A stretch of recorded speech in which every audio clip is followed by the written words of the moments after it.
All right, folks, sorry for that delay. Had some court issues here at the J.E. Fox Gymnasium. We're in game 3. It's the rubber game. You were along with us when Maranatha took game 1. Faith came back and took game 2. We're in game 3.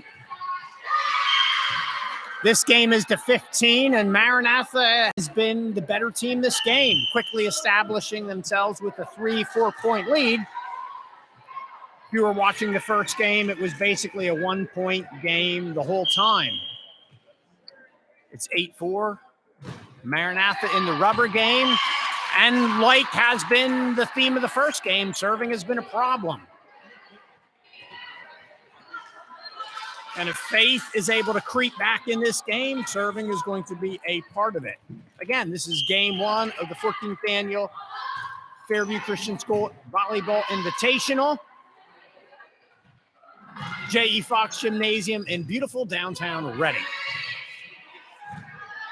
The number 8 seed, Faith, is currently down 9-5 to the 9 seed Maranatha in this first set. This is game 3.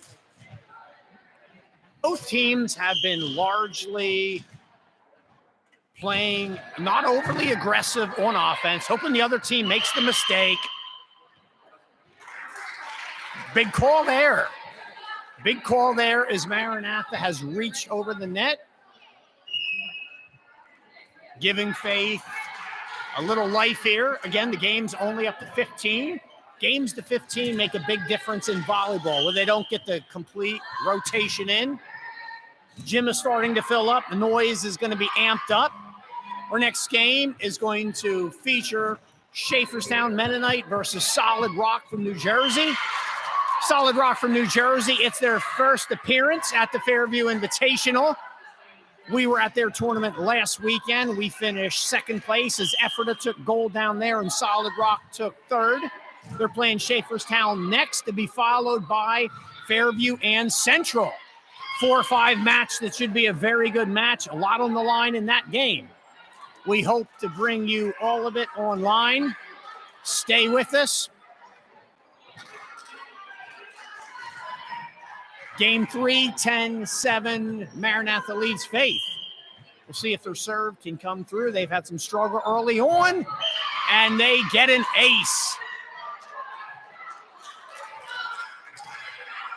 As you can tell, the noise has really amped up since game 1, when the gym was as quiet as a church service, Quaker church service, but it is getting louder. And Faith makes another unforced error to take the 12-7 lead. Timeout, Faith, and it looks like we might have our first upset of the tournament.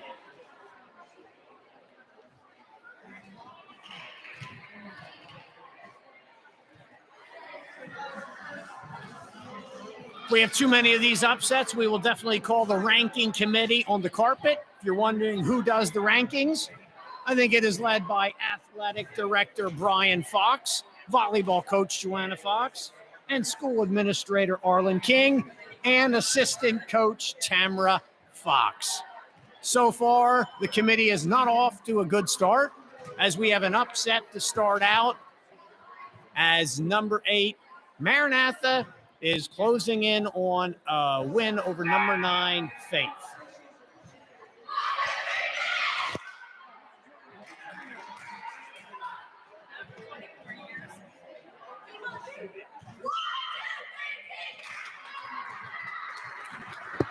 All right, back here courtside. 12-7 Maranatha leads Faith. This is the rubber match. Winner here moves on to play the number 1 seed Gospel Haven, awaiting them. And that game is going to take place at 4 o'clock today. So if the score holds up, Maranatha will be playing the number 1 seed Gospel Haven at 4 o'clock. Things just came together for Maranatha the last few minutes as they are at game point, looking to bring it home. We'll take a short break after this game, and in about 10 minutes, we will have the game between Solid Rock and Schaefferstown. It's all over. Blake gets another close call. It's all over. Maranath advances. Loser of game 1 will play tonight at 7 o'clock. So Faith, next game, if you're a Faith fan, you will be playing at 7 o'clock tonight, and your opponent is not determined yet.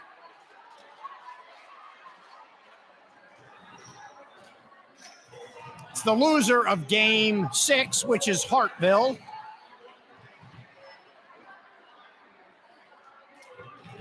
The number 2 seed is in that game.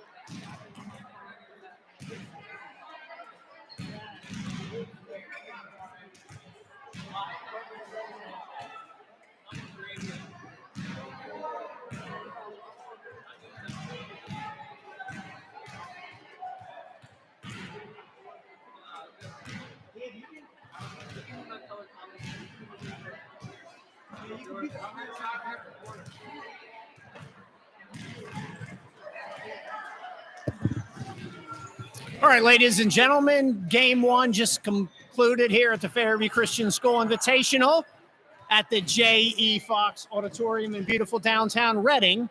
Marcus Fox signing off after game 1. And it looks like we've got Blake Fox, Gabriel Lapp, and Mitch joining us here in the booth. Later on, we have the Hall of Fame announcer, Brendan Martin, will be joining us, and he's in the Fairview Christian School Announcing Hall of Fame. We're glad you joined us. If you want to know the schedule coming forward, Fairview plays at 2 o'clock versus Central. Stay with us. All the games are coming to you live from the gymnasium. Thanks for joining us, and I'm going to turn the microphone over to Blake Fox.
What do you say?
All right, ladies and gentlemen, we are back.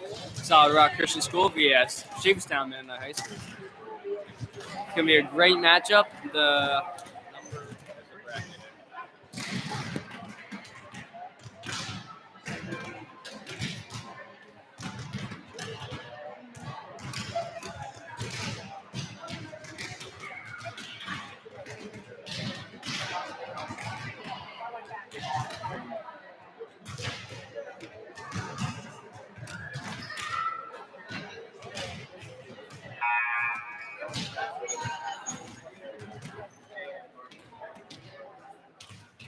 Go ahead.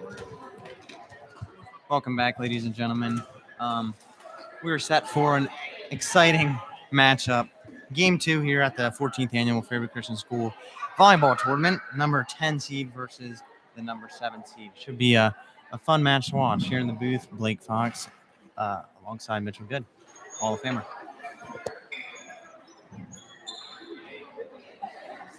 Okay, if I can have your attention. We'll start with a word of prayer here. A big welcome to everyone. Welcome to our tournament. We have more and more people coming in as well. It's a lot of fun around here, including parking. Parking is always a ton of fun as well. So Just a reminder, don't park across alleys, things like that. Parking lot about 2 blocks away at 12th and Muhlenberg, that's your best bet. Or if you go out behind the gym here and go up, there's a graveyard. A big graveyard usually has lots of parking along there as well. So keep that in mind. And hopefully that'll always do it this weekend. So. Yeah. All right, let's start with our prayer and start this meeting off. All right. Thank you so much for the opportunity to be here today for volleyball. For a beautiful weekend, we love it. For the rest of the teams today, that we've given our best. And most of all, God, that our words and actions are also okay. Amen.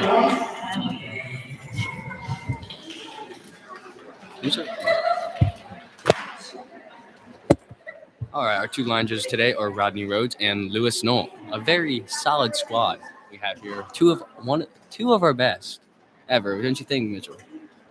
Eh.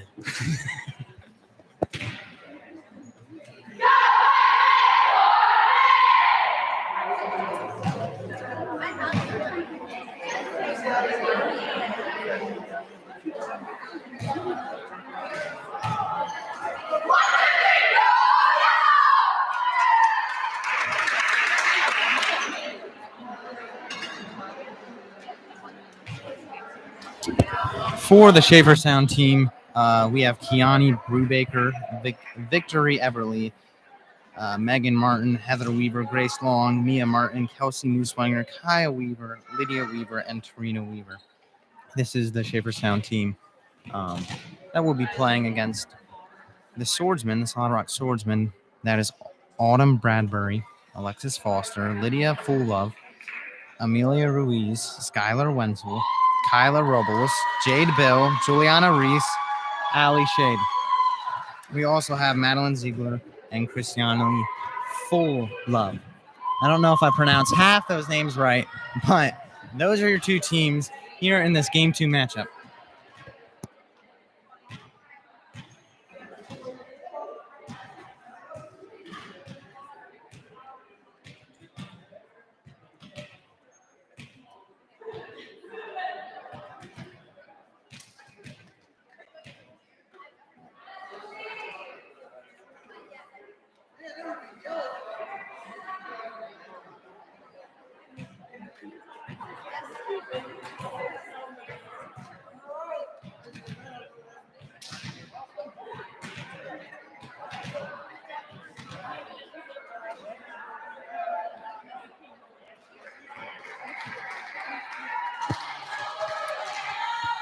Madeline is set to give us this Game 2 matchup with the first serve.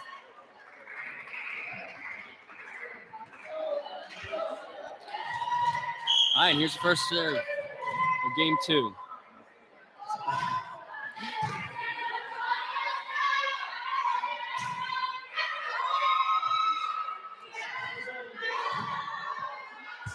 Set up.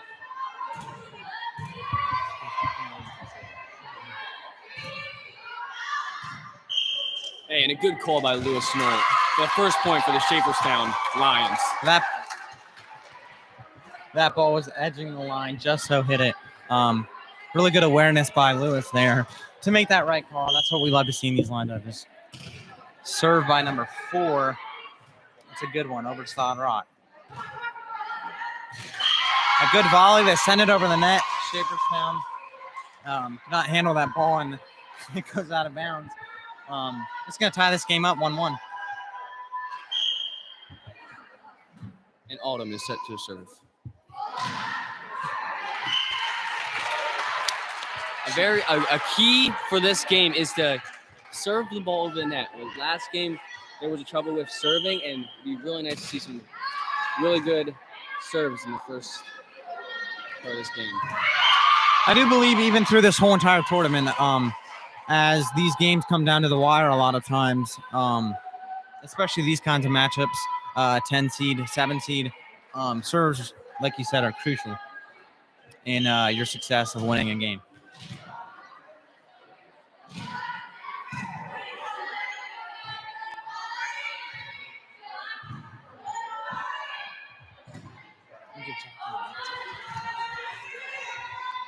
Nice set.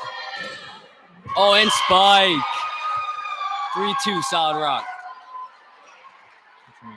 What's your name?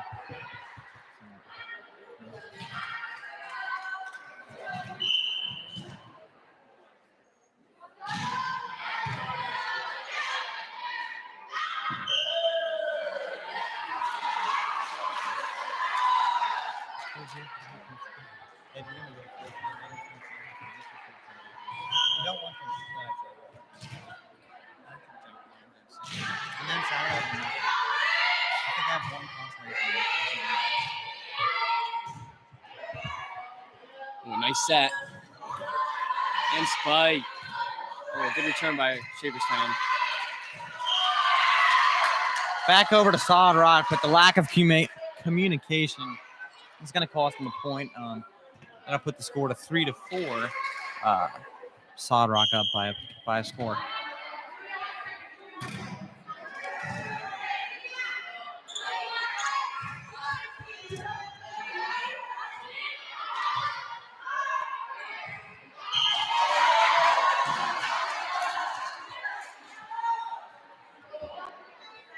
Four tie game as Heather Weaver set to serve. Good set. Good serve there by Heather. Solid Rock's going to use it. Gently tap it over. A perfect placement by number 16. Heather cannot control that. And it's going to go out of bounds for another point for this Solid Rock team. Juliana set to serve. Oh, good call by Rodney with the foot on the line. Those will get you every time. She shakes her head in shame because she knew that she's better than that. She's an excellent player, and simple mistakes like that will obviously bug you.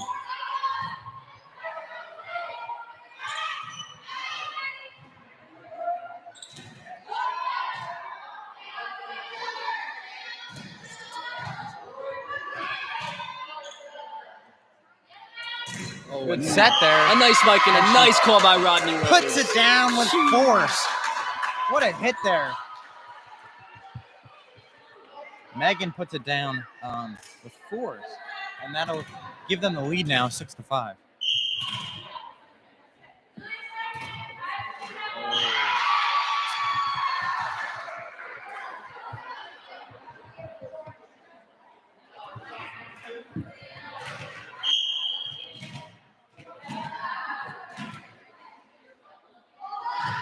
Good serve there by Amelia.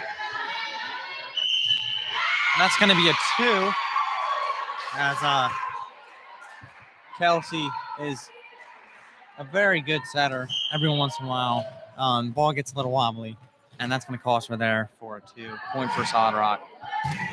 Oh, a nice pickup by Kaya.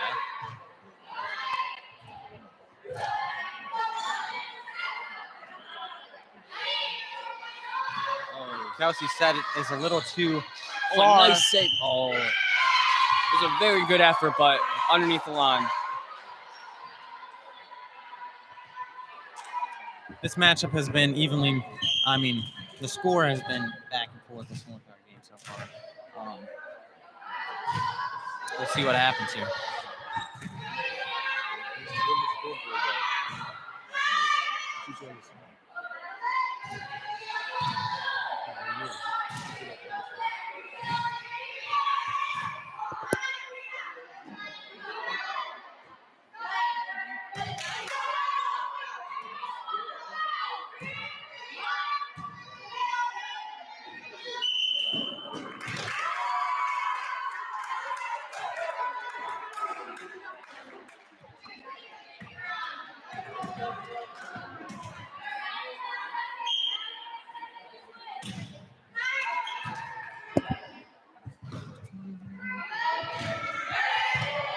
Oh, a nice up. Kiana gets it over. Set there by Amelia to the middle. Good hit there. Shapertown easily returns it back over to Solid Rock. Another good set, another good hit. Oh, and a nice spike. number 4. Megan, yeah, good spike there.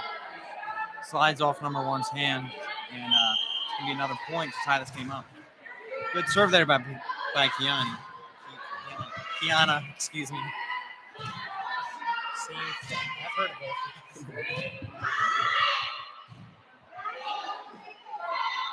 Oh, what a nice. Oh, what a block. Pick that up. Oh, 2 call again. As you can see, the little things are costing them early in the game.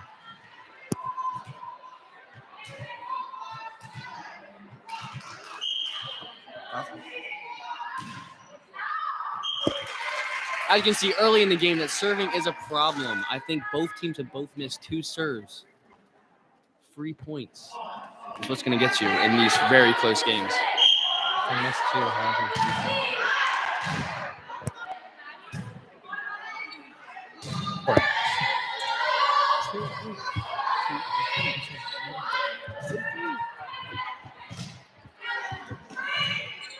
Amelia sends it over, just so over the net.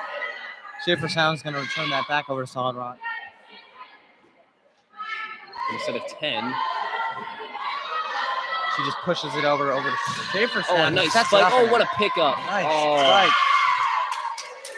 That pickup went into the net. That's going to be another point for Schaefer Sound, who are now up by 1, 10-9 in this first game. In this second game, first game of this series.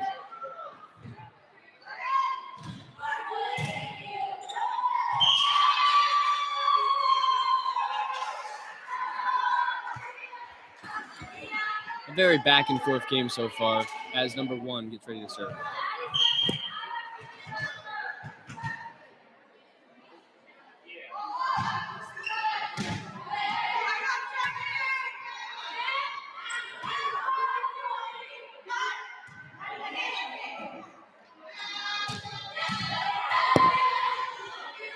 Nice set. Little tap over from Schaefer Sound to Solid Rock. They use that for a good hit. Over to Schaefer Sound, back over to Solid Rock. Good set there. And Julie puts it down with force. As you can see, number 16 is their go-to player, a presence at the net. 2 yellow jerseys were in that area when she spiked. They still couldn't contain that forceful spike.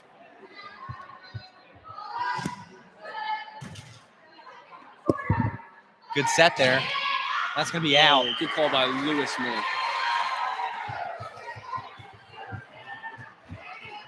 These line judges have been on top of everything so far.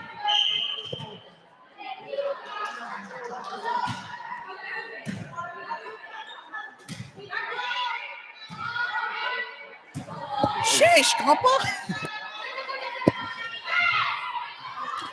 Number 4 is met by number 16's presence at the net. Nice pickup by number 1. Set. Heather just taps it over, and yeah, not really a crazy play. Solid Rock just cannot handle that. Timeout by Solid Rock, and we'll be back in a minute.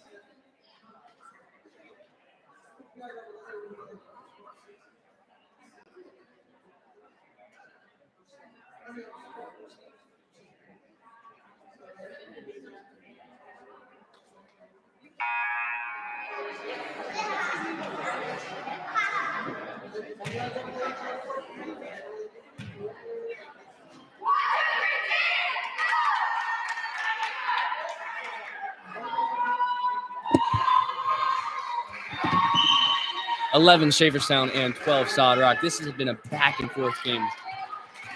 Very exciting. Good serve there by Heather. Set by number 16.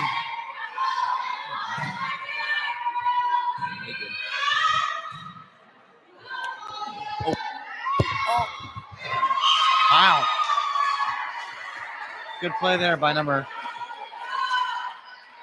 1.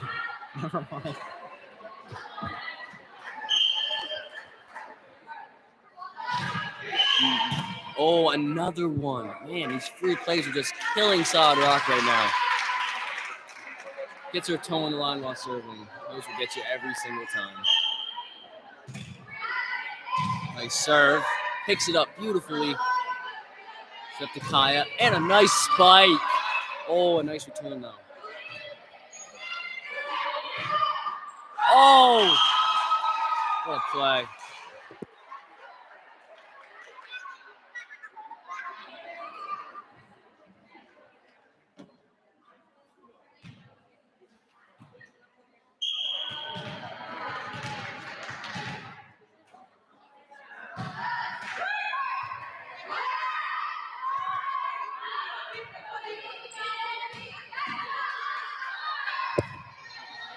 Bump, set, and there's your spike. Oh, And that's going to good drop for a placement point. by The Kiana. The placement there was perfect. Impeccable. Impeccable placement. There is your word of the day. Just don't let it be impeccable replacement.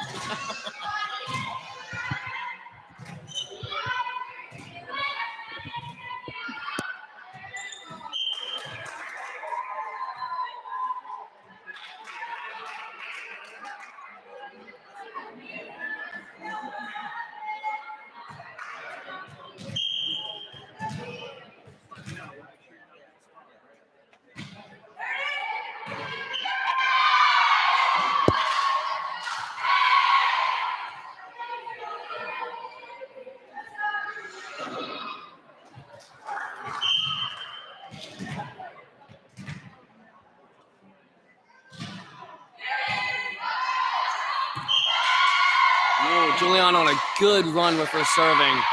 We're getting a timeout here by Shaverstown. They're first. We'll be back in a minute.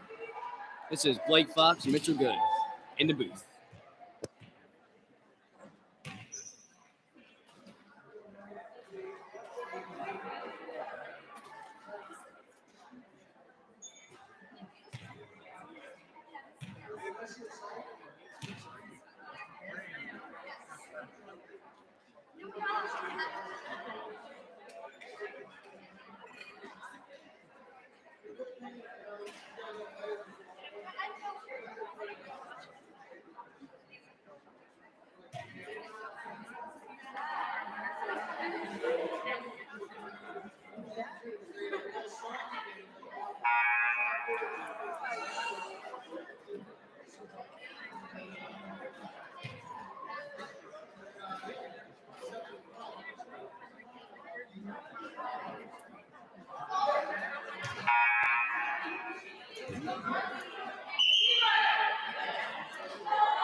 Oh, a little too strong there from number 16. That's going to go out the back of Shaverstown side.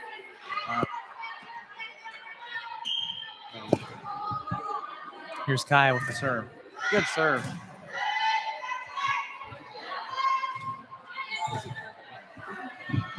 A nice set. Oh, nice pickup. Oh. Megan, I've been pronouncing her name wrong, or getting it wrong. It's not Heather. Number 4, correction, Megan tries to pick it up, but it is too late. Paul hits the floor. That's going to be another point for Solid Rock. Amelia with the serve. It's a good one by her. Solid Rock is picking up what they left in the first Portion of the game. They had to finish your sentence. Yes, you know, a little bit too much school today. It's a knee slap. Amelia with another good serve. Off the side of, what's her name? Mia. Off the side of Mia's arm, and that's going to go out of bounds. Another point for Solid Rock. They have no answers for the serve right now. 16. 6-point lead, excuse me. Schaeferstown taps it over.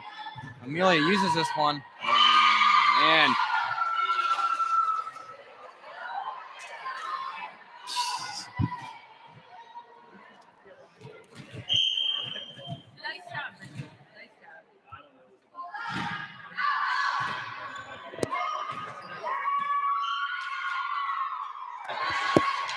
Sorry about that.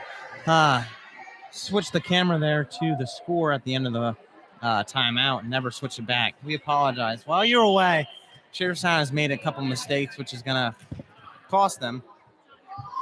As another one there. Good placement.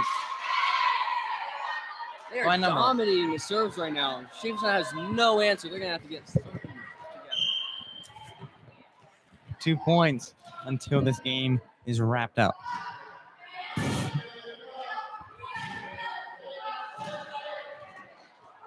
Megan puts a good one over the net. And Schaeferstown. Oh, what a pickup.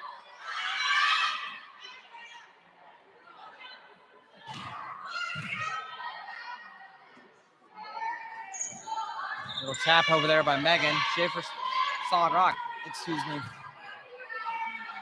He's going to use that.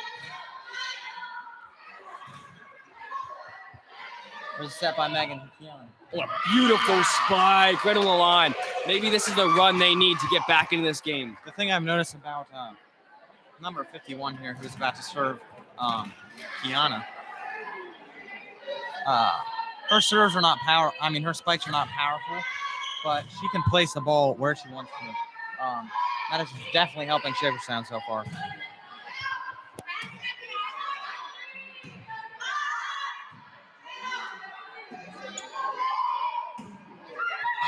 Oh, what placement by number 1. Man, Solid Rock is just finding the little open spaces and putting it right on the dot. As they have game point here.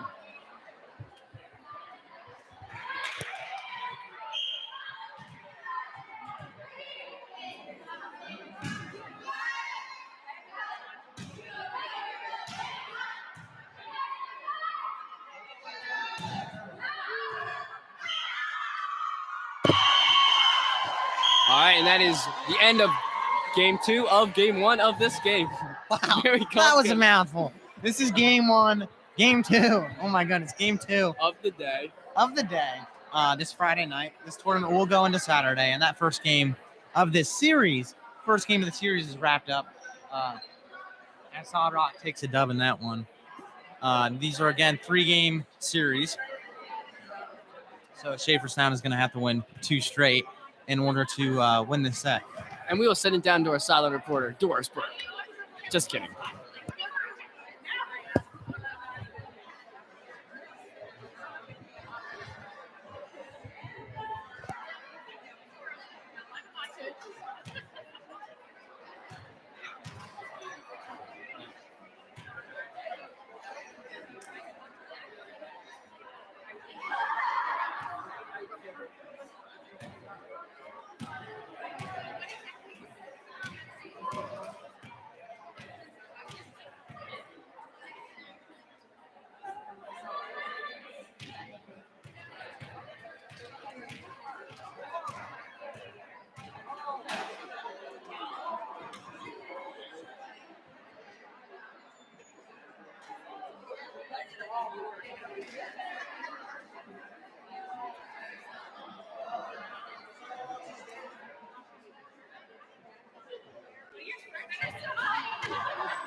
Did you hear that exciting break of the huddle from Schaeferstown? They're determined to win this second game.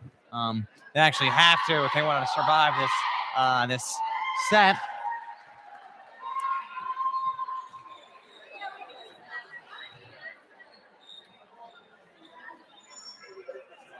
Kevin, our referee this weekend, going over some, trying to figure out who's going to be serving first.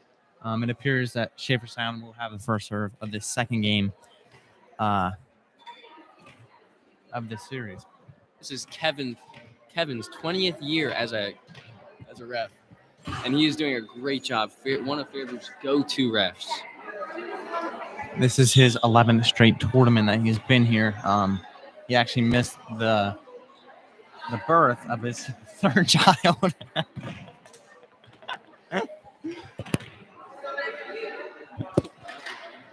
Sorry, he did not miss any childbirth. He was there for it all. He's just been here for a very long time, and we love Kevin. We've gotten to know him over the years. A legend around Fairview Christian School, and does a really great job every year at this tournament.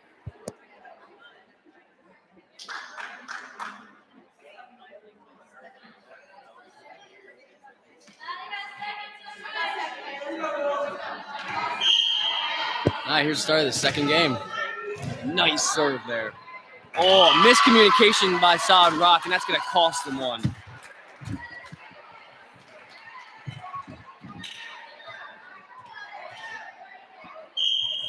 Megan, gently.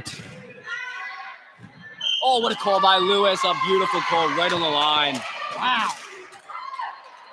The awareness of these line judges today is impeccable. Here's Megan for another serve, her third in a row, about to be fourth. She puts perfect placement on that. Solid Rock tried to get there. They were too late. Her serves are just so powerful. It's so hard to pick up. She gently tosses the ball in the air and smacks it down on Solid Rock's side. Solid Rock bumps it over. Schaeferstown. A little tap over the net. Solid Rock. Back over to Schaeferstown.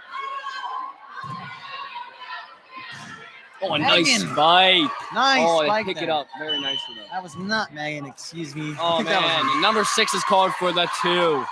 That's going to cost them. And Schaeferstown's going on a run early in the second game. We're up 4-0 here as Megan has served these straight 4 points. Serves another nice one. Wow, these are some powerful serves we're seeing here from Megan. There's another one smack down on Solid Rock. Solid Rock is having no answers for what she is producing right now. I know. Wow. The key to them coming out so well is Schaeferstown is serving consistent. Very key for their success here in the second game. Megan is clearly one of Schaeferstown's best servers. I don't know. I don't think she missed a serve yet. Solid Rock bumps one into the net there. We're going to get a timeout here by Solid Rock. Oh, discombobulated. Schaeferstown comes into the huddle hype. They're fired up for this game too. And they take an early lead, 7-0. We'll be back in a minute.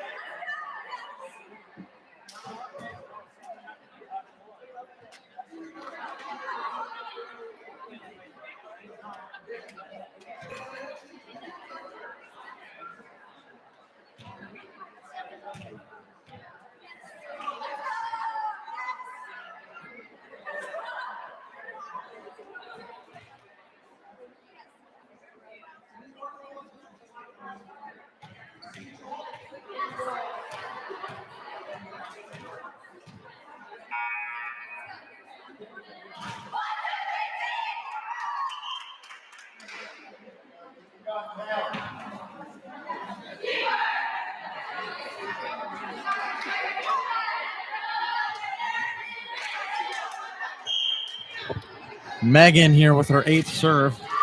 Another good one by her. Solid Rock sets it up, and a good hit there by number 15 on this Solid Rock swordsman team. Autumn puts it down with force. And finally, Solid Rock gets a chance to serve.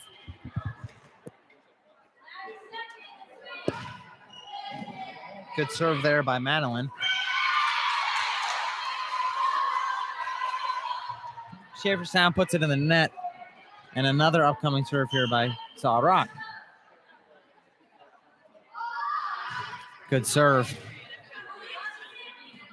There's a set from Schaeferstown. They're just going to tap it over. Solid Rock puts it back over to Schaeferstown's side. Back over to Solid Rock. Solid Rock with a set. And what a spike. As we said earlier in this game, number 16, Juliana, she's been tearing it up so far in the first game. And now she's back at it again in this second game.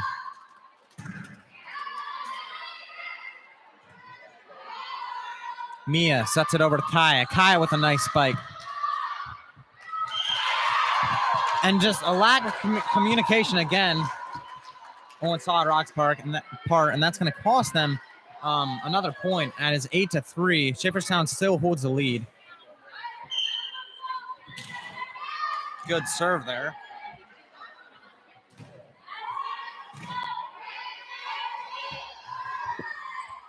Yanni. Wow. Presence up there. Juliana met Kiana right at the net, and she just wins that battle every time. And really, I mean, there's no more to it.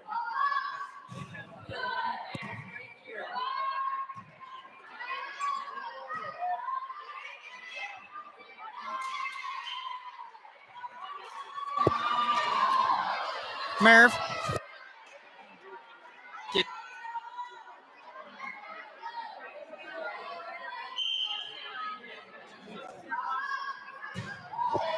All right, a nice serve there by Solid Rock.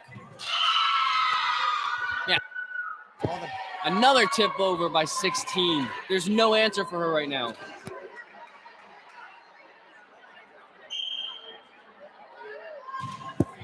Good serve there. Jefferstown with the set. Over Kiana, and she gets it over this time, over Julie. Solid Rocks puts another one in the net. Schaeferstown is now up 9-6. 3-point lead here. Heather gets ready to serve. Good serve by her. Right on the line. What placement.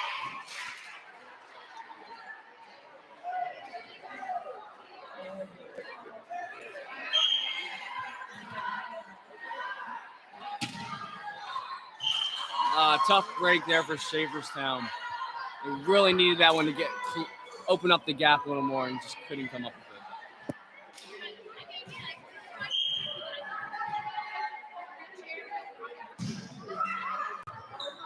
it.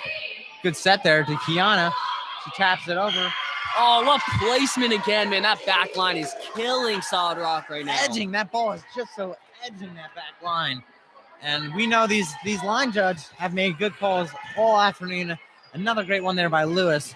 A lot of close calls, hard calls to make, but they've been consistently making the right call.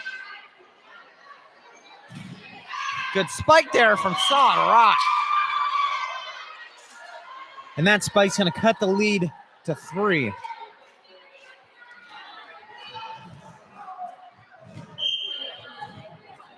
Schaeferstown jumped to a 7-0 lead in the first portion of the game. As we see now, Solid Rock has cut it to a 2-point lead.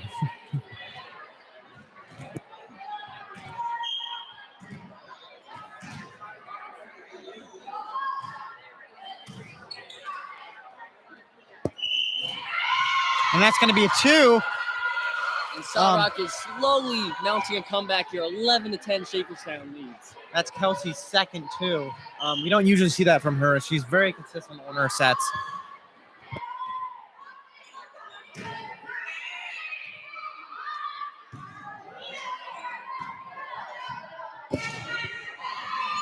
Puts up a jump ball, and number 1 puts it down. The 6-footer, Madeline, puts it down.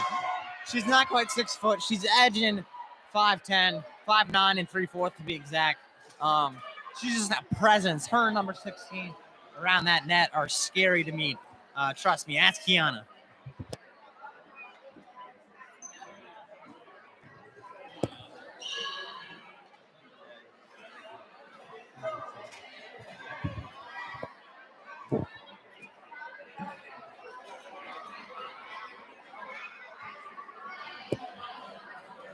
This game is now tied at 11. Timeout by Shaperstown as they have to get things together. They had a 7-0 lead there to start. Now they've tied it up 11-11. Just good playing by Solid Rock. But Shaperstown needs to be better. We know they're capable of being a very good team. Even though they're not the number 10 seed in this tournament, they're not bad at all. And yeah, they're just a solid team. One thing at favorite tournament is very common is upsets. Upsets are don't be it's not unexpected if it's an upset here. I really do think the Shaperstown team is underestimated.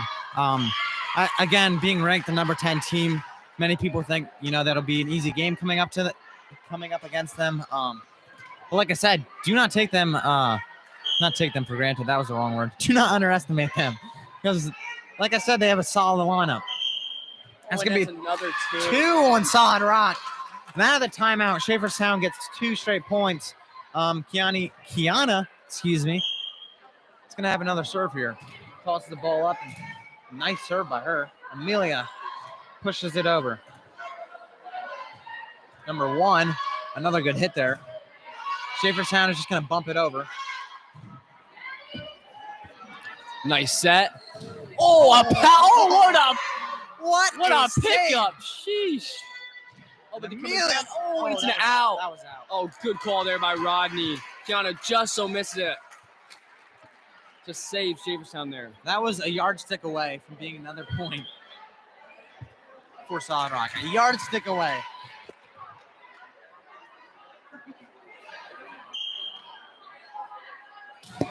And to TJ.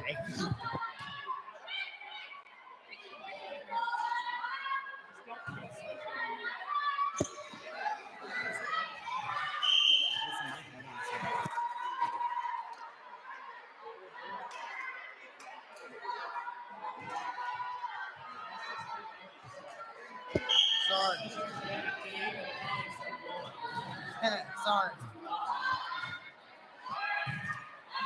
A nice pickup there by Kiana. Oh, what a spike. Oh, almost a nice pickup there. We apologize again. Blake Fox is not switching this camera back. So we do have the game live now. Okay, yeah, that's funny. It says the guy is sitting right next to the screen.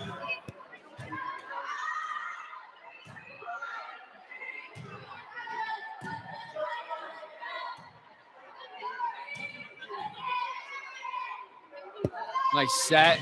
And a powerful spike. Wow.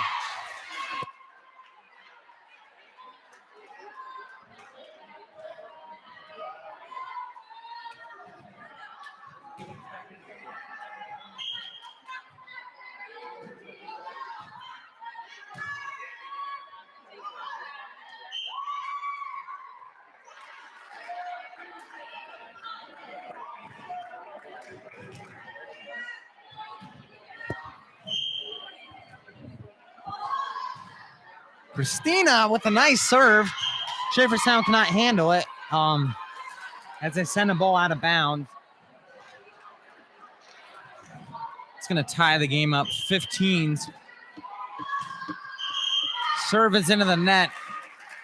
Like we're going to preach this up in the booth because it is so true. Serves are crucial, as we've said that probably 5 times already in this one game alone. But throughout this tournament, they're just going to be so huge in, the outcome of this whole entire tournament. And that is out from Shaperstown. Another point goes to Solid Rock, 16-16.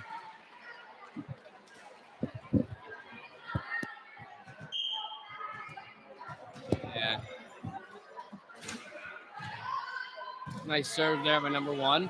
Oh, miscommunication, but somehow they pick it up. Man, that could have been devastating for Shaverstown. See if they can make out of it. Pins it against the net. Gets it over. Man, what a save. Another nice pickup there.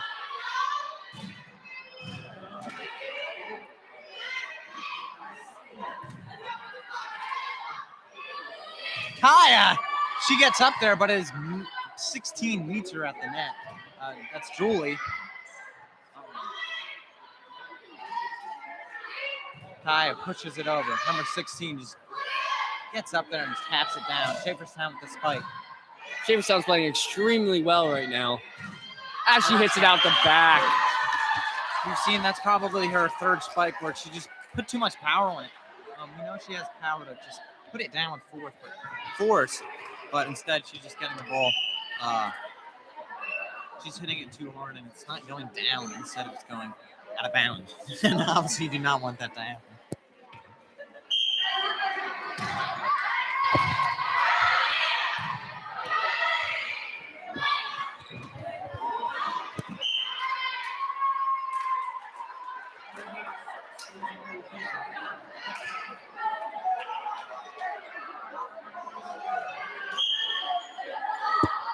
There's a serve. That's a nice serve there.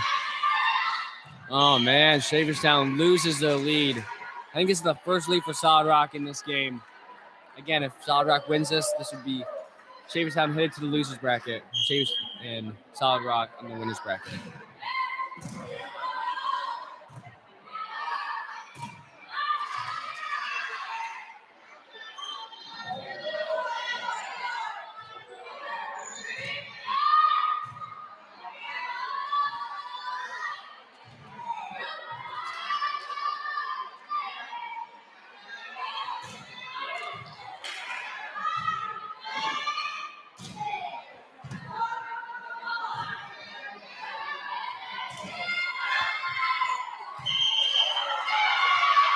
Oh, and Solid Rock gets that point. They extend the lead to 2.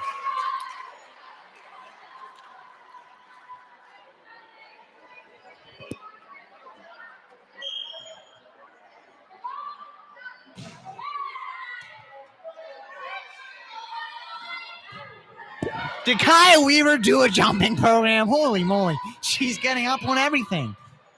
I mean, I bet she could dunk on a 9-foot rim. Oh, what a placement. For number 16 and a timeout by Shaverstown. They have no answers for her right now.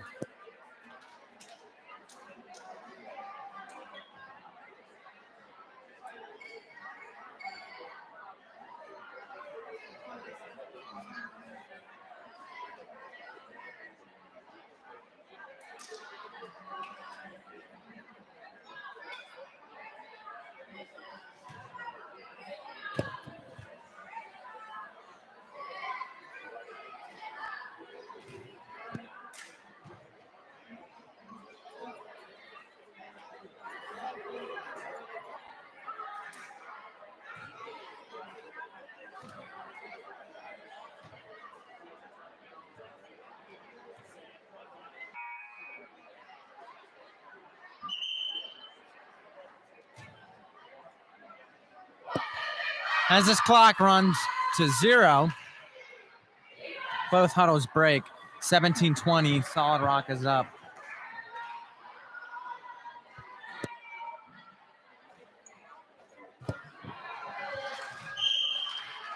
Solid Rock set to serve here. Gentle toss up in the air, and she puts it over with a nice serve there. We do not see that often. Kiana messing up on spikes. She just puts that one in the net. I'm sure she's kicking herself for that one. She's definitely better player than that. Good set there. Kaya just gets up there again. Wow. She is just owning them right now. Juliana is she's just too big. She's tall, and she seems like she's always in on the action. On almost every play. Just a reminder for next game is Fairview versus Central. That's going to be a very competitive game. They played earlier this year and it went down to the wire. So stay tuned for the next game coming up.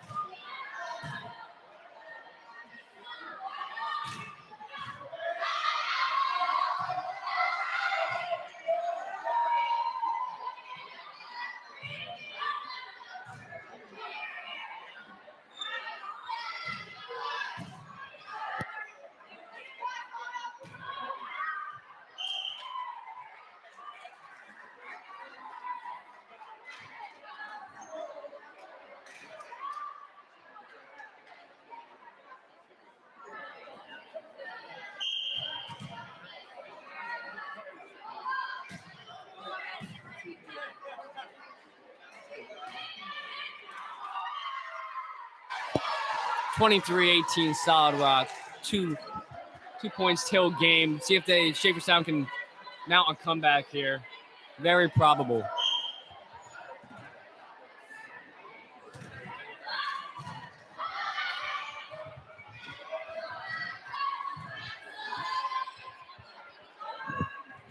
Good spike there by Kiana. And Amelia sky high. What placement. That's something we've seen from her all tournament. I mean, all game long, excuse me. This whole entire set of games, the placement has been on spot. Literally.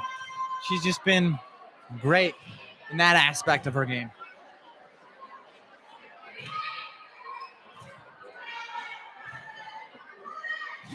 Oh, just so misses that 10. I bet Schaeferstown is thankful for that, as it's a 1-point game. This is game point. Kaya Weaver is going to have to serve her team to victory. Nice pickup there.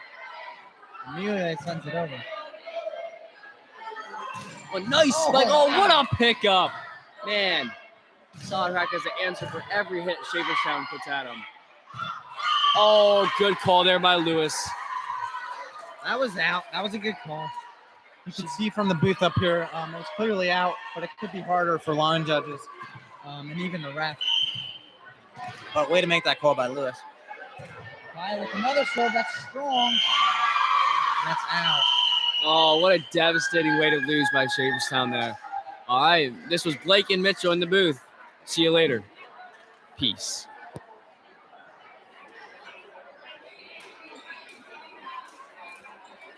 Folks, stick around for this next game, Fairview Central.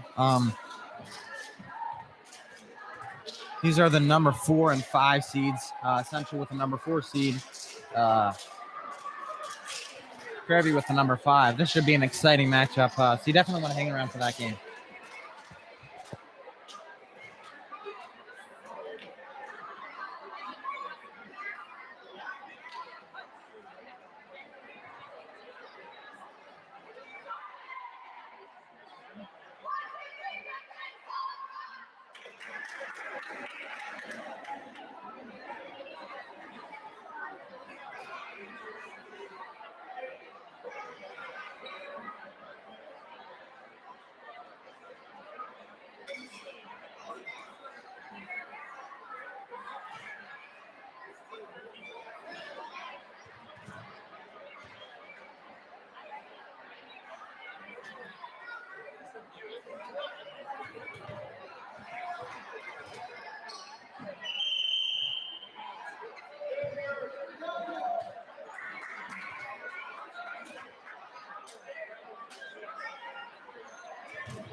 We are glad you're all here.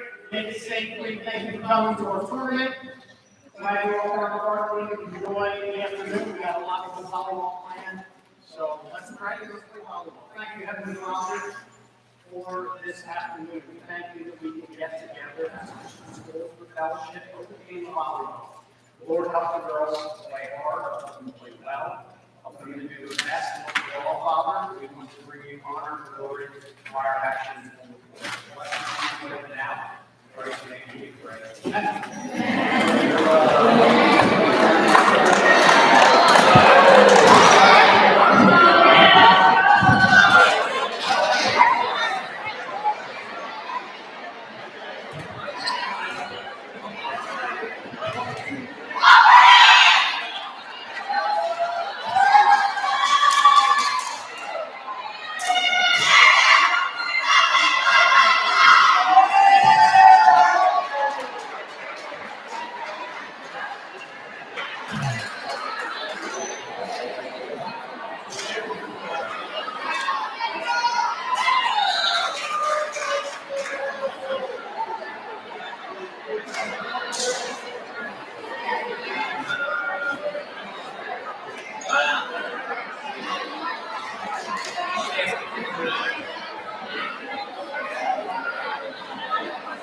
Good afternoon, ladies and gentlemen.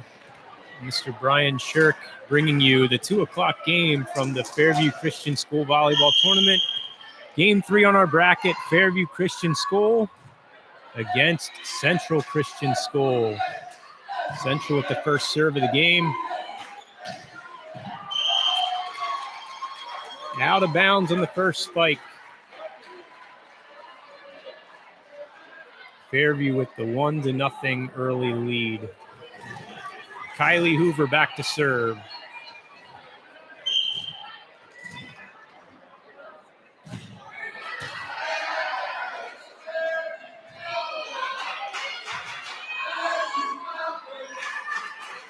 Violet Lapp with the set. Kyla the hit and a nice dig by Central. Nice defense there. Central evens the score 1-1. Number 4, Wilma Byler back to serve for Central. Good serve to the back row. Emily with the pass. Set to the outside. Kyla Marks able to score the point for Fairview. 2-1. This game is a rematch of a match from a couple weeks ago between these two schools that went 5 games. Should be a great match this afternoon. Serve into the net for Fairview. Score tied 2-2. Number 17, Mariah Miller with the serve. Kyla Marks with the spike for Fairview.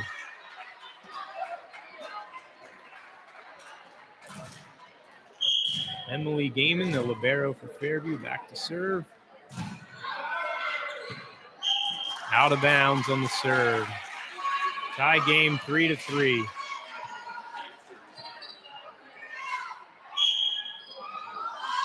Number 9, Kayleen Beachy serving now for Central.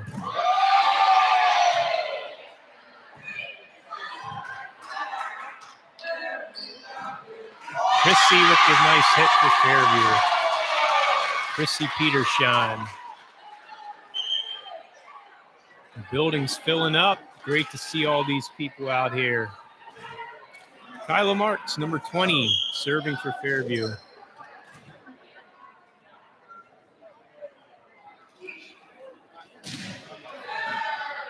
Nice pass from the back row. They set the middle hitter, who is able to put it away.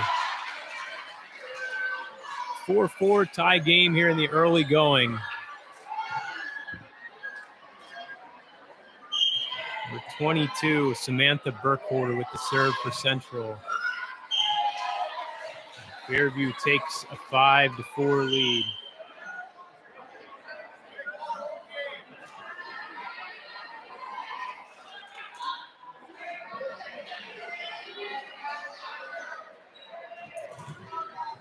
Number 33, Gabby Smooker serving now for Fairview.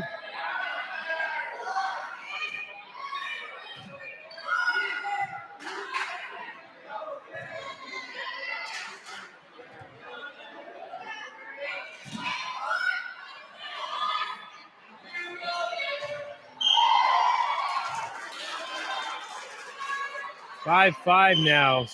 Kylie Hoover isn't able to put the ball away for Fairview.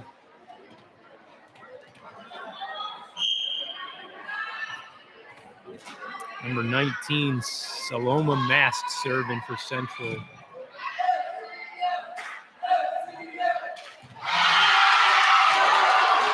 Nice set to the front side hitter in the corner. Kylie Hoover is able to put it away. 6-5.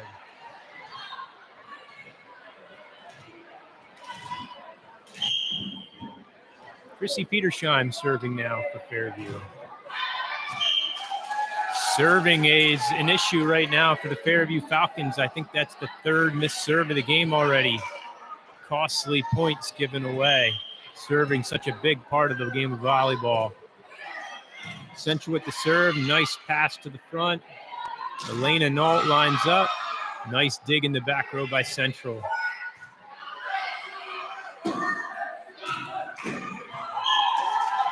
Central takes their first lead of the game, I believe, at 7-6.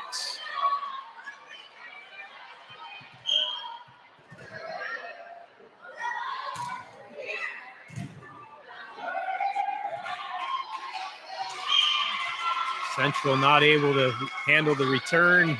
Fairview was able to tie it at 7.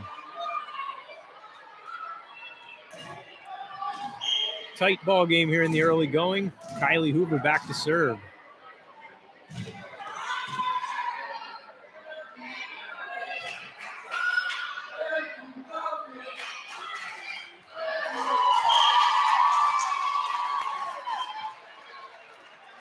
Central able to win the volley and take the 8-7 lead.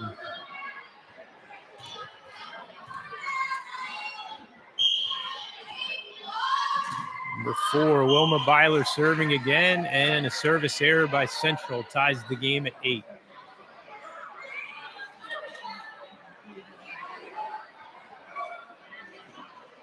Shayna Fox now serving for Fairview.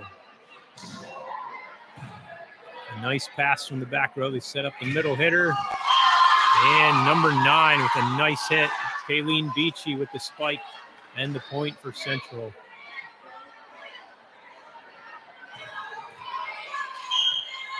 Mariah Miller serving now for Central. Nice serve. Too tight on the pass for Fairview. Central goes up by 2.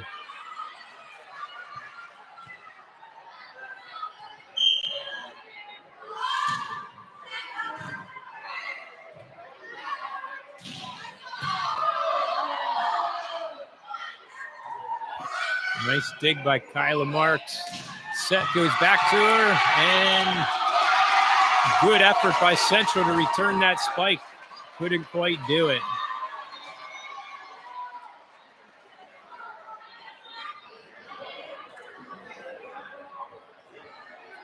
Emily Gaiman in to serve for the Fairview Falcons.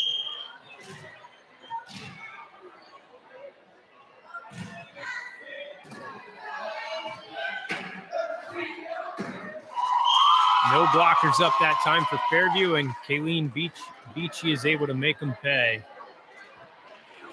11-9.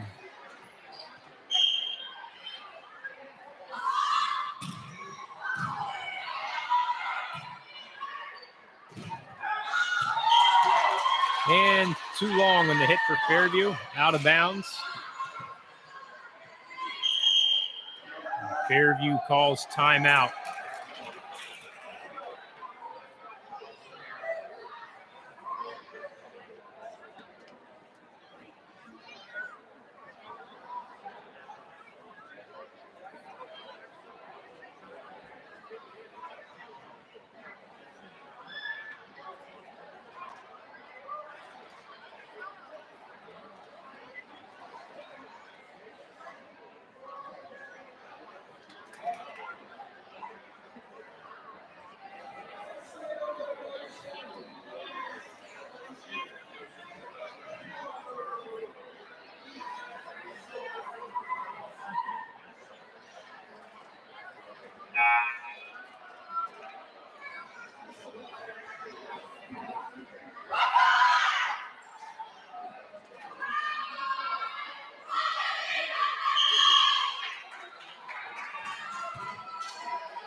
All right, a return to action here after the timeout.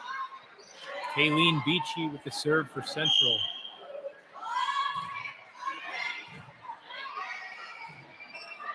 Set to the offside, and Kyla Marks able to use the dink effectively. Another point for Fairview.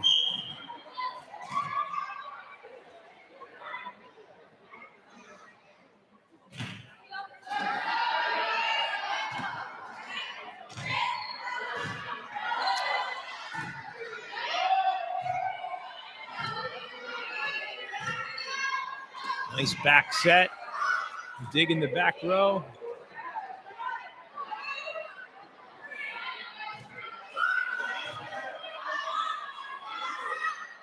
And Kylie Hoover able to find the center in the back to pull Fairview within one. Kyla Marks with the serve.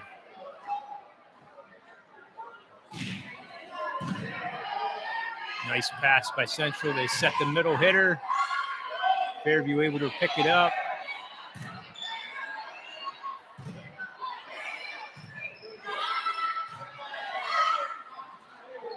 Fairview sets the backside. Violet Lapp with the hit. Central able to dig that. Good volley here going.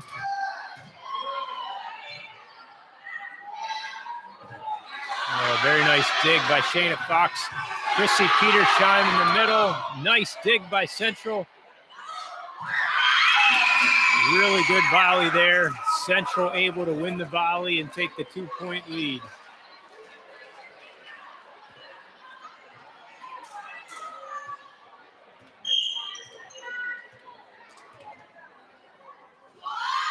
Number 22, Samantha Burkholder with the serve.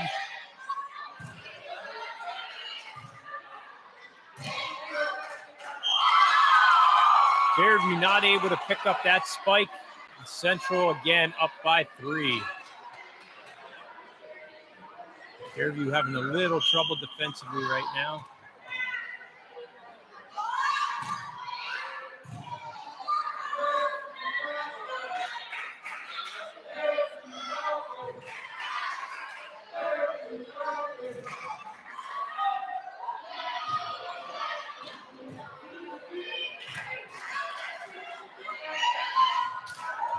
Ooh, nice return by Fairview.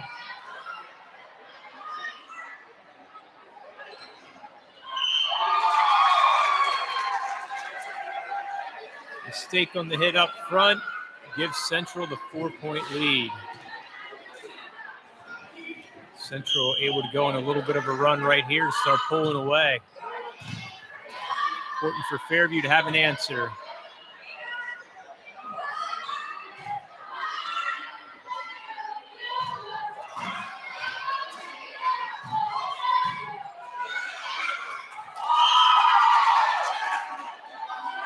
Fairview struggling to execute right now, and Central taking advantage.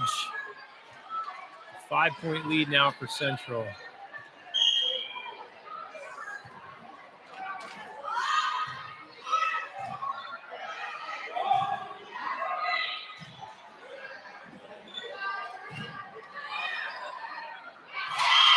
Nice play by Chrissy Petersheim to get the side out for Fairview. Fairview in need of a rally.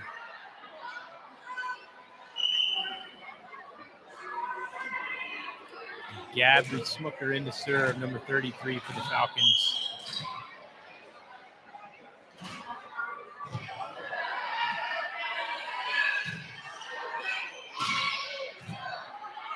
Nicely done by Emily Gaiman. Set up Chrissy in the middle. Central able to dig it and put it away on the second hit.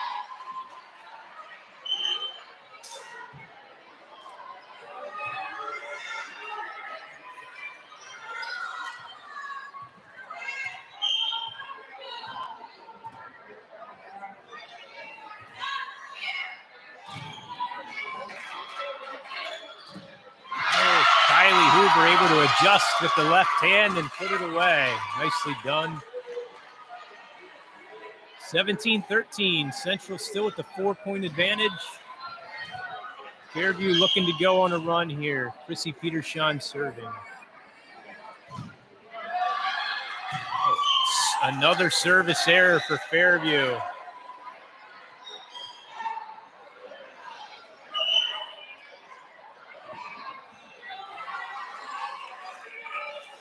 All right, number 15, Lorianne Yoder in to serve for Central. And a service error right back. Brings Fairview within 4. Kylie Hoover, number 23, serving for Fairview.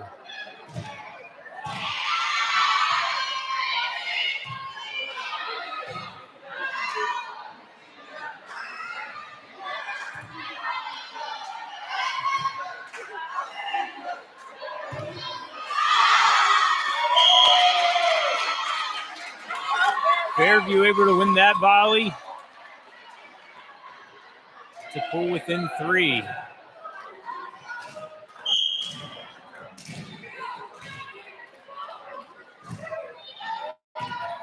Kylie able to find an open spot on the court for the ace. 2-point game. Central looking for a side out here.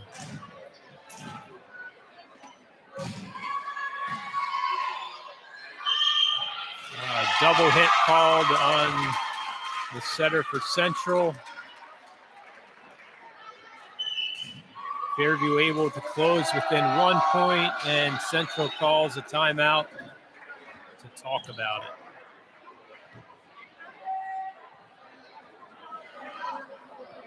Another close game. A lot of close games here to start this tournament. Looking forward to many more throughout the weekend. A lot of good, evenly matched competition this weekend.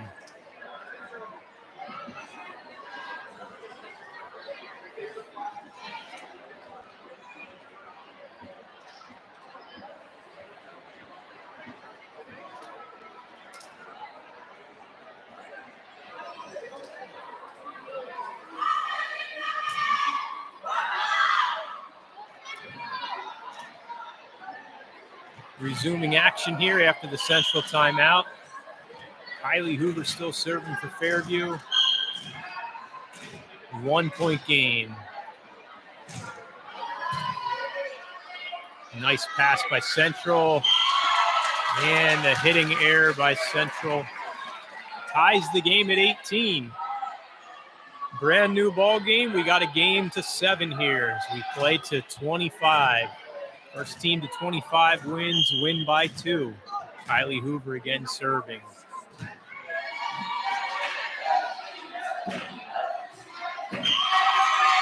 Central not able to convert out of the middle. And Fairview able to take the 1-point lead.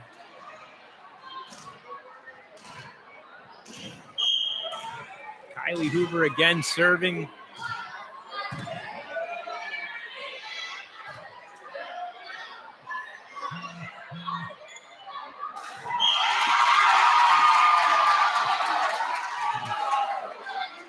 Fairview able to use the short hit in the middle to score another point and take the 2-point lead.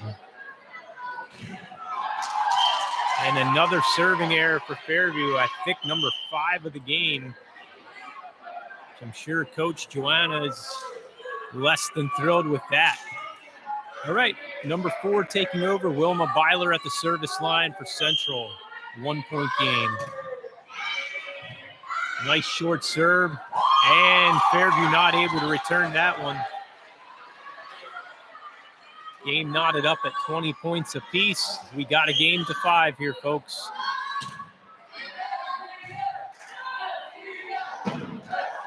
Set goes the whole way across.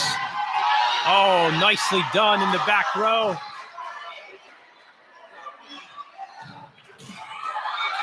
And Kyla Marks able to put that one away. Kyla is Fairview's strongest hitter this year. Really excellent job in that strong side corner. Oh, nicely done by the number 9 in the middle. Really tall girl in the front row. And she used the height to her advantage there to knot the game at 21. 17 with a really nice serve.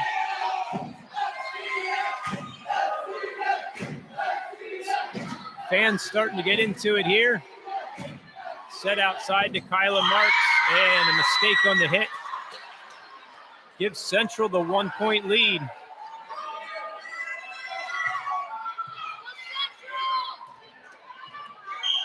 Mariah Miller serving again.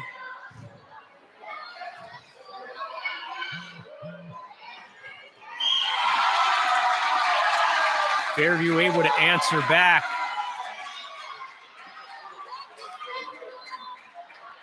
And tie the game at 22. Doesn't get any closer than this, folks. And Emily Gaiman with a service error. Gives Central the 1-point lead. Number 9, Kayleen Beachy with the serve. Violet Lapp able to tip it over. And Fairview sets it up. Nicely done. Nice hit by number 22. Fairview able to dig it in the back row.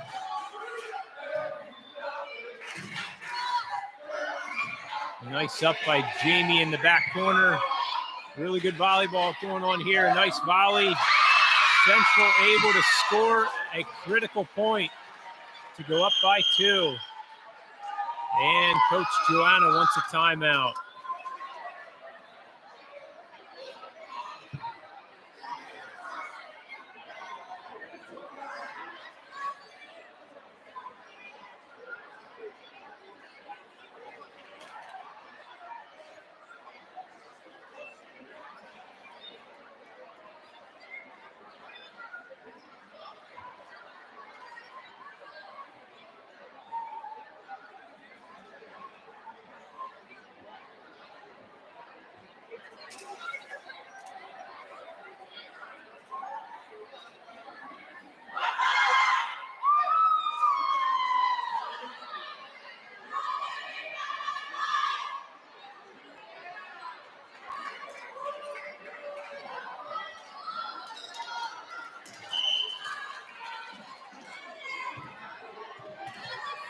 Kayleen Beachy with the serve for Central.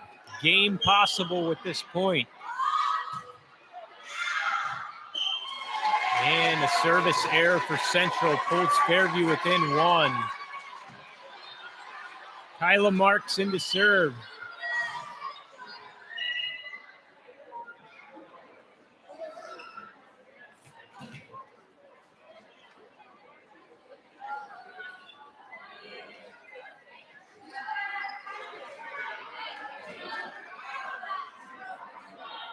Couple substitutions for Fairview, and we're ready to go.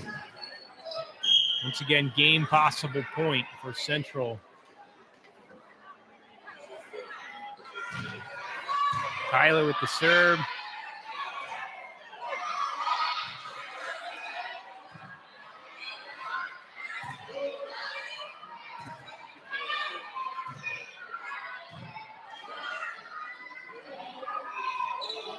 And Fairview can't convert. Central able to take game 1, 25-23.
Oh. Okay, that was interesting right there. Yeah. Way to use your head. Honestly. Over the net by Hoover. And out. So Kylie will get a chance to serve again.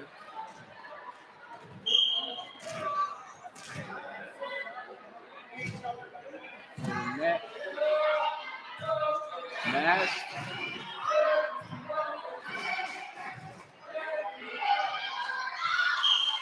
Another one. Kylie Hoover gets a serve again.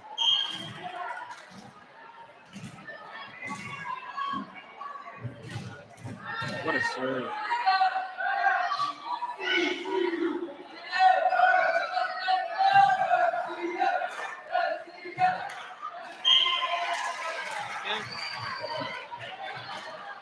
Mariah Miller trying to get that one over, but just couldn't. What an effort, though.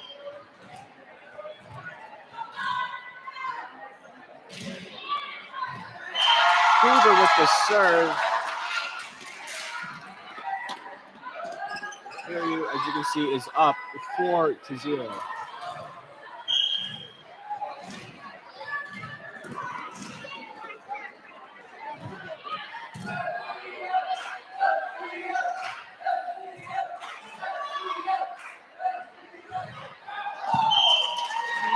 Elena spikes it out for Fairview.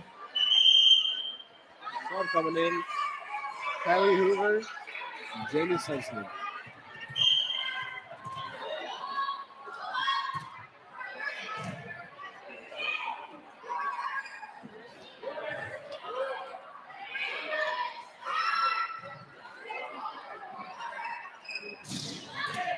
Tyler Marsh with a good hit.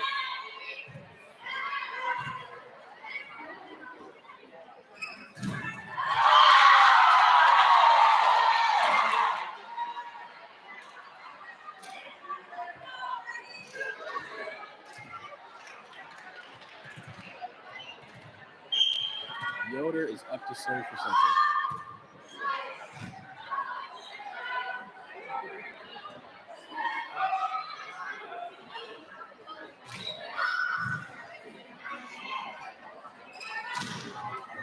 Marks, that was tipped with the nice hit. Tipped by Central.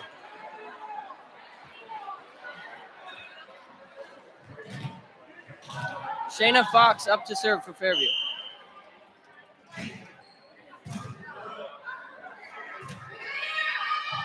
A vicious spike, and it goes out of bounds. That's a Central point.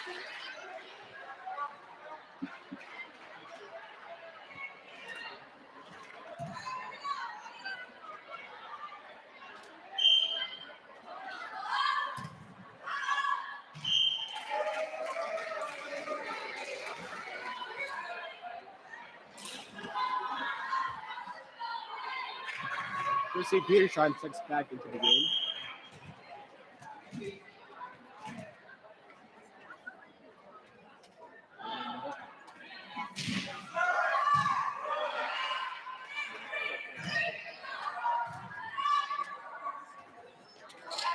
Petershine with the spike. Fairview point.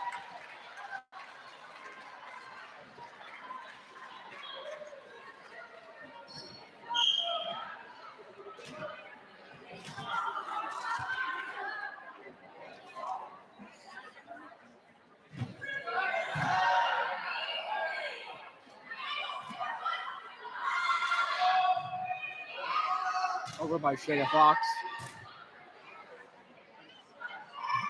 Huge spike. By Chrissy Petershine. A double. That's a Central point.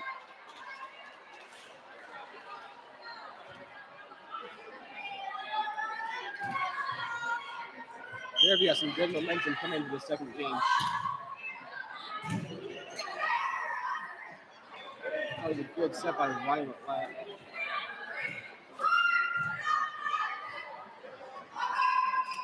Tyler Marks. Blocked. Tyler That's Marks okay. again.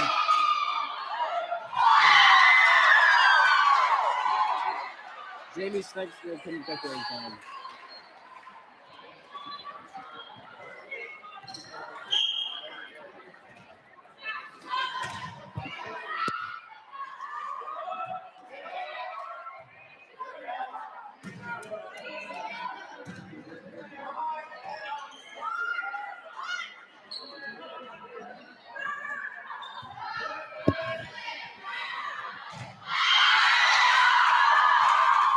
Emily Damon thought it was out. Line judge said it was in.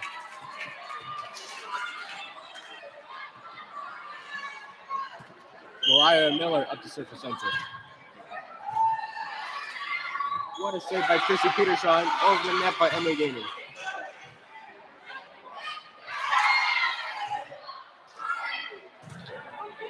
Tyler Mark with the hit, and it's over.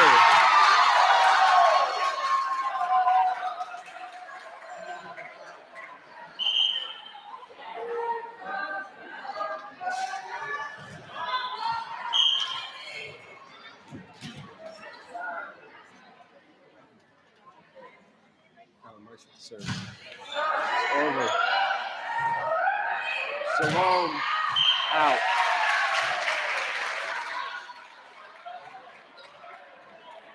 Kyla gets to serve one more time.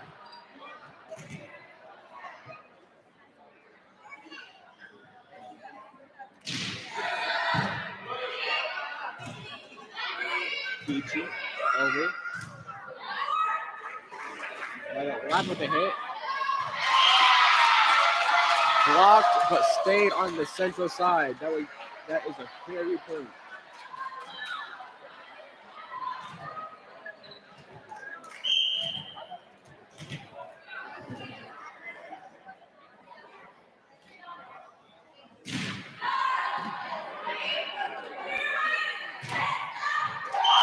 Love with a powerful hit.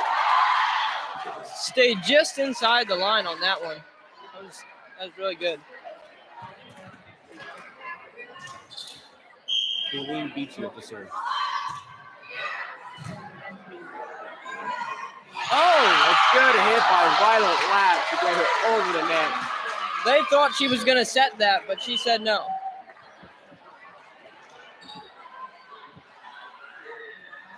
Slot coming in.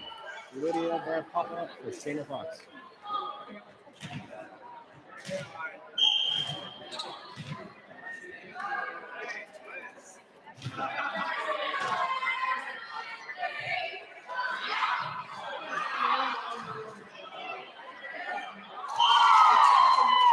Kylie just couldn't get enough of that one right there.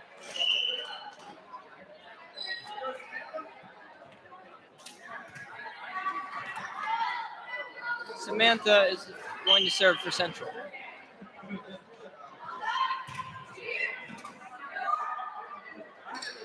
What a hit by Chrissy Peterson. Stays in.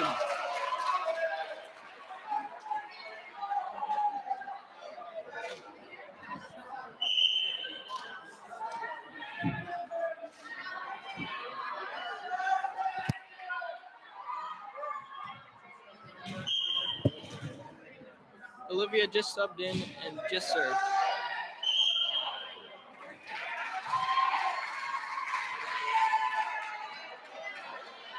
If I'm correct, I believe that was a carry by Saloma Mass. I'm not too sure.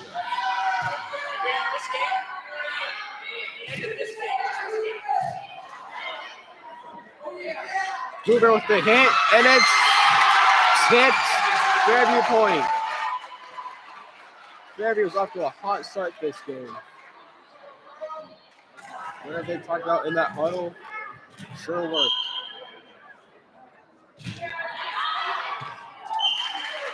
A little too much juice on that one for Olivia Knoll. Saloma Mass to serve.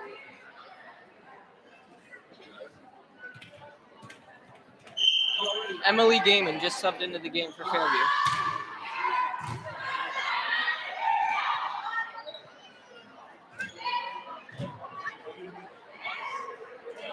Good hit by Lena Knoll, but goes out.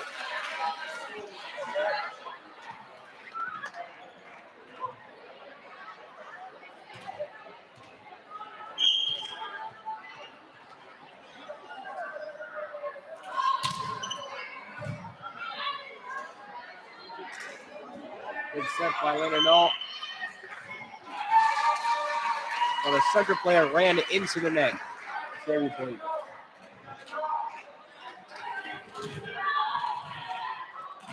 Kylie's going to serve again. Little too low on that one.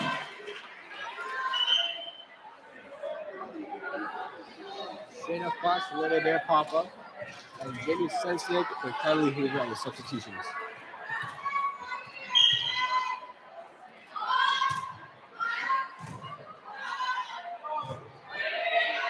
Over the net by Shayna Fox. A huge spike. There's not much you can do about that one.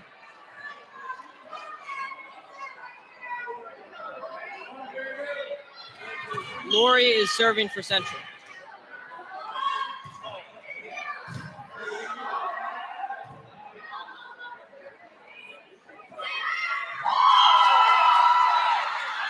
Kyla Marks just so under it on that one. Right over the fingertips.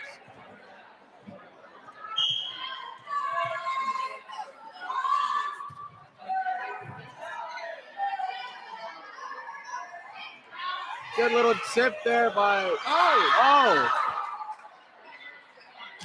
And a powerful hit called in on the line judge. What a hit by Kyla Marks, I tell you. And remember, folks, Fairview needs to win this game to stay alive.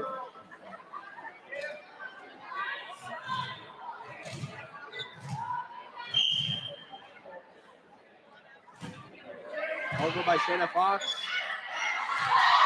A miscommunication on Fairview's part.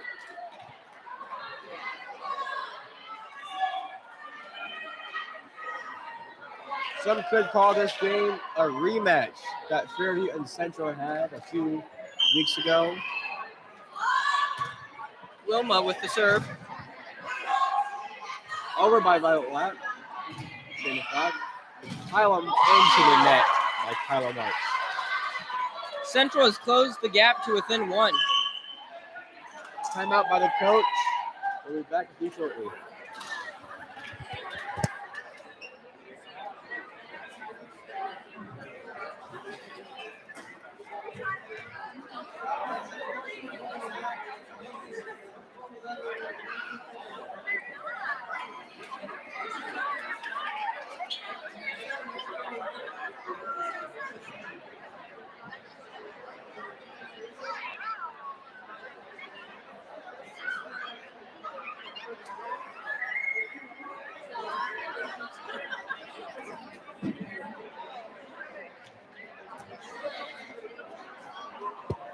Those of you who are Ephrata or Mountain View fans, that game is coming up next after this one. But that all depends on who wins this one, because if Central wins this, then Ephrata plays next. But Fairview can still stay alive with a win.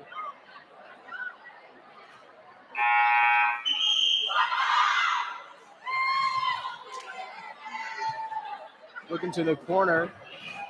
All of the favorite fans are sitting down for some reason. Don't know why, but they should be standing up cheering for their home team.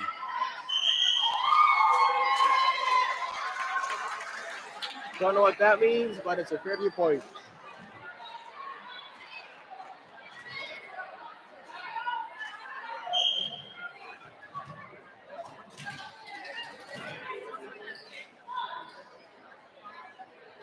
There we go with the serve. Good serve.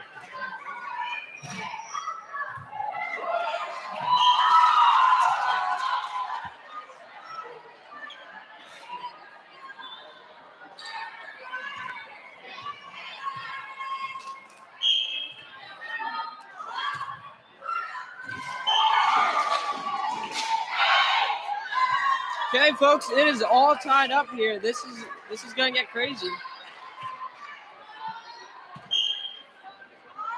Mariah with the serve. Over by Chrissy Peterside. Out.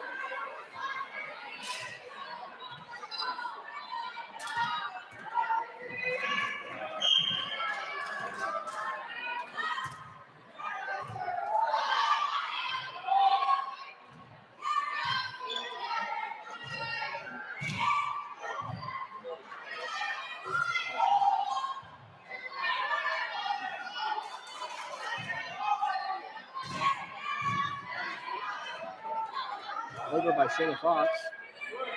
A huge spike. Looks like it was tipped by Shayna. A block.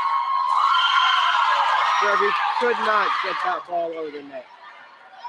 Central now leads 19-17. The legendary Falcons nest does not seem to be really hyped up at this point. They're all sitting down.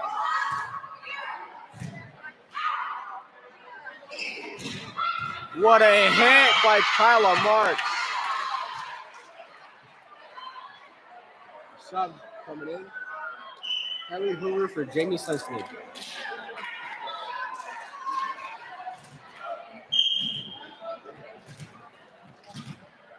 Kyla's going to get her chance to serve.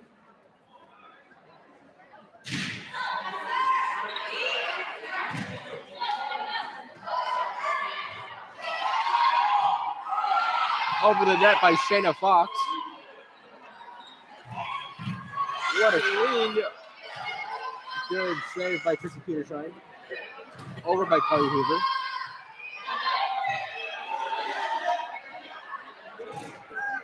Violet Lap. Over. A miscommunication on Central. You don't see that too often. It is now all tied up here. These two teams are some of the most fairly matched teams that you will get to see in this tournament.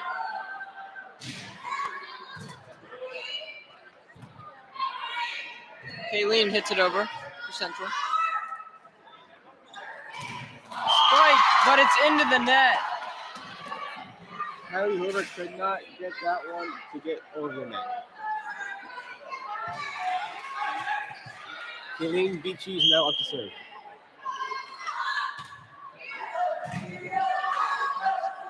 Over by Violet Latt.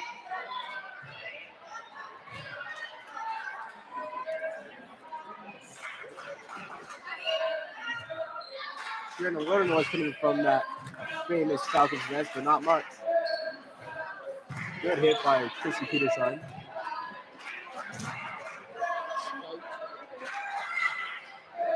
Kyla Marks with a good hit.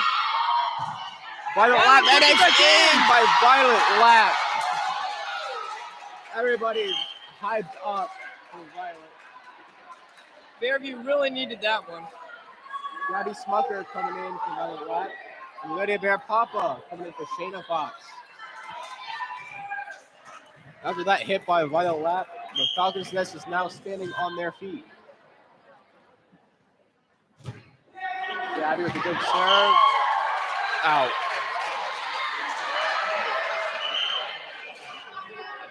Good call by Samantha to avoid that one for Central. She's going to be serving now.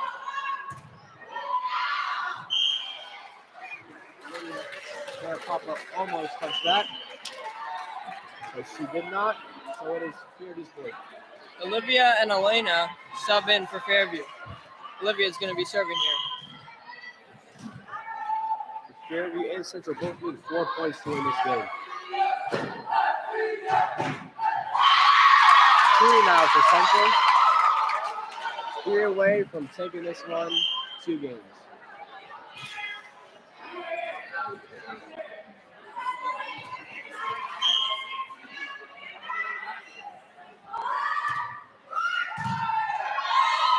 Nobody there to get the set for Fairview.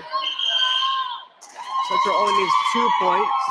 That's a good timeout by Fairview's coach, Joanna Martin. We'll be back with you shortly.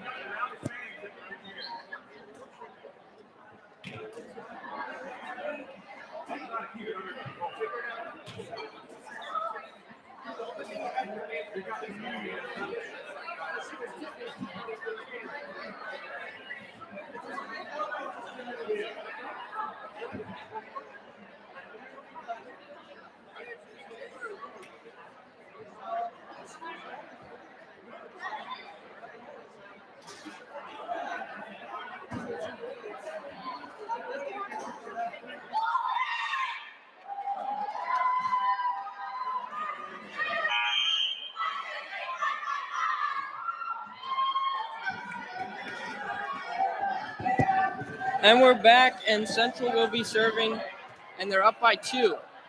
So this could get interesting. Tigers Nest is again slow to stand up.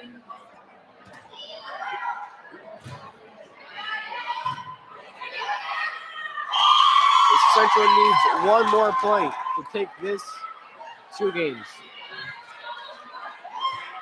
Sloman Mass could have the game-winning serve.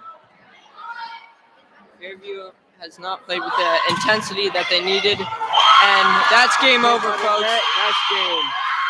Central comes out with the win, wins in 2 games, and yep, we're gonna see the handshakes happen. Devastating loss for Fairview. Next game is Ephrata and Mountain View, and that will start in about 10 minutes. So whoever's announcing, they'll see you then.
Testing.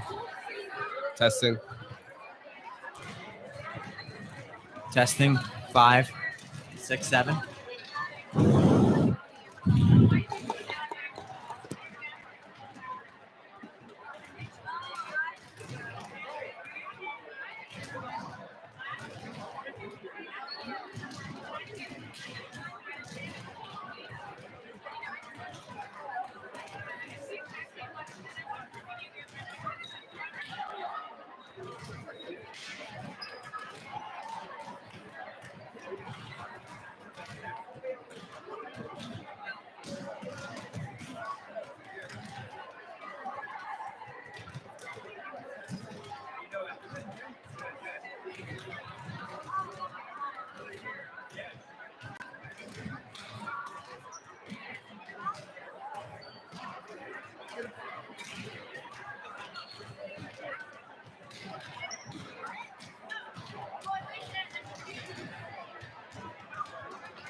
Good afternoon, everyone.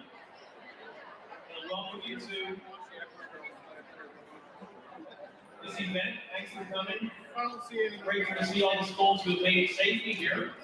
This game features Effort Mennonite School, coached by Cindy Fox, and then from Springs, PA, Mountain View Christian School, head coach Brooke Tice. And it's a blessing to have us all together. We're going to pause and have a word of prayer and get started playing volleyball. Let's pray.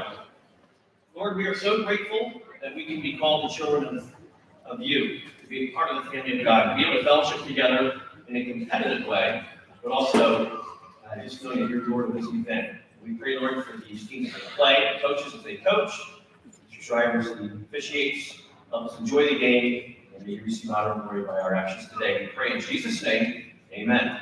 All right, good luck, ladies and ladies. Have a great game. For the 51 people at home, this game 4 of the 14th annual Fairview Christian School Volleyball Tournament is about to get underway. We have a great matchup here for you today. Ephrata Mennonite School versus Mountain View Christian School. Here are my color commentator, Dante Mahomes, and me, Brock Johnson. We will be giving the game today. It's going to be a great one. Yeah, excited to see.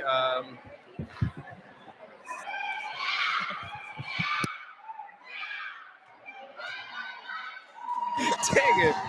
For the Ephrata Mennonite School. Here's your team. We have Jenna Groff, Miranda Martin, Caitlin Newswanger, Karina Denisha, I can't even say her last name. Karina Zimmerman, Tirza Martin, Samantha Weaver, Shakira Burkholder, Candace Jude Fox, Tirsha Ellsworth Martin, and Juliana Tapaya. All right, and for Mountain View, we got Trinity Friend, Taylor Yoder, Isabella Beachy, Ekaterina Yoder. Lauren Yoder, Kiana Beachy, Samantha Beachy, and Shauna Petershine. This should be a fun one as Kevin, our referee here for the 8th year straight for this tournament, he's going to be a ref. We have some great line judges, Blake Fox and Jacob Petersheim. So hopefully they make the right calls. I sure hope so, Brock. Yeah. Dante, this should be a good one. I mean, agreed. we have the number 4. Hold on. The number 3 seed Ephrata versus the number 6 seed. So Yeah. Mountain View is underdogs. And Jenna gets it underway for us. Good serve by her. Nice spike there from 13. That'll be Isabella. Isabella.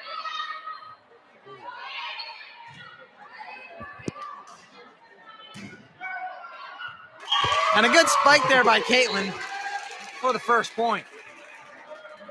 Yeah, I have a feeling we're going to see a lot more of that throughout the game. Be watching for that. Definitely agree, Dante. Thank you, Brock.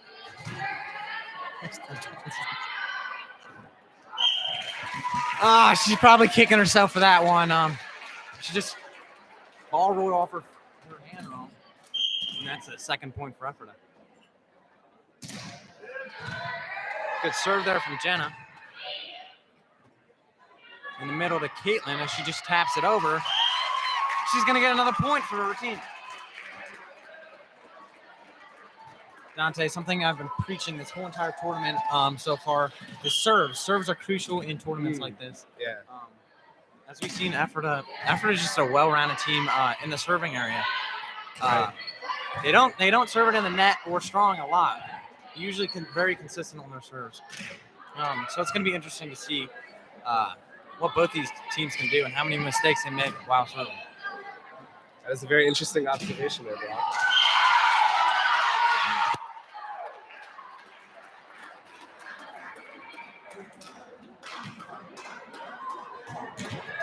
Quite Dwayne. Served by Isabella. Right in the net. Hope that she could bounce back from that one. Score is 4-1 as Karina Rutt is serving. Jump serve, okay. That's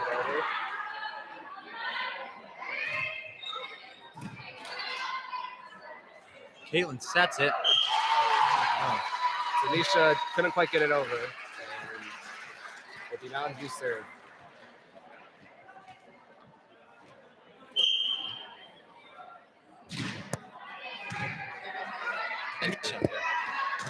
Good hit there by Caitlin. And Isabella cannot quite get to it fast enough. And the scoreboard just shut off. Uh-oh. We're having technical okay. difficulties. I'm pretty sure it's 5-1 though. This is the 4th game, and we're already having scoreboard issues. Caitlin with a nice serve. As Candace just bumps it over. Isabella hits it over. Set by Jenna. Candace goes up and just puts it down with force. And Ephrata goes up 6-1 on that one. Last year we had many difficulties with the scoreboard, and we got a new one. Oh, that score's not right. There we go, 6-2. We got a new one, and it's still giving us trouble. That's what we get for being cheap. Candace, Got to be a life lesson in that one. Am I right, Mr. Johnson? you are indeed. Candace bumps in the net there, and that's going to give Mountain View the 3rd point of the game. That's correct. And Trinity is going to be serving again. Nice serve by her. Jenna gives it to Candace. That's going to be a 2. For number 80, that'd be Kiana. Kiana Beach. Tirza serves to Ephrata.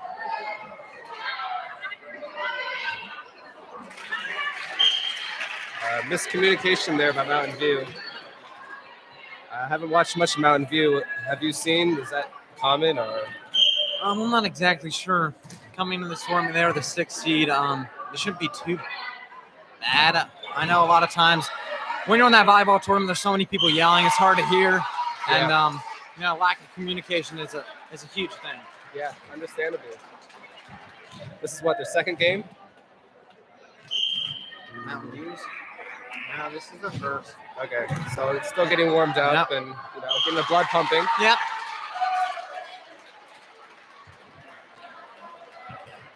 We're still in the game. So score is 8-5 and Mountain View serving. After this game, we're going to have a great matchup, Gospel Haven and Maranatha. That's going to give us a chance to look at the number 1 seed of this tournament, Gospel Haven. I'm excited to see what they can do on the volleyball floor. Yeah, should be fun to watch. Definitely. Good serve there by Denisha. And the placement of that serve, just about perfect there. Well, Mr. Johnson, I don't know if you've been paying attention, but the viewers have went up to 56. 56. That's huge. We love your guys' support. Oh, we even got 2 thumbs up. So, someone hit that third. Make it go up. We watching. Oh, come on. Definitely mean a lot. We put a lot of effort into Oh, we this. just lost one. That's 4. What do you know? We love you guys back at home. Hey, my faith in humanity is definitely raised up, a notch or two. Yeah, it has. All right, timeout here by Mountain View. They got to discuss things. The score's 11-5. They're down by 6. They are getting warmed up, like you said. So Yeah, make a few adjustments and still a game. you definitely have a good coach down there, Brooke Tice. She knows what she's doing. Yeah, be interesting what they do out of this timeout. What changes they make. Definitely. All right, we'll be back in 30.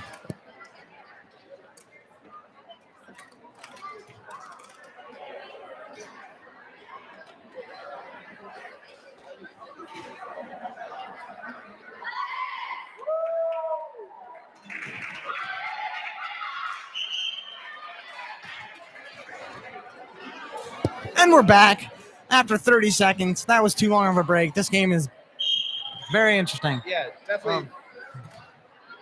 Keeps you on the edge of your seat. Wow. I mean, I was not expecting that all game, as Trinity knows she's a better player than that. The ball just slips off the end of her hand. Goes out of bounds. These type of mistakes in the first game are expected, and Yeah. I don't think it's anything to be concerned about. That's true. Good set there.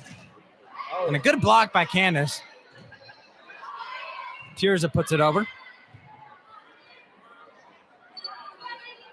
Isabel just taps it over. What placement? As she saw Karina move forward, she just saw an open spot on the floor where she could put the ball.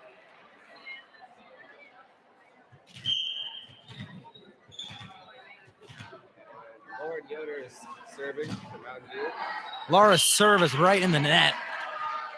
Like I said, I'm going to say it again. Serves are crucial. Yep, you're definitely right there, Mr. Johnson. Yeah, it's going to kill you every time. It's not awarded there, don't you think?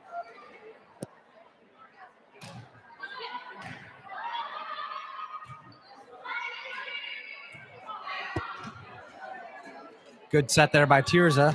Karina puts it down. Good spike by her. And Trinity just, her pickup there just went right in the net.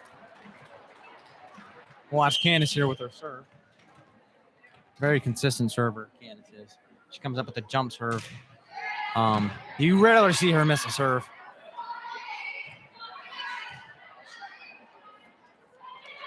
Caitlin taps it over.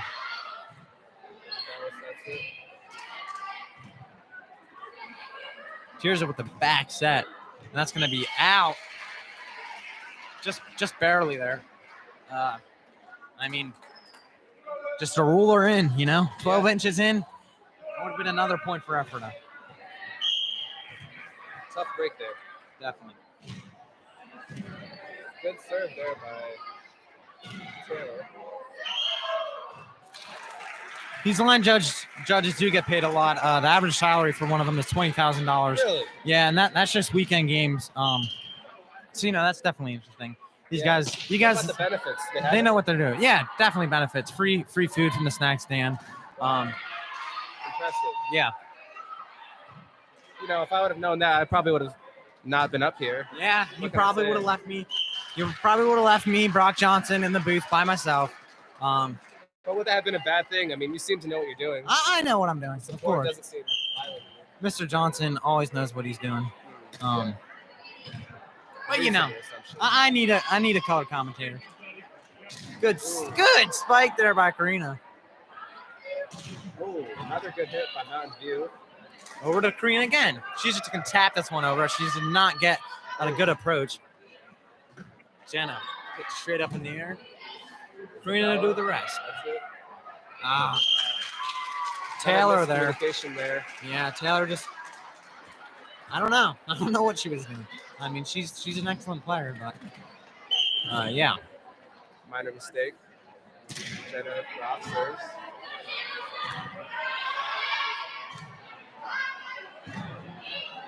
Jenna puts it straight up in the air for Caitlin as she puts that down with force.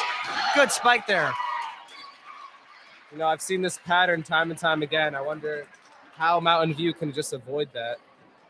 I'm not sure. Obviously, you can't completely take away the presence of Caitlin as she's just an animal up front on that line. Yep. Definitely has a powerful spike, but you can slow her down. Yeah. I'd love to see what Brooke does to make some adjustments and Yeah. see if they could climb their way back in this game. As it will be tough as they're down 12. We'll be back in 50 seconds. Yep.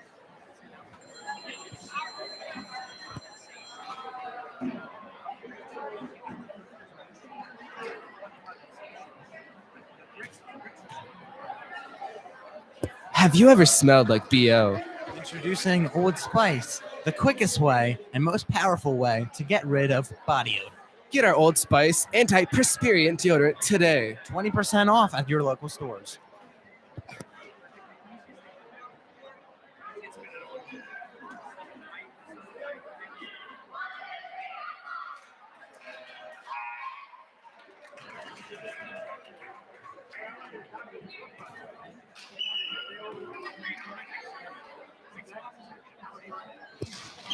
Dante Mahomes and Brock Johnson are back. Jen is going to get a set for after this timeout. Good serve by her. Oh, what a block by Caitlin. Isabella tries to put it over, and Caitlin, like I said, just a presence at the front line there. And get that block. Yeah, she's definitely proving her point as it's hard to stop Caitlin from Yeah, getting definitely. to the ball. Definitely. As Jenna serves it into the net. Isabella will be serving. Good serve there by Isabella. Jacob Petersheim makes an excellent call. Yeah, couldn't agree more. Yeah. I mean, he's just so locked in. He's locked in, he's zoned. Yeah, it's really inspirational. It really is. I would agree. Tirza goes up and just puts it over the net. Once again, a good play by Ephrata, just sticking to it. Yes, definitely. Something I've noticed so far is Mountain View is not playing that bad. Ephrata is just playing extremely well. Yep. They're not making a lot of mistakes at all. It's Karina with a nice jump serve. Isabella just taps it over.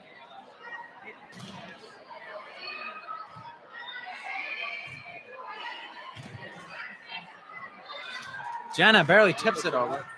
Oh, little miscommunication there. As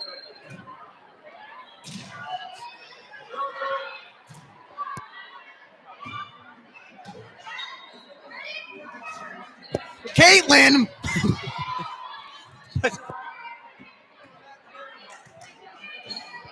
Jenna, she's giving it to Denisha. And she puts that one down too. Good spiking. Good hitting, excuse me. Tirza, I mean, I feel like everyone can spike this ball extremely well on this Ephrata team. wow, way to put it over. Wow, look at that line, Judge. Strut with confidence. Just another one. I mean, call and call again. Mr. Petersheim over there just stays consistent. What can I say? They literally call him Mr. Consistent. Really? Yeah. I guess that would make sense. Yeah. He's so consistent. Definitely. I think we could view him as just a role model in general, like not only in line judging, but in life. Yeah. Spiritually, emotionally, and physically. You're definitely right about that, Mr. Johnson. I mean, on the spiritual side, he's a unit. He's a religious man. Yeah, Deeply religious, actually. just a constant battle. Some people call him a monk as well.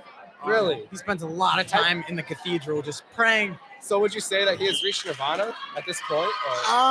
I'm not sure. He does not classify himself as a monk, but he's deeply, deeply religious. Yeah, I heard his meditation tactics are just stellar. If you ever have any questions about religion or anything like that, talk to our line judge, Mr. Petersheim. He'll inform you. I'll definitely have to give him a holler. Yeah, you will. His number, just in case, is 310-664. Okay. 7823. Give him a shout. Let me give that again. You said 310-664-783. Is that right? Yes, sir. Okay. I'll have to remember that. And viewers, you could remember that too. I see we have 55 viewers, and As we just lost 5. yeah, but we'll sorry, get back up there. We got a little distracted from the religion of this man. Yeah. But we got to focus on volleyball. We apologize. Yeah. All right, we'll be back in 2 minutes and 30 seconds.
Have you ever woke up in the morning and just felt like you're gonna kill your day?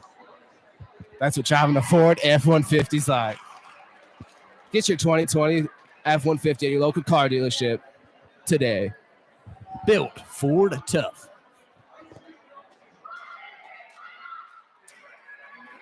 All right, after that quick break, had some great words from the Ford dealership. There's one Savage L&B.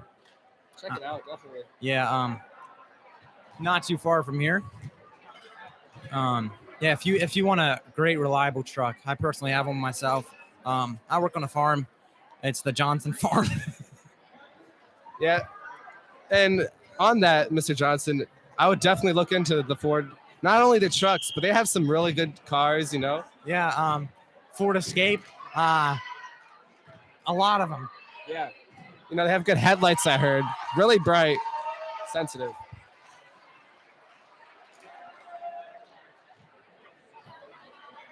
And Isabella will be serving right now from Mountain View.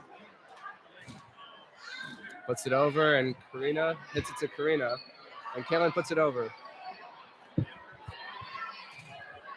Isabella puts it over. Karina tries to get there, not in Good time. Play by Mountain View. As you can see, they've definitely made some adjustments out of that break.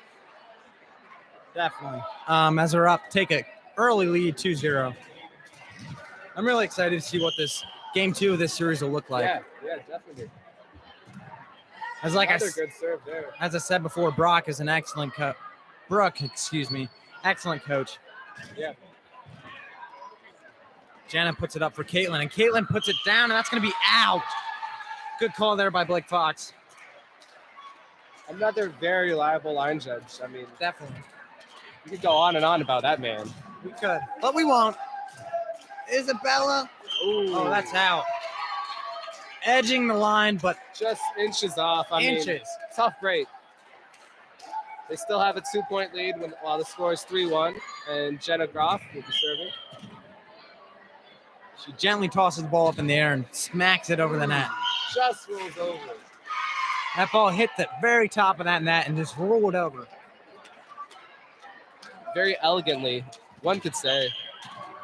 That's your word of the day, elegant. Yeah. Elegant, elegantly.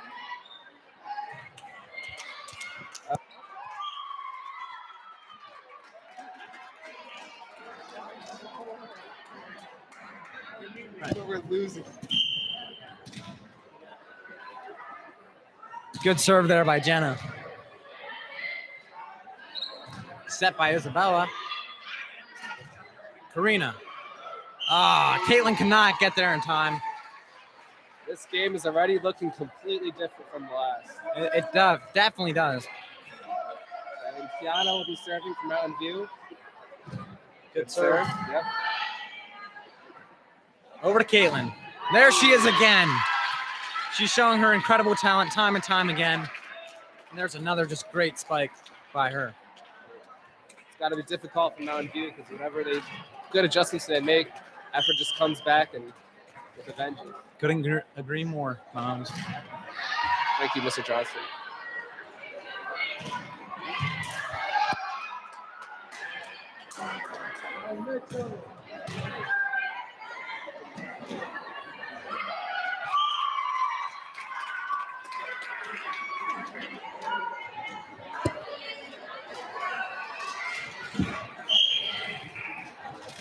Here's Karina Rutt with a jump serve. It's a good serve by her. Trinity put it over from Mountain View. A set by Caitlin over to Tirza. Hit her to set her.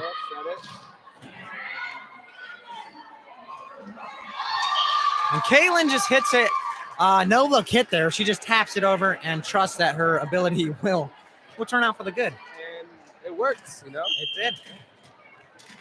The Maybe- eye can be very deceiving. It can.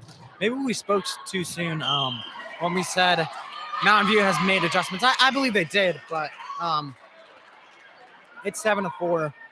I think they made adjustments. It's just after this number 3 seed might just be too good. Yeah, they're definitely showing that they're placed maybe even low enough. I mean, Yeah. dare I say. Dare you say? Yeah. Dare you say, Dante? That's no hate on Mountain View. Mountain View is an no. excellent team. Yeah, definitely. This is just focusing on the pure talent. Of effort. And Mountain View also has been showing their talent. Yeah. And Serve's going to be out there. Trinity served out of bounds. It's a tough break there.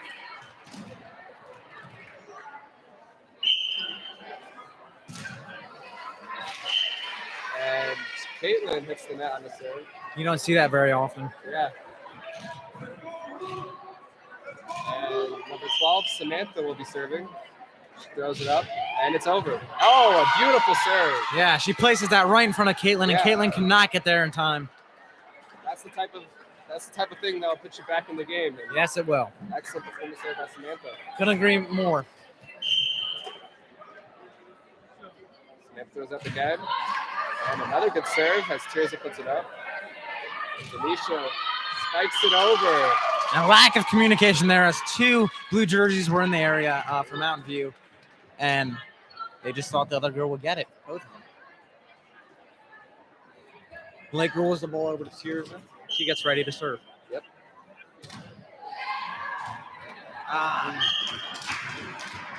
Trinity just couldn't handle that ball. Couldn't quite get the desired touch on it. Yes. Tirza will be serving once again.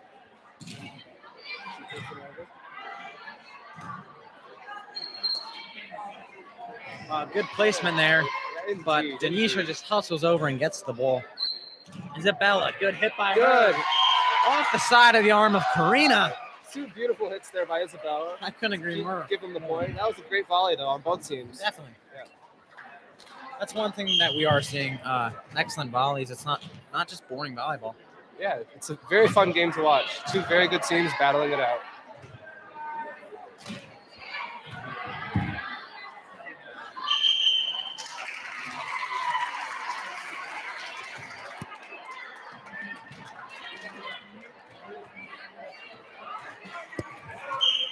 Here's Denisha.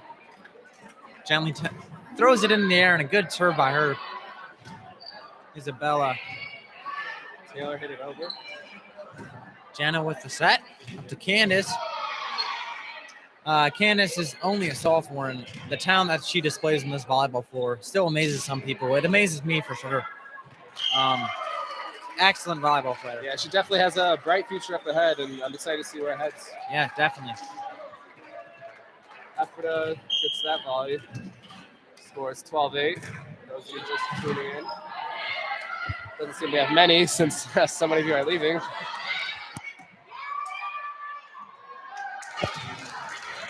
All right. Stick around, guys. Stick around. Plug it out for us.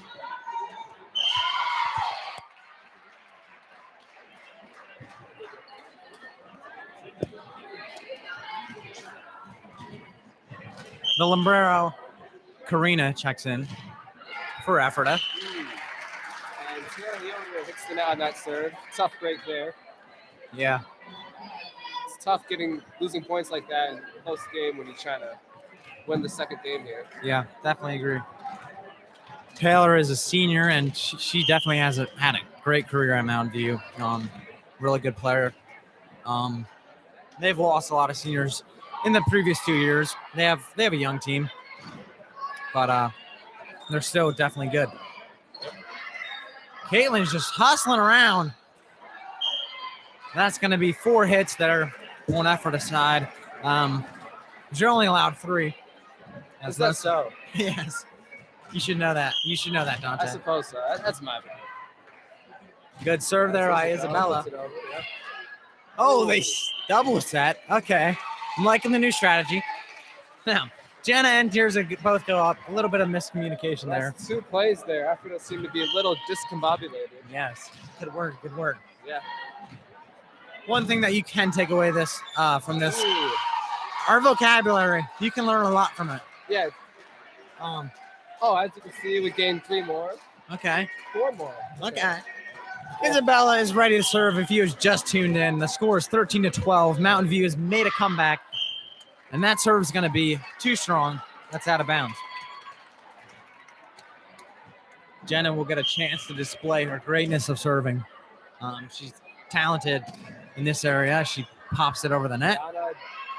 Oh, hustle! What hustle by her? Beautiful play. Wow. I'm in utter disbelief as Mountain View gets to 13 points, down by 1. Let's see what they could do here. I love to see that that hustle. Don't we all, Mr. Johnson? Don't we all? And Taylor puts it over with the serve. Jenna, nice set.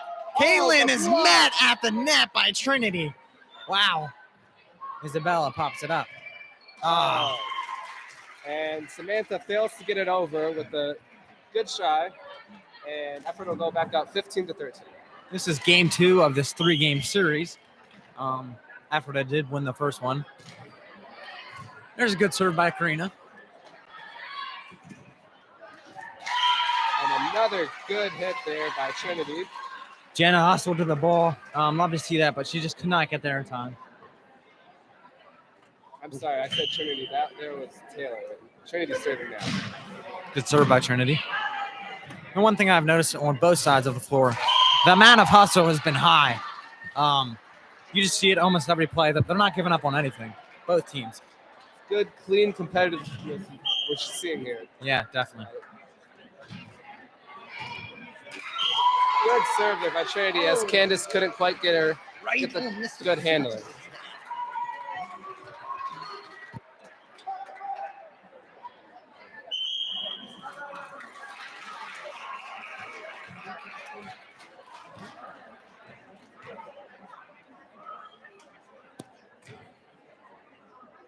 All right, we're going to have a timeout and a short break here. We'll be back in 50 seconds.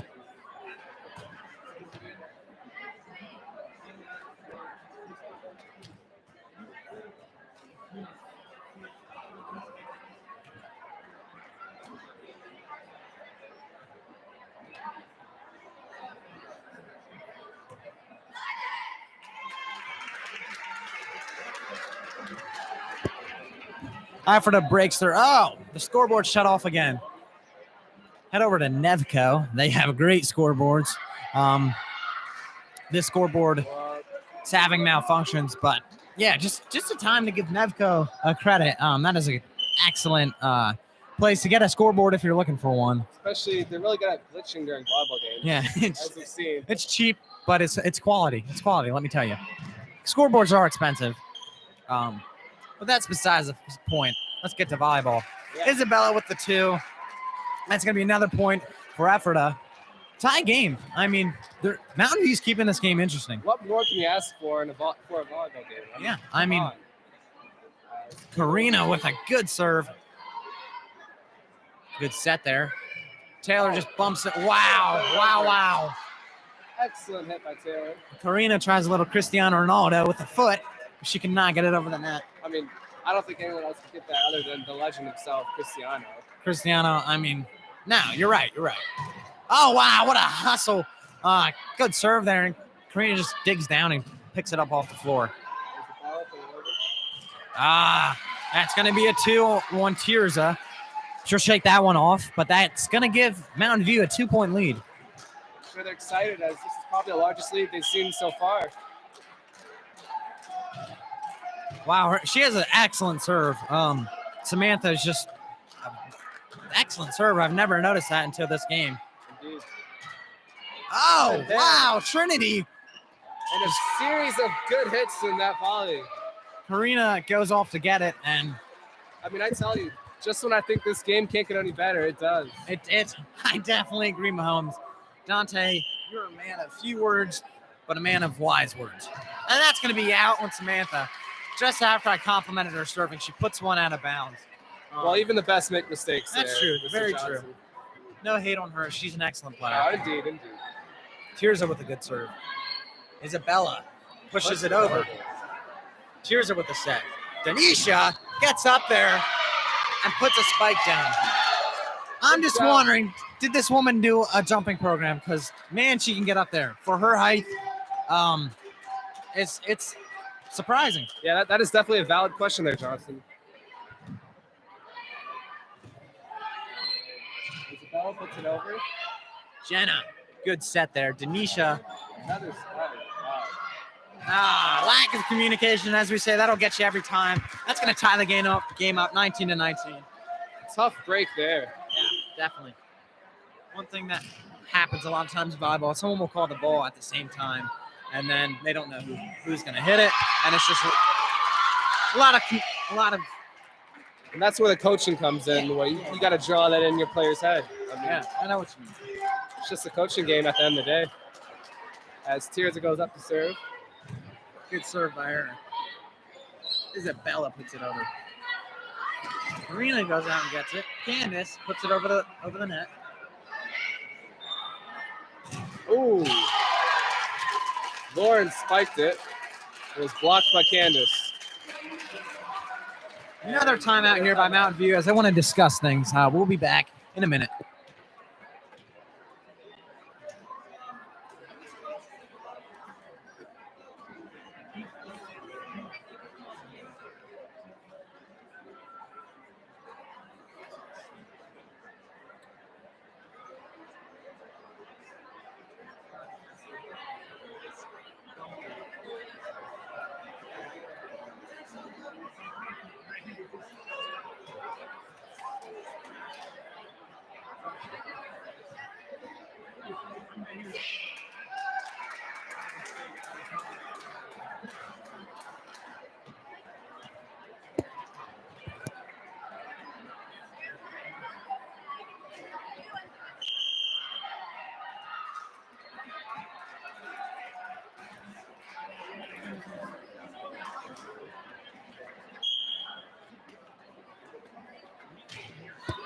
Tirza gets us underway out of the timeout.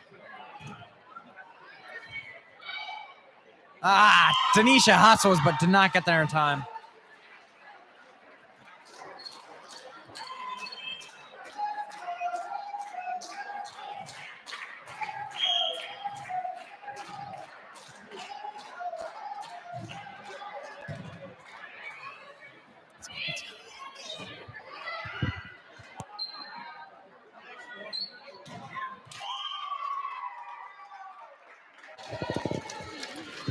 It's 22-20, 3 points away from winning this game, but Mountain View's not out of it.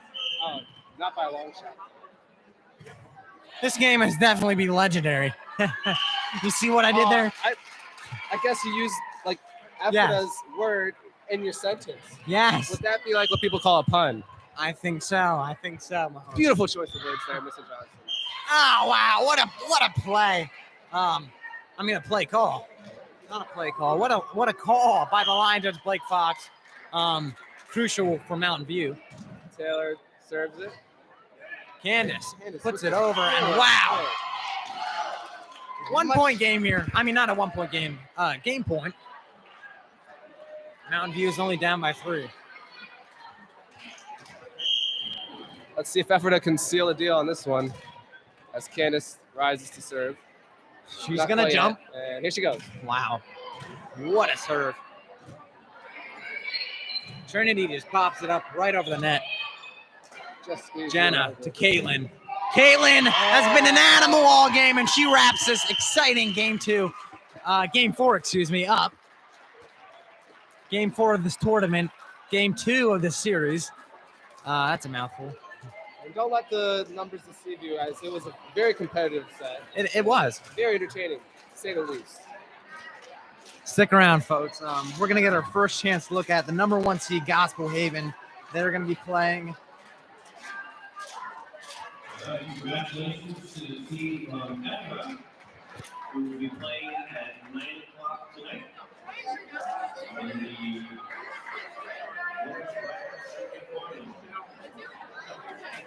next game features the team from Gospel Haven. That was so much fun. Gospel Haven Maranatha.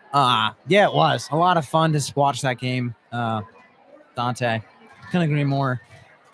This should be a very interesting match. We get to look at, turn that camera back on. We get to look at, I said it probably 20 times already. This Gospel Haven team, it was the number 1 seed. Just a well-rounded team. Few players, but great talent. Yeah, they definitely have some high expectations to live up to, and I guess we'll have to see them go on this game. Yes, they're going to be matching up against the Maranatha Eagles, the number 9 seed. They're a very good team too, Maranatha. For being a 9 seed, beating Faith. Faith is an 8 seed. Earlier today, we had a 9-8 seed matchup, and Maranatha won that, which brought them to this game to face off against this number 1 seed.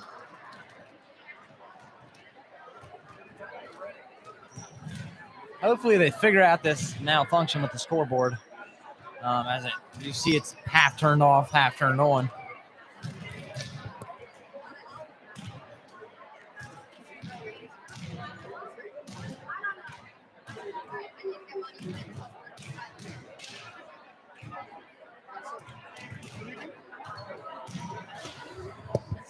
And it looks like the scoreboard's back in business. The scoreboard is back. I think it's really interesting to see how these different teams warm up. A lot of interesting techniques just to get them loose and get them ready for some good volleyball.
To entertain you here, I have a quote. I saw it on the back of a Mission Barbecue Cup.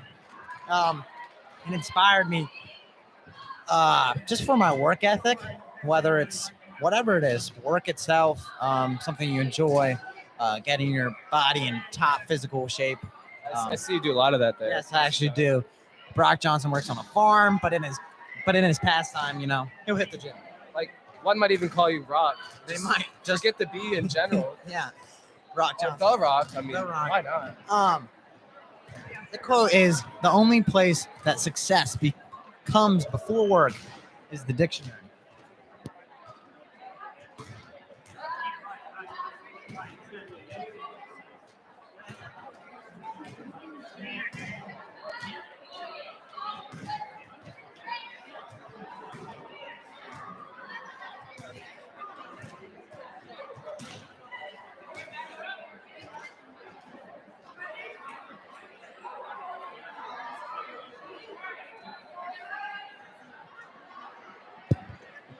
Sorry for that break. That quote is inspiring. And can I just see that one more time, Mr. Johnson? I was very interested. The only place that success comes before work is in the dictionary. I mean, Now let me think about that for a minute. all right, it's been a minute. That is, I have no clue what you just said. I'm not smart enough for that. Can you explain it like as you went to a 5-year-old? All right. Success. You know what success is. You can look at success multiple different ways, whether it's financially, in life. Success comes many different ways. No, Money definitely. is the only way to success. No, sir. You got that wrong. That's what I've been- Well, we live in America, buddy. okay, that's true. America values the dollar bill way too high. Amen to that. Amen. Definitely. It's not all about your financial. Not, in the end, it's not about the dollar bill. In this day and age, it's Bitcoin. I mean, really. It's cryptocurrency. No. Dogecoin. We all know we're Christians here. At least me and Dante are. I don't know about the 56 at home. Hopefully, you guys believe in the Lord Jesus Christ, our Lord, our Savior, the one who died on the cross for our sins. But obviously, success comes when you accomplish something, when you get the job done, when you accomplish something, when you learn something new. I think that's how I would define success. Dictionary, you can find meanings, you can find all this stuff and you can learn new things. So this quote means basically if you want to be successful, you're going to have to work. You know what I mean? So me on a farm, if I want successful crops, I have to work. I just can't sit inside all day. I got to get out in my combine. I got to get that corn down, put it in the silos, So I don't know. This quote was definitely inspiring for me. I don't know about you. Well, I mean, gee, you sure have to explain it that way. I sure do love that quote. Yeah, it's a great quote. All right, stick around for the next 6 minutes and 20 seconds. This is gonna be a great matchup. Please don't go anywhere.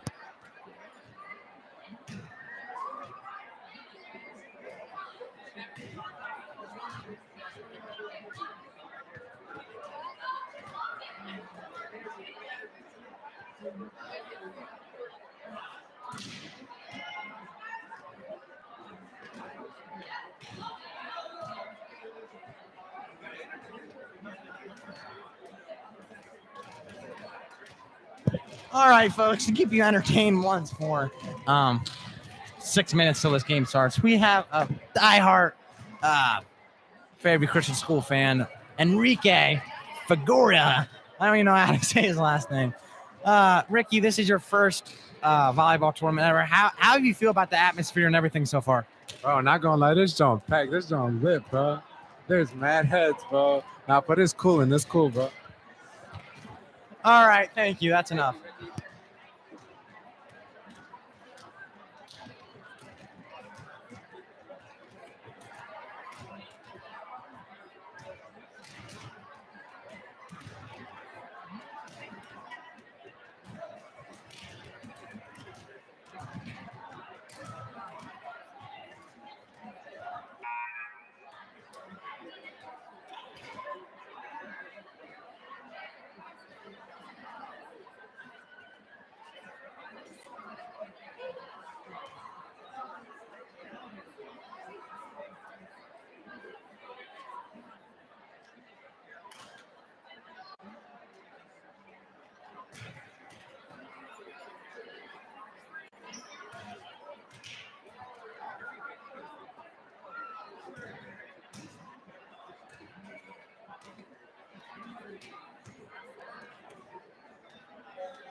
Welcome back, everyone. Back to the podcast.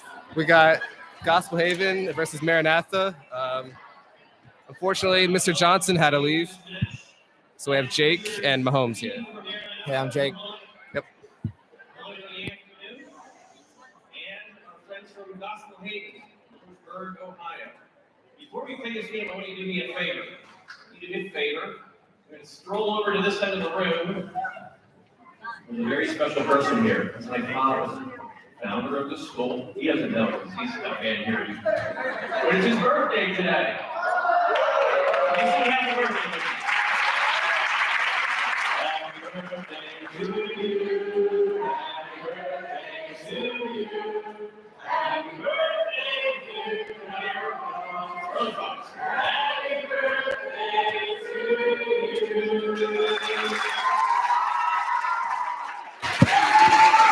Everyone, be sure to wish over your camera J. Irvin Fox a happy birthday. Chris's birthday today too. Happy birthday. Let's play volleyball, shall we? All right, let's see. Number 1, Gospel Haven go up against. And we're going to pray. We thank you, Heavenly Father, for giving us safety in our travels here. Many have traveled many hours, and thank you for giving them a good trip. Now, as we play, I pray that you play to the best of your ability. We really ask for health, strength, wisdom in the game as it's played. The officials and the coaches help us to enjoy this event. We pray this in Christ's name. Amen. All right, good luck, ladies. Have a great game.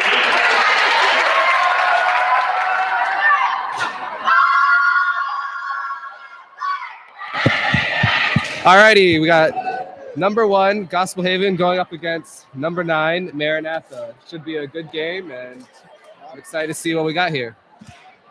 What about you, Jake? So, who do you got winning this game? I gotta put my money on Hartville.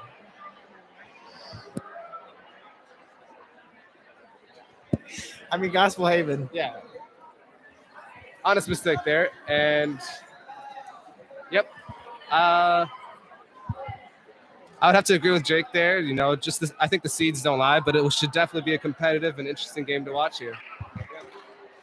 And let's see what happens.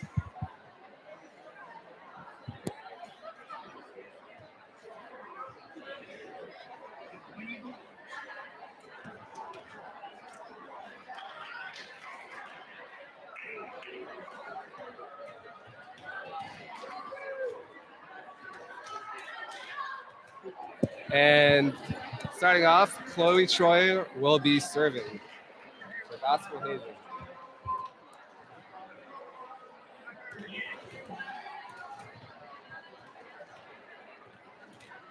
You know, as me and Johnson were talking before you came here, Jake, we were saying that Gospel Haven has a lot of expectations and hype to live up to, and it'd be interesting to see how it goes. What do you think, Jake? Sure. Yeah, I've heard a lot of hype surrounding Gospel Haven. So we'll see what happens. Yep, a lot of excitement in there. And Chloe's serve is good. Good old bump. Ooh, a nice set. And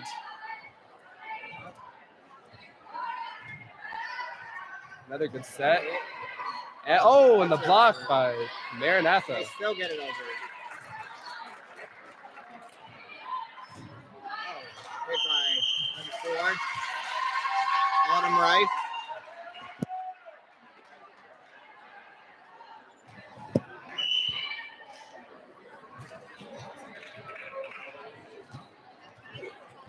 Corinne Horst will be serving. Ooh, good effort there by Gospel Haven, but the serve was very successful, to say the least. Maranatha's off to a good start. Agreed. 2-0 lead there.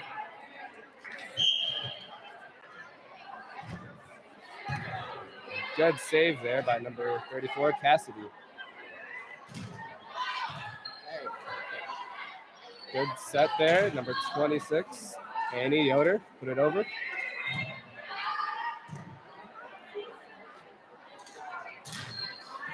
Nice. Come over there.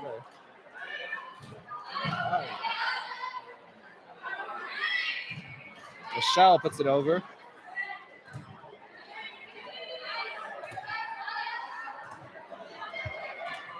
And Michelle puts it over once again.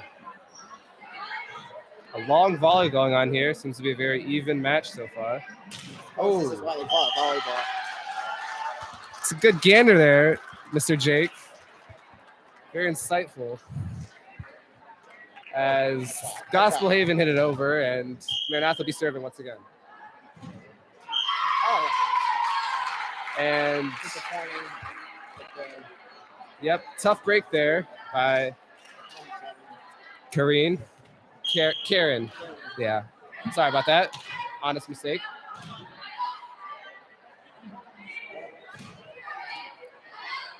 Cassidy sets it. That wasn't Cassidy. I'm sorry. That was Good hit by Chloe. Good hit by Gospel Haven. Yep.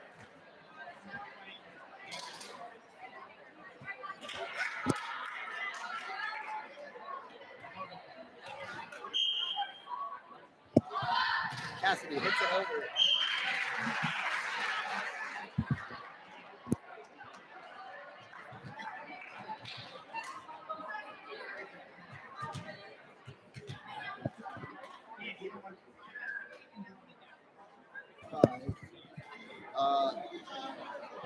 Leah Martin, sophomore at Maranatha Christian School.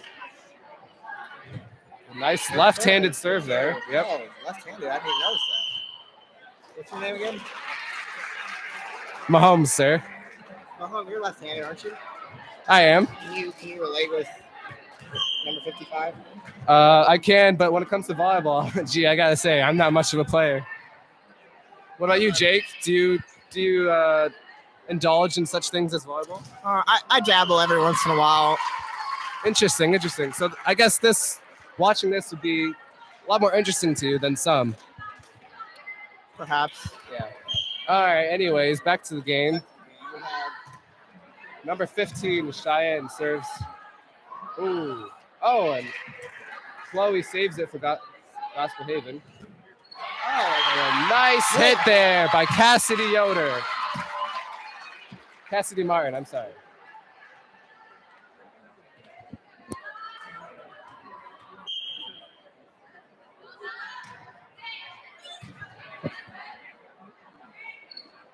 Oh, what a hit.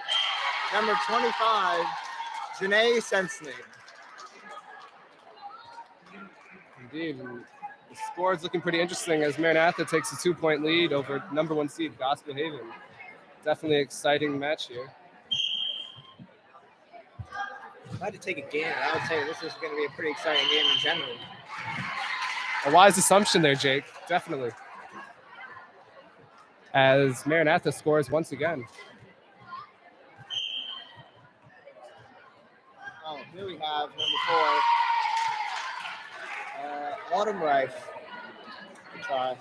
Yeah, tough break there as Gospel Haven gets the ball back with that score.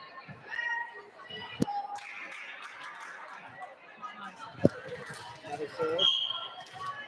Gospel Haven.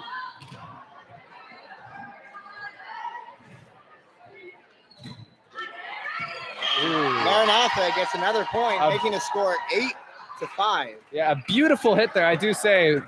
Wise placement. Like a rainbow arc. Yeah, just completely avoided every Gospel Haven player. Another hit by 14. Oh, A nice. solid tip there by Janae Sensei. As Maranatha is off to quite the start.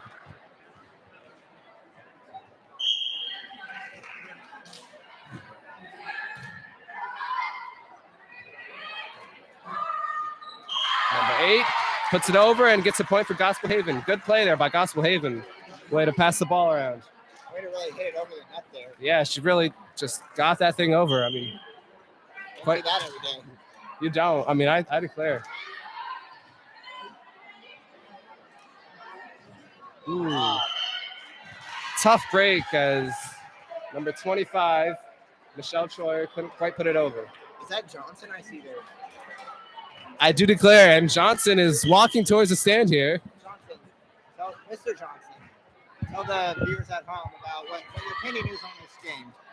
So far, this game has been very well, evenly matched. I expected more from Gospel Haven as they're the number 1 seed. I have to agree with that. But Mountain View is just playing outstanding. Maranatha, excuse me, sorry. Honest mistake. Gospel Haven is getting warmed up. It's their first game. Just give them some time and they'll show you that they'll display the talents that they have. So I'm excited to see what happens. I am too, Johnson. Excellent take there by Johnson as he returns to the table. And Maranatha scores yet again. The score is 11-7 for those of you who are just joining in.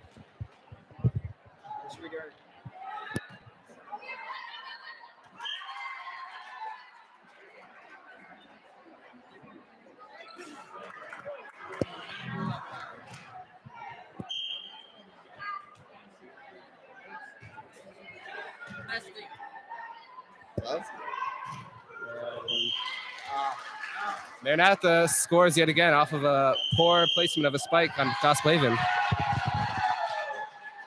Me and Dante have been discussing these line judges. These are actually unpaid. Our best line judges had to leave. An emergency game, a UCLA, UCLA UConn game that they had to go up and line judge. Are you being serious right now? Yeah. So they travel a lot. They get around. But they do like to stop in. They both graduated from this school, so they like to come back and show their love to these guys. I'm pretty sure I've seen them line judging with NBA games. Yeah, it should be interesting seeing how the unpaid line judges perform. So far, I haven't seen any mistakes, but yeah, a little on the nervous side with a team like this. And we'll be logging off here for a commercial break.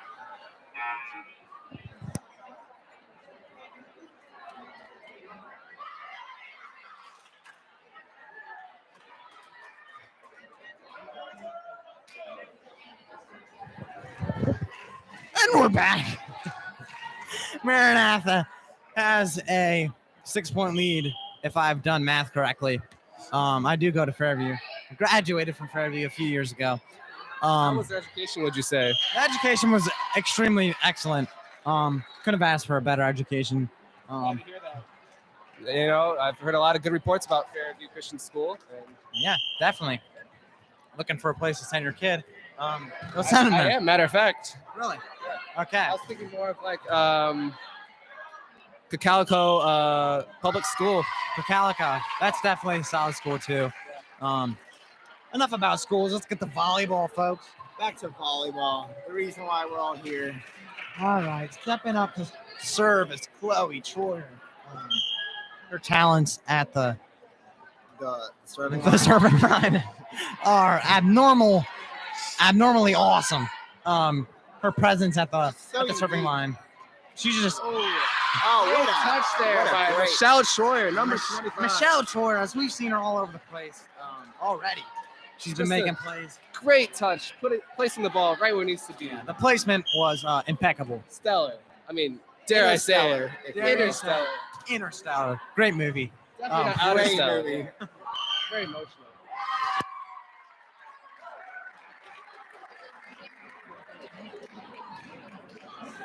Chloe's going to step back to the serving line again, if that's what he's even called. So, Johnson, tell me, what are your thoughts on Chick-fil-A?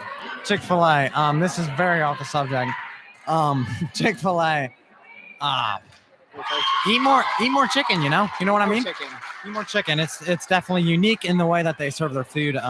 No beef. I respect it. I just think it brings glory to God the way that they serve it in a Christian way. Well, have you heard Kanye West songs? I Closed on Sunday. I have indulged my ears in such activities.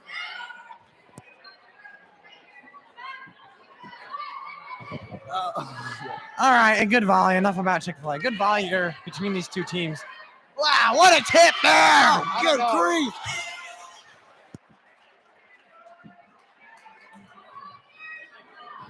I cannot believe it as Number Maranatha 7 scores once again. A good serve.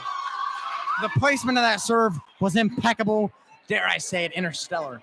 Wow, just wow. I have no words really. I'm excited to see the next one as it goes up. And Another one. Another nice one. Chloe with the set.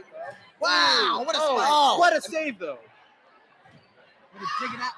Oh, that is edging line. Oh, another. That was in. Man. Wow. For being an unpaid Man, line that judge, just that's cannot- one of the best calls I've seen around. Very impressive. I mean, I declare. I declare that was one of the greatest calls I've ever seen. That was mere, dare I say it, centimeters away from being out. As Cassidy puts it over for Gospel Haven. Yes. Did you? Oh, you're talking about 34. And Yes. And Haven got it again.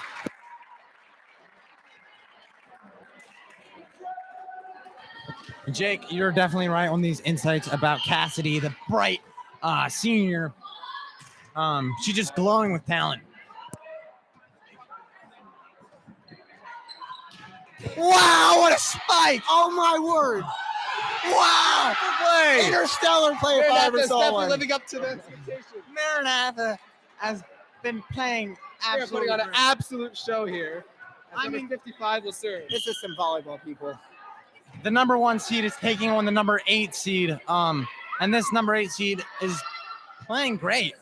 What can I say? I mean, They are going above and beyond any sort of bar that was set. above and beyond the call of duty. Any kind of expectation. Yeah. And that's out. That's out. Good call there. By this line judge that fills in occasionally. Good call by Kevin. Oh my lord. Shake it. Good serve there. 15. Whoa. All right. All right.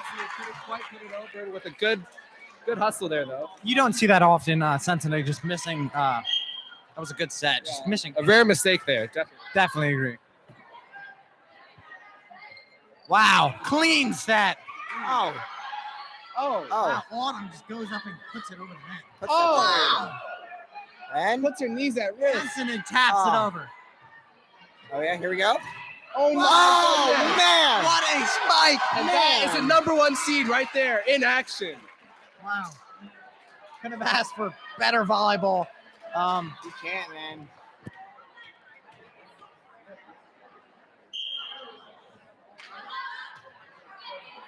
Great serve there by number 15. Autumn Oh. taps it over. Good bump. Let's get it. Cassidy sky high jump there to tap it over. Oh, what a block! What a block! I don't know who number. There by Tammy Beachy, number 12. No, Tammy is just Only a sophomore. Tammy. Real potential there, man. Oh, definitely. Talk about potential. The definition of potential is Tammy, man. I'm gonna mark that down. That is- Tammibechy. Remember-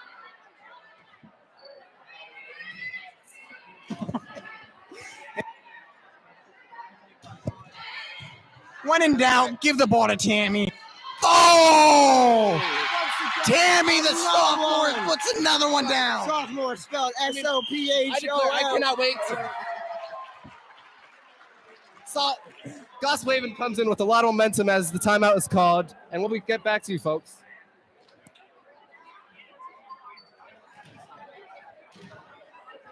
Have you ever found yourself hungry at lunchtime, craving a crunchy, flaming hot snack? Gee, I have. Then head over to your local Walmart and get yourself a bag of flaming hot Cheetos. What are you waiting for?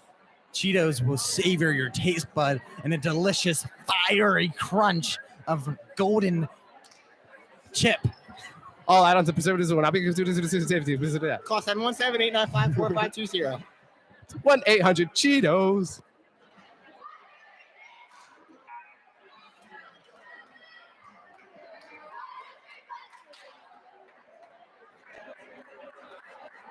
Cheetos.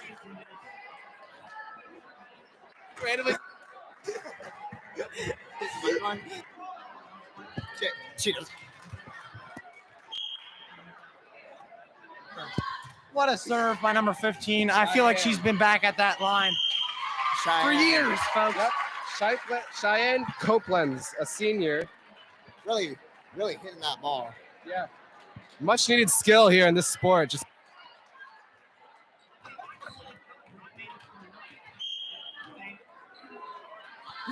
Another good Oh, serve another there. hit. Oh, wow, that hit the ceiling. Oh, I mean, give her the ball. Oh, my Give her word. the ball. TAMMIBCH. what more wait, can you what's want the from a volleyball? Number 12.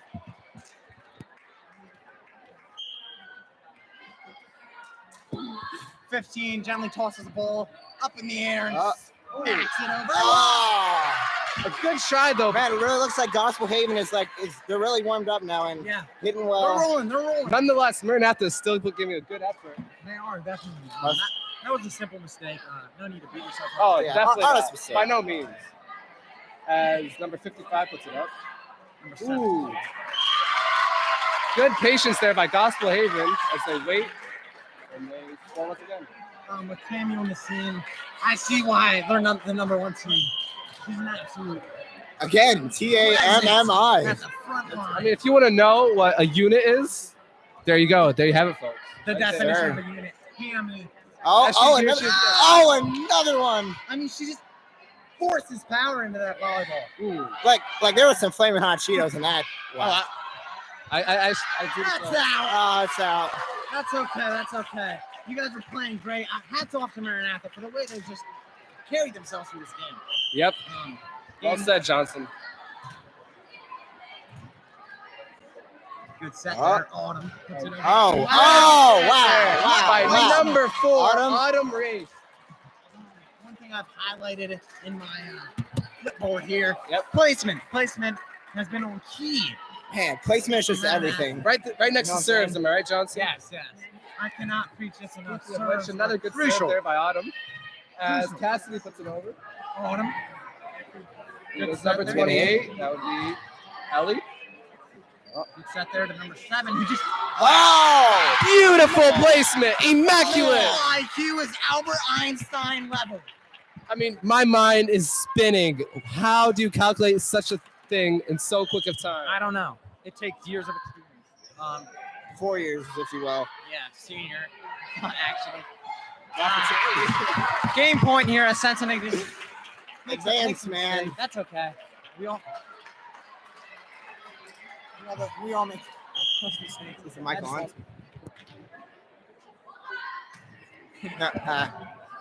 Oh. Good hit there. Oh! Beautiful play. Oh. Cassidy Oh! strikes it home. The gym is going crazy. Cassidy puts the final touches on that game 1. Wow. Just wow. And we'll get back to you folks next game.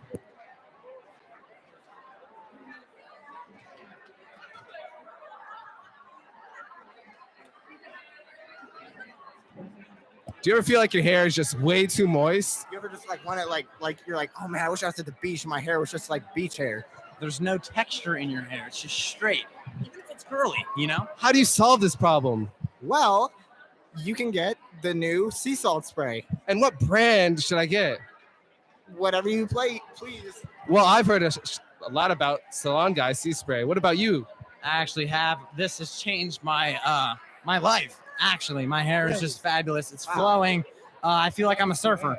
I mean, not only do I have the perfect physique, Brock Johnson is, I mean, perfect. Well said there. Well said. Like, I mean, I can just see it. It's like Michelangelo. Like, I mean, dare I say it, a Greek god. Yes. Dare you say it? I dare to say it. And all this is because of why, Mr. Johnson? The sea salt spray presented by The Salon Guy.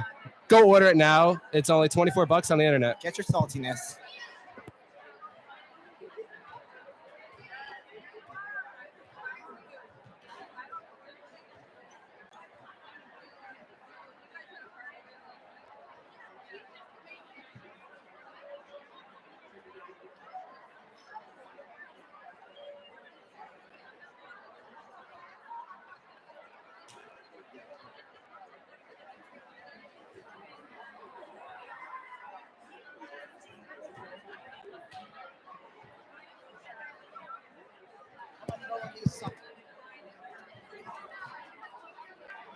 All right, a very entertaining and energetic first game there from number 1 seed Gospel Haven and number 8 seed Maranatha. What do you have to say about that, Johnson? Wow. That's all I got to say. Wow, indeed. That game definitely kept you on the edge of your seat as we saw Maranatha jump out to an early lead. Just well played volleyball. I'm not going to lie. Just well played. Well said by Johnson. What are your thoughts about that first game there, Jake? I would say that was a great game to watch. Mahone, I really didn't see that coming, but they put up a good fight. It's just a great game to watch.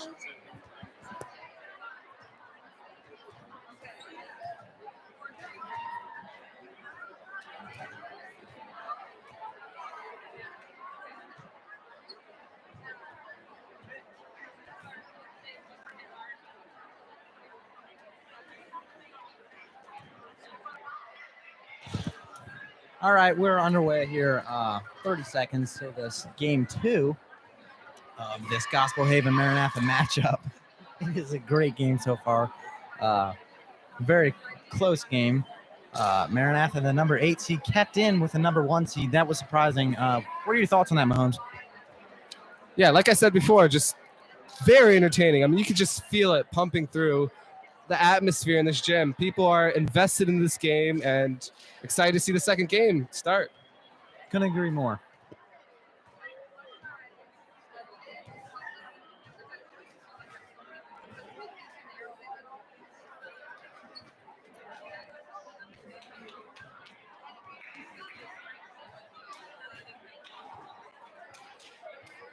We are starting up the game again.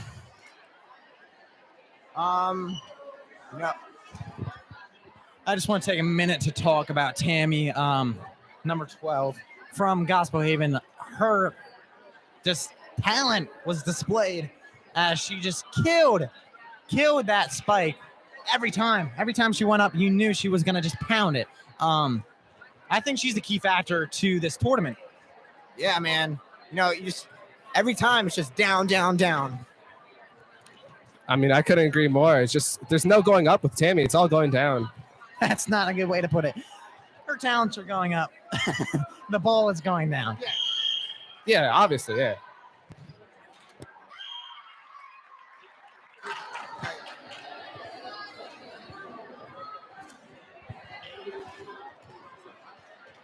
As Gospel Haven starts off with a quick point, 1-0 right. Start of the second game. Here we go. Number 8, Chloe Troy. Good serve there. Very good serve. Oh, and a whoa. beautiful return Whoa. by number 7, Karen. Oh, we got a hit. Karen Here again. we go. Oh, set. And spiked by Autumn Rife. And Autumn once again. Good placement. 25 for Gospel Haven puts it over. Autumn once again. Another one. Really, really good volley going on here. Indeed, indeed.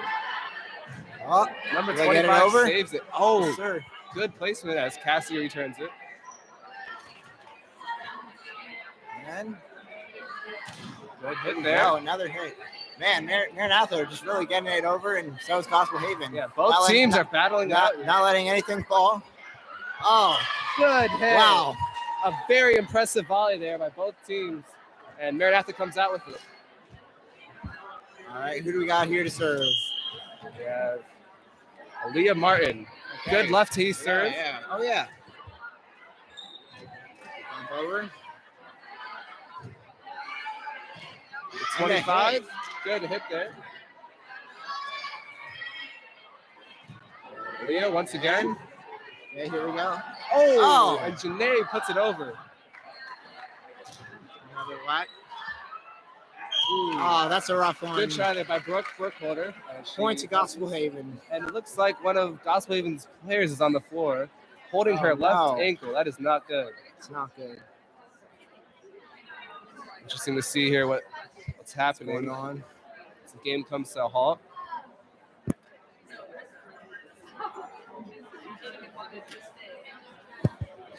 Jake, can you see what number that is? I can't. The gym's real quiet here, and Must be pretty bad. yeah, it's not good. We hope that she's okay. She's a key player to this Gospel Haven team. It is not Tammy. I did not quite see which player.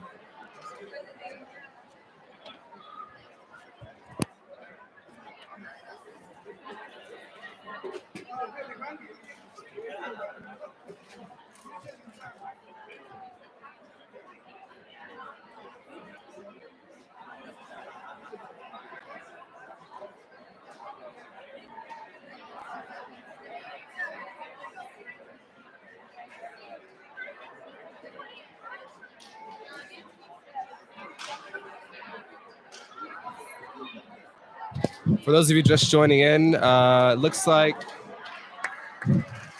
number 23 just got back up. No, I'm sorry about that. Number 25 for Gospel Haven just hobbled up to her feet. She was down for a little while.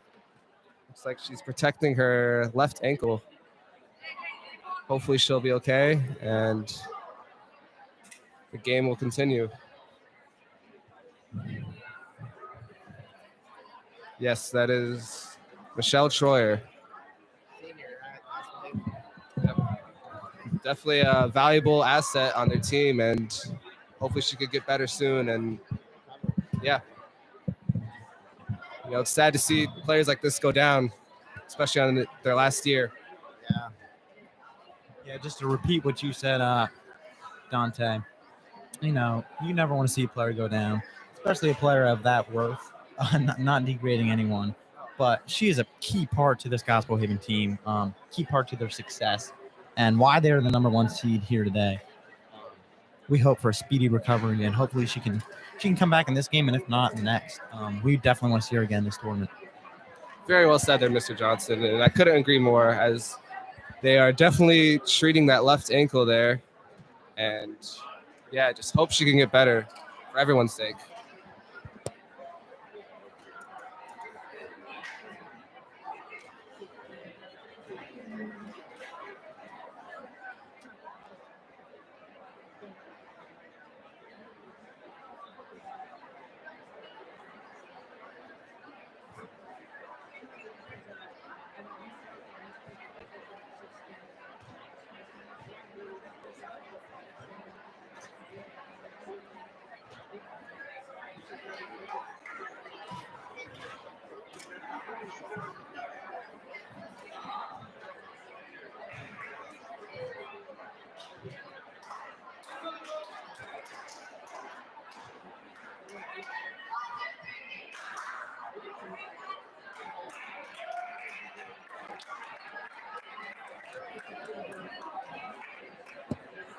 All right, as the game resumes and Gospel number 26 serves.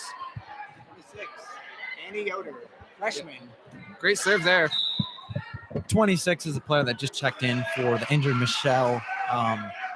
Like I said again, she's being treated on the sideline. They quickly got ice packs on her. Appears to be her ankle there. But we do have a freshman getting her first time to display her talents on the volleyball floor. It's always exciting to see what the freshmen can do. Yeah, an impressive serve there to start out, and I'm excited to see what she can do. Yep. Good hit there by Maranatha. I'm sorry. Ooh, tough break. Yeah, as Ellie tries to put it over, and the freshman. I'm sorry, number 15. Cheyenne Koblenz, senior. See how she does. And good serve. Good receive.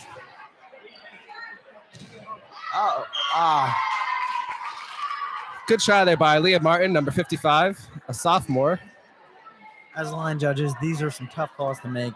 This ball is edging the line. You don't know whether to call, but you always got to call with confidence. Never underrate the job of a line judge. I've done it myself. It's not an easy thing to do. Amen. Yeah. Well said there, guys. Well said.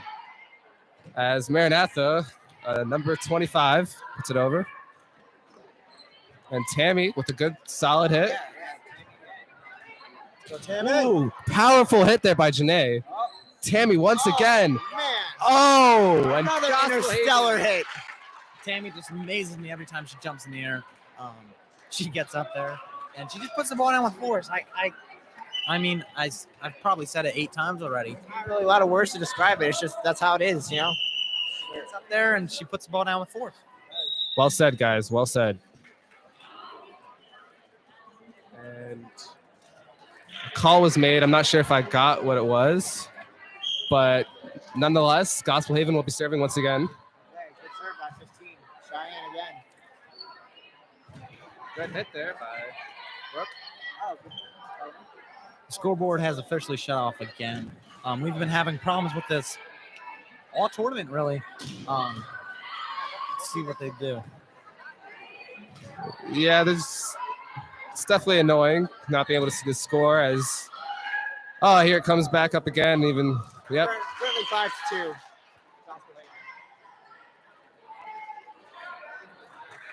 And with that point, it'll be 6-2.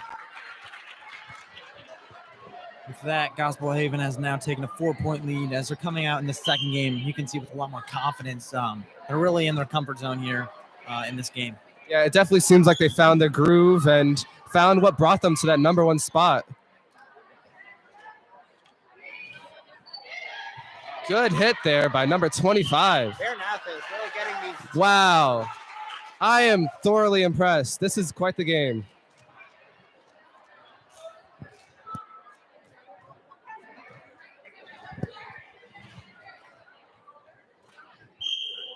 I can't quite see who's serving here, but good serve nonetheless. Brooke Burkholder with quite the serve. Let's see what she does here again.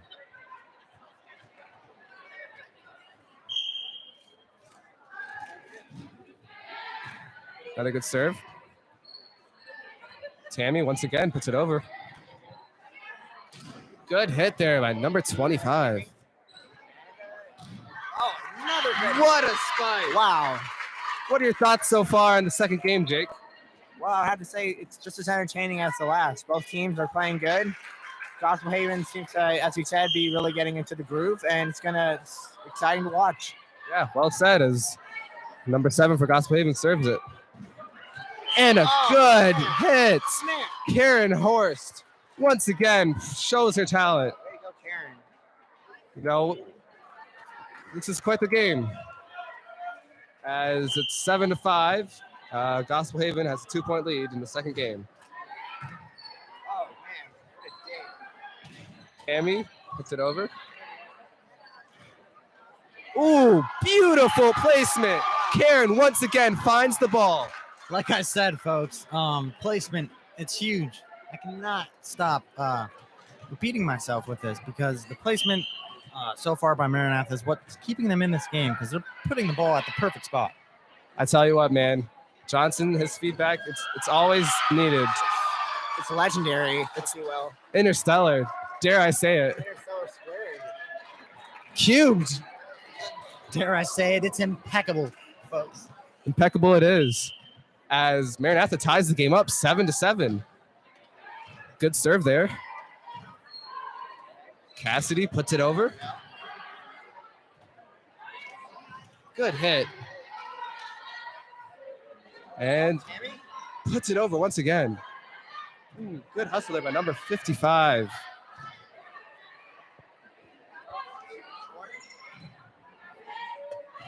Another good hit. Oh. Beautiful play. Just like Johnson was talking. Wow. Maranatha continues to give the people what they want. A beautiful game.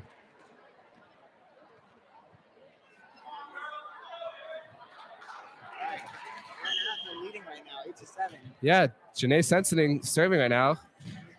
A junior. Oh, they still Quite the managed to get hustle. it over.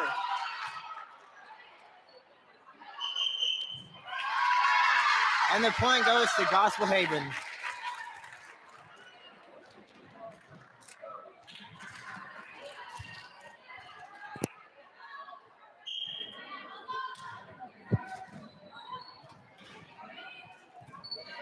Good hit there.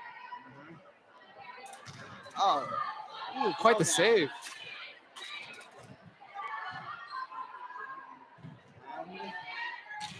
good hit. We got got another good volley going on. Oh, definitely. I don't see it ending anytime soon. No teams Good save there. are messing up too bad at all. The amount of focus here is just You unmatched. can tell that they both really want it. Yes. Well said. Well said. Got the fans cheering them on.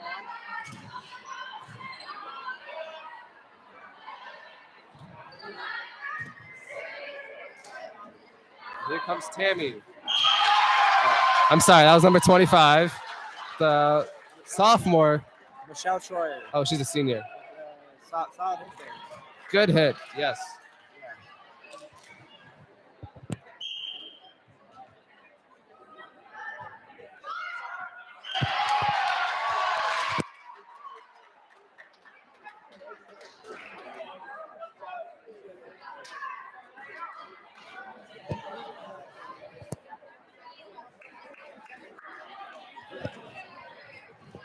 8-10. Maranatha is beating. Looking to take their first game from the set.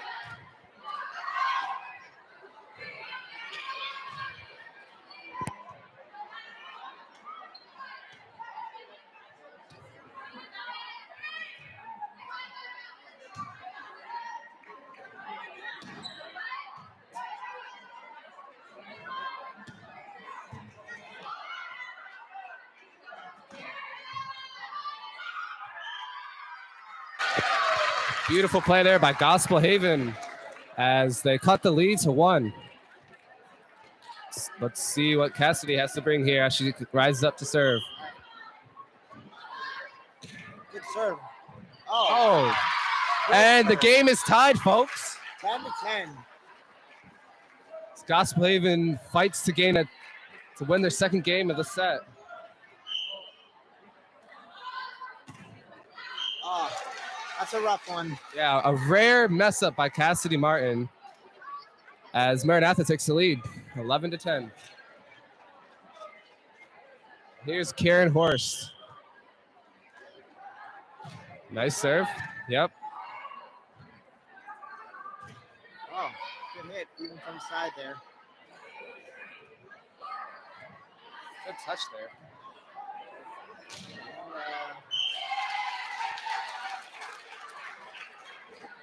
Good play there by Maranatha, and it's a 2-point lead. Maranatha is definitely not trying to go out. I mean, they're trying to go out with the fight. Sorry about that.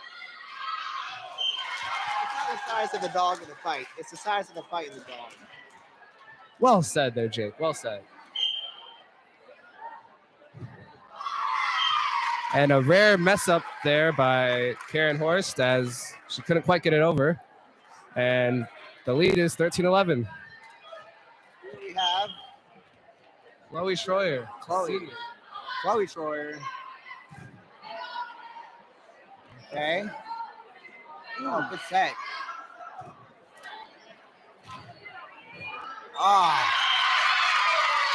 That's something that if Maranatha wants to win, they're gonna have to get that kind of thing. Definitely so, yep. Lead is cut to, once again, a 1-point game. Folks, this is point for point. It's a real battle here. Sure.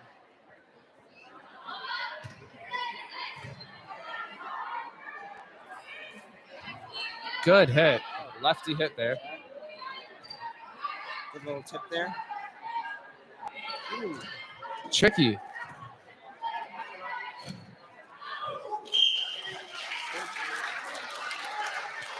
Yeah, another good volley. It seems like there's not any short volleys going on in this game. Am I right? Yeah, it's not. Both teams are battling really well.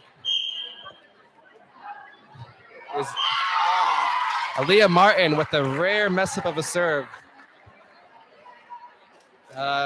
And here comes Gospel Haven looking to tie the game up. Let's see what they do here. Yoder, freshman. Ah, good point there. I didn't notice that. New blood. It's a good serve there.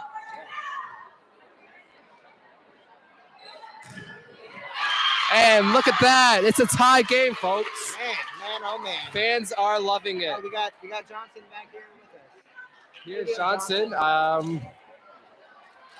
Let's see. What are your thoughts on this tied second game? Wow, I'm just surprised by the presence of Maranatha and the skill they bring to the table every single game. It surprises me every time. Aren't we all? Oh, here we go, Tammy. Oh, beautiful Pick save. it up, Maranatha. Aaliyah. Oh, My oh, word. man. Autumn with a Turn good back. spit. And here comes Autumn to serve. All right, As Maranatha is looking to expand this lead here. good serve. Oh, Good play there. I think she ran into the net there. Her hands hit the top of the net. So obviously you can't do that. So that's going to be awarded a point for Maranatha. Autumn with the nice serve. very nice, very nice. Oh.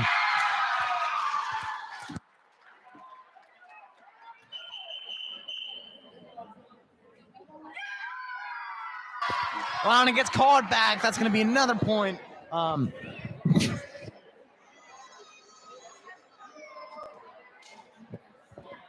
This number 15 steps up again to serve. Takes a few pounds of the ball, gently tosses. Oh, no. Shakes it break. Kevin is yakking to Maranatha. He has good things to say, though. Very, very good guy. Thing about Kevin, he's refed a lot of volleyball. He knows his stuff. I mean, if what they say is true, practice makes perfect. I believe Kevin is beyond perfection. He is nirvana in essence. Definitely agree. Wow. Cassie gets another good spike there. I feel like all of Gosswaven, from what I've seen, can jump up and spike the ball. Their whole entire team, their setter included. Good observation there as Tammy puts it down once again. Going back to her. Oh, Beautiful play. wait. That's going to be called out from our rookie line judge, Trisha Sensenig. She's doing good, I guess. Fairview, isn't she? No, he graduated here 40 years ago. She's got some experience under her belt.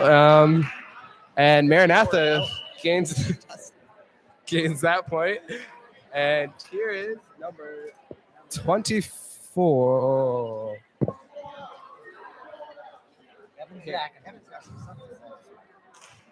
It's definitely a very confident guy, and when he speaks, you gotta listen. And good, Really commands the room. oh, definitely. Oh, Gosswaven fighting back once again. The hustle was exerted on that play once more. Love to see that. Gotta love it. Got another serve here. Oh, all right. Not sure what happened there.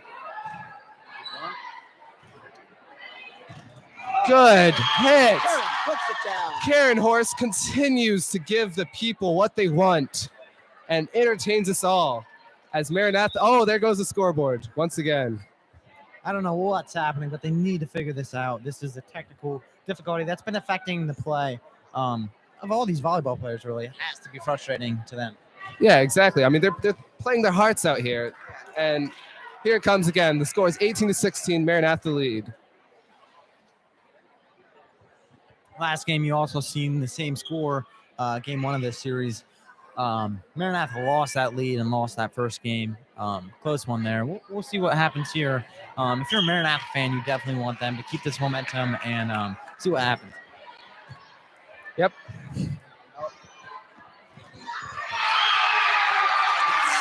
Wow, Maranatha's fired up as they score another point to increase their lead by 3.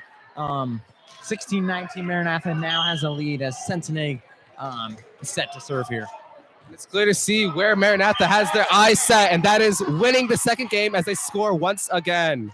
The score is 20-16, folks. Maranatha got here by beating a solid Faith team, well-rounded if you ask me, and they beat them. Yeah. As Maranatha gets another point. They have gained a 5-point lead here, folks. And each point gets them closer to being that second game and forcing it to game 3. Can't wait to see game 3. Should be a real intense one. Yeah. Maranatha with all the momentum in the world. And let's see if they could finish this one off. Good serve. Really, all the fundamentals are in volleyball are down with both of these teams. Yeah, definitely displaying their raw talent here. The practice is really coming through. I think. Yeah, as Tammy steps up to serve for Gospel Haven.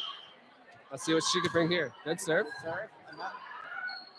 Oh, Tough loss there by Maranatha. Tough break indeed.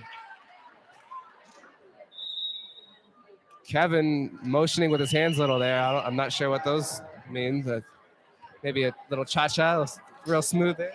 He has Alzheimer's. yeah, slide to the left if you will.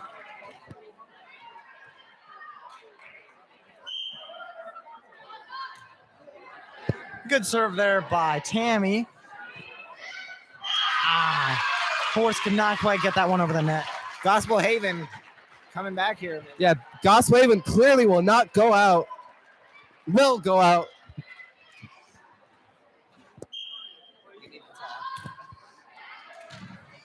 Another good serve there by Tammy. Chloe puts it over the net. Wow. Smart move there by number 14. Wow, placement there. I've been preaching that all game. Tammy sets it over to Chloe. Chloe pushes. Oh. Wow! Wow, what a spike there by Horace, number 7. Maranatha showing some great hits here. Greatness, if that's what I would call it.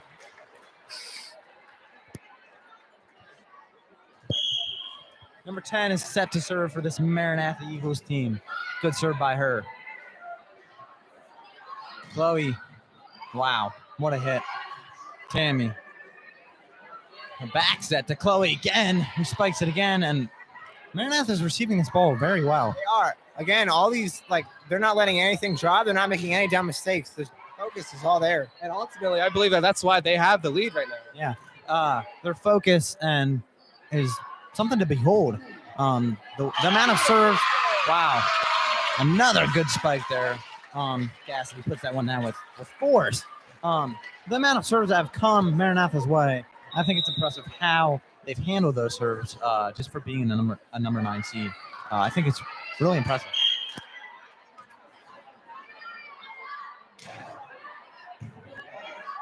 And that's going to be out as Gospel Haven scores another point. Their comeback continues. Yes, sir. This game just never ceases to amaze. Couldn't have said it better, Jake. Couldn't have said it better. Well, I did. And they score another one. Oh, my word. Yeah. I cannot believe it. This is amazing, folks. The lead has been cut to 1 point as Cassidy is on a roll. Let's see what she brings here. Cassidy tosses it up in the air and puts another good serve on. Met at the rim by number 15. Wow. They tie this game up, folks. This is a fascinating one. 23-23. You're on the edge of your seat if you're me. And fans are off of their seats as Cassidy goes up for another serve. There's some Oh, my word. You have to be kicking yourself if you're Maranatha for that. Really, you don't see that a lot. I was just preaching how good they receive serves and receive spikes, and I jinxed them. Yeah, man, if Maranatha wants to win this next game, they're gonna have to pick those up.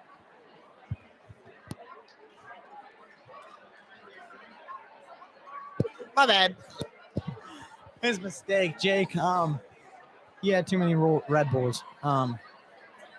There's not going to be game 3 if Gospel Haven wins. It's a 3-game series. Obviously, Gospel Haven won the first. Not obviously. Gospel Haven won the first one. So obviously, if they win this one, there will be no game 3.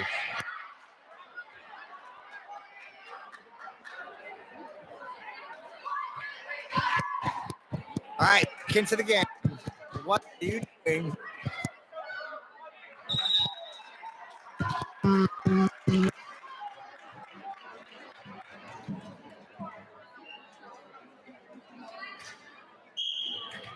Cassidy gets set to serve. Oh, and that's going to be out. Those are the crucial call for the line judge. Just what Maranatha needed here to get back in the game as the game is tied. 24-24. It is a win by 2. If you did not know that, you have to win by 2. So we'll see what happens here. Wow! What a serve! Tammy, who's been excellent all game, just slid and could not handle that ball. Real clutch move there. Yes. Forrest, once again, displaying her talents. The senior from Maranatha.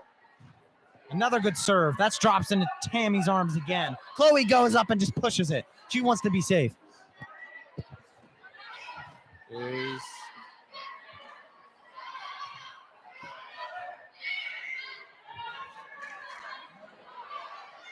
a tip. Oh, Maranatha lost that. Wow. Oh, they got it over. Wow. Chloe. And it's out. She's pissed. She's not happy. She is not happy. Johnson, have you ever seen anything like this? I have not. This game has kept me on the edge of my seat. After 15 years of announcing, this is a good game. Not the best I've ever seen, but it's definitely something to behold. It's definitely top 5. Definitely. I mean, of all the games, like if I would have to calculate how many games I've watched, this would be in the top 13 percentile of games I've watched. And I mean, the reasons why I cannot number them all. I mean, where do I start? Number 7. Tammy, you have to start at Tammy. Okay. From Gospel Haven. Wow. I mean, she hits the ball like a man. She puts it force onto it. I mean, it's something to behold the way she hits that ball. I mean, if Tammy just takes control of this, Maranatha, I don't know, man. I don't know how it's going. For those of you who have any sort of background in physics, the acceleration that Tammy hits the ball at, and therefore it leads it to a high velocity towards the ground. It's immaculate, really. I mean, the momentum that the ball flies with. Yeah, and in the direction, correlated with the power. because the velocity vector southeast, it's immaculate. On the x-axis, of course. Yeah. X and Y combined. The rotation on the ball is what sets it apart from all other spikes. They average her rotations per spike of her last game. It was 15 rotations by the time the ball hit the floor or the other person's hands. I mean, that's just incredible to behold. If I had to say, I would put rotation at like 2.4 over 3.1. Okay, but let's talk about torque for a little here. The torque of that ball, I mean, I wish I could get my hands on the numbers that is applied because they are insane. I mean, where do I start? You don't start because you would never stop. It's like pi. It goes infinitely. Well, I could challenge you on that one. Yeah, I've actually studied all 100. 3.14. I will not continue. Do not want to bore the 66 viewers at home. I mean, we just got a comment here that says number 7 Horst. I cannot pronounce her first name. Says Maranatha Christian School MVP, and I couldn't agree more. She's been playing with dominance on the volleyball floor.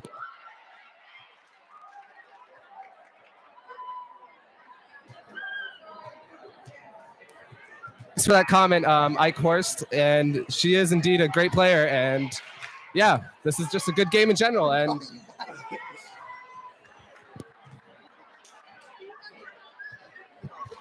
Physics, we're actually professionals, professors. We actually teach. You can go look us up on YouTube. Yeah, it's called the 3 Mervs. We present lessons on physics and such. Farming is included, as Brock Johnson Farms. For those of you who study agriculture, we kind of combine them all in a sense, really. You want to know how to prepare chicken? You know, we got like 10 videos on that. Yeah. But enough of our infinite taverns full of knowledge. Let's get back to the volleyball game as Gospel Haven looks to take the 3rd game. Oh wow! The last game was, I don't know what to say. It was incredible. Chloe's gonna start us off with this 3rd and final game. This one decides it all. Not the whole entire tournament, obviously. This is only the 5th game of the tournament. But it's number 8 seed. Can we talk about Maranatha for a little? The way they've kept themselves in this game against the number 1 seed of this tournament is making a lot of people question whether the number 1 seed from Gospel Haven should really be there. But I do think it is right. But Maranatha has just been playing incredible. On our next volleyball video on our YouTube channel, we're really going to bring up this Maranatha game and really go through the motions of what happened here. Yeah. We'll definitely be looking into that. The 3 Mervs. Go check them out. And that's out the first play. Maranatha gets the point there, and everyone's still hyped. The adrenaline is pumping through their veins. They're fired up. And here's Horst. Ike, this is for you. She steps up and puts a beautiful serve down with force. Wow. I think you're right, Ike. I think you're right. She deserves MVP. She's playing excellent. I have no bad things to say about her. The atmosphere in here is crazy. You got like people not even from Maranatha standing up. I mean, yeah, they really have that underdog mentality, and they've embraced it and kept it going here as they have the lead.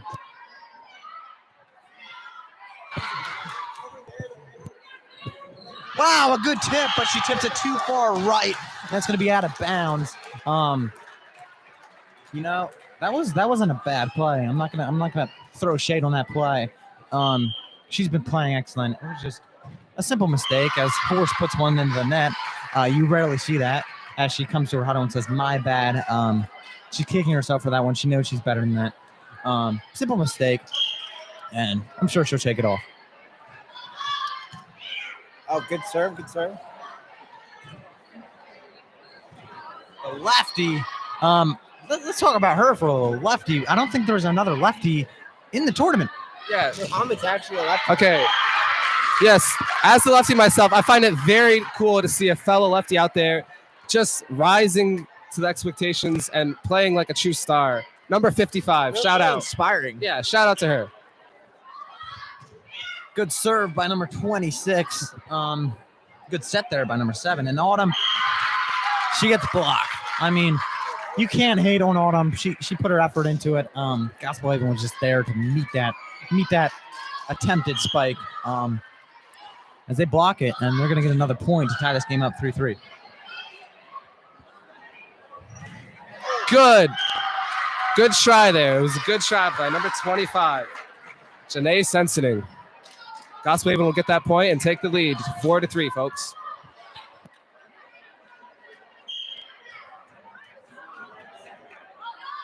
This is actually kind of fun.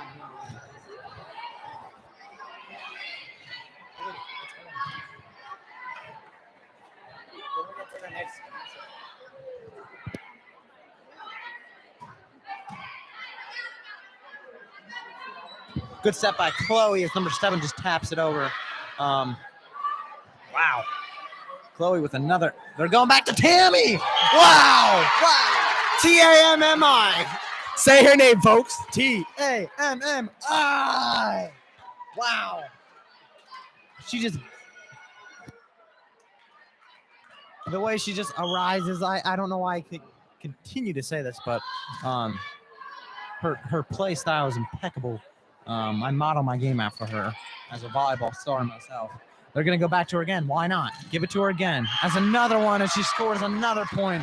That's 2 straight. And the surprising thing about Tammy, let me give you this. Tammy Beachy, number 12, the person who has been tearing it up all night, is a sophomore. Get that, a sophomore, 16 years old, and tearing it up among these seniors. I won't be surprised if she gets MVP. You know, so far how she's been playing, if she keeps going like this through the whole tournament, could happen. Yeah, but there's definitely some good players in Maranatha too. Let's talk about number 10, Anisha Schmidt, a junior. She's also been playing really well. And just amazing performances all around by each team. Let's not forget Karen Horst, super solid contender. Yeah, definitely showing why she was the MVP. And excited to see what kind of changes these teams will make out of this timeout as Gospel Haven is up 7-3.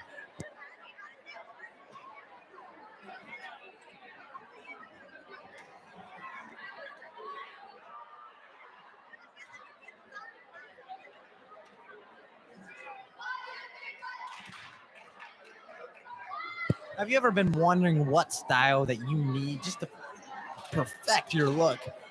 Introducing Untucked. This is a small business. These shirts are made to be untucked, and they look great. Let me tell you about it. Actually, I can't tell you about it because this commercial break is done. Go.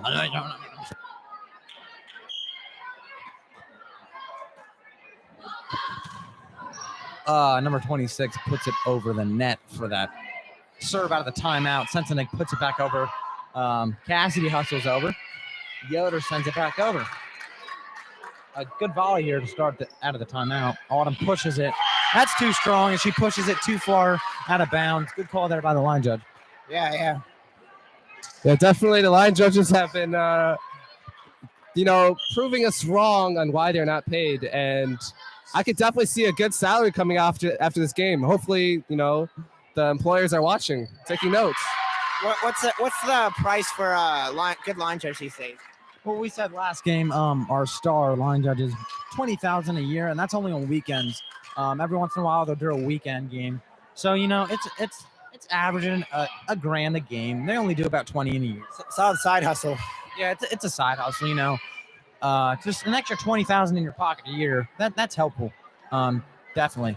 Especially one of the line judges, his car just got smashed by a tree. Insurance should not cover it.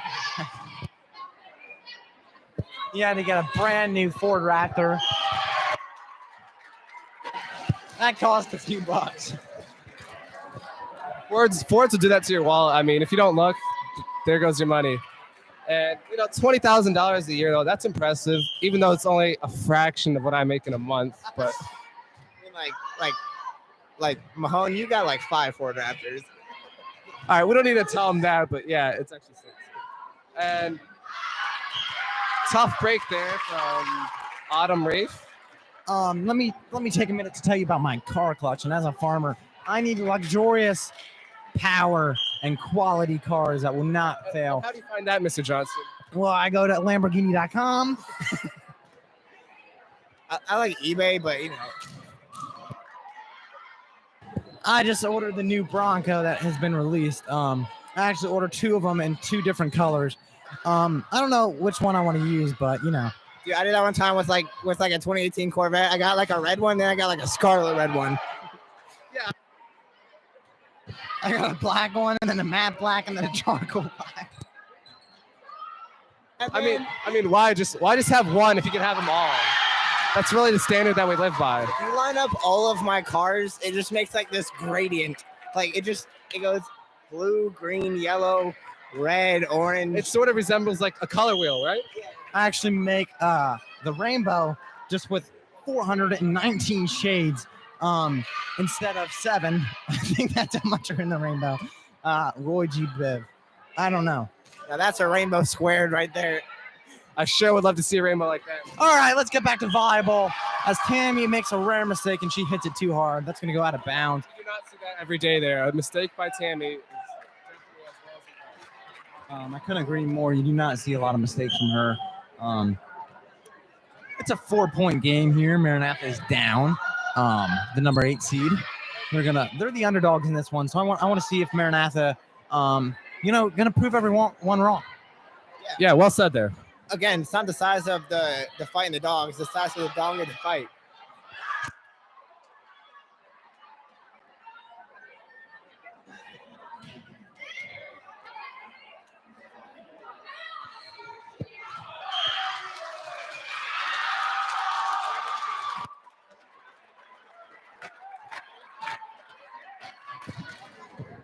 Autumn gets set up to serve. Take a few spins of the ball and put some thrust on that one. I say thrust. Mass equals density times volume, and that's serve. Can I get an amen? That is actually not the correct formula, but amen to that, yes. Amen to physics. Yeah. Oh, yeah.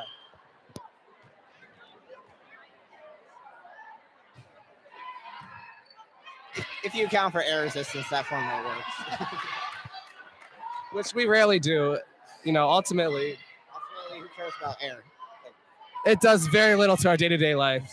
You do have to calculate the weight of the ball, because that does vary a lot from game to game. They pull a little Tom Brady, some inflation of the volleyball, as we've seen recently.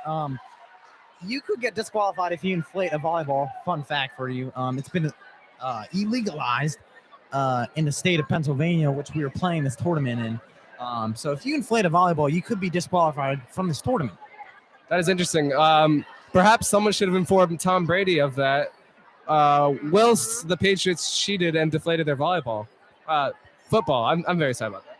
Yes, we all know Tom Brady is the GOAT, but really, is he? Aaron Rodgers is better.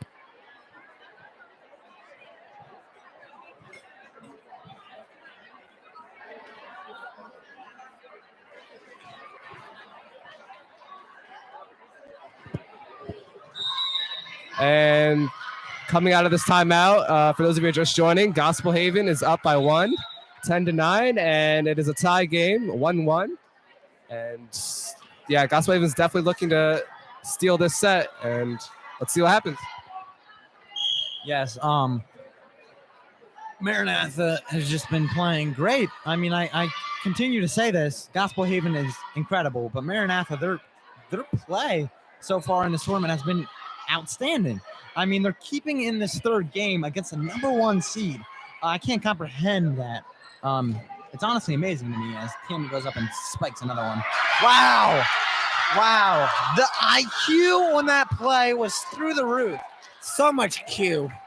I mean, infinite IQ. More I, not as much Q, but still the combined IQ of her volleyball skills is probably all other volleyball players combined cannot comprehend her IQ. They don't reach the level of her IQ. I mean, you have split seconds to make those decisions, and to make the right ones, that's just inconceivable. Inconceivable. Beautiful word there, Mr. Johnson. Definitely a very charismatic guy, and we enjoy his presence here as an announcement. Here, you know, and his physique is also unmatched. And hair, we've covered that. Get that sea salt spray in there yet? Yeah, I mean, this face absolutely glowing. But enough about Johnson, even though there never is enough. Let's talk about this game. As Maranatha takes a 2-point lead. 12-10. 3 points away. I feel like Autumn has been serving up there for a while now. Yes, Jake, just my co-announcer, has just made a very good observation. This game does go to 15 since it is the third game. So Maranatha is only 3 points away from winning this game. Yeah, they could take this. That would be a big upset. It would mess up a lot of people's brackets. Wow, and that's game point, folks. This would screw up my bracket. Yeah, man. I'll be honest. I didn't see Maranatha winning this one, but I underestimated them.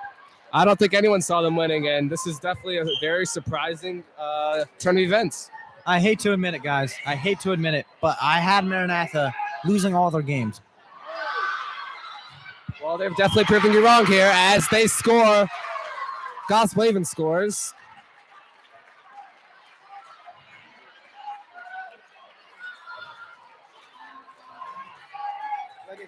Everyone is on their feet. Number 7 with a beautiful serve.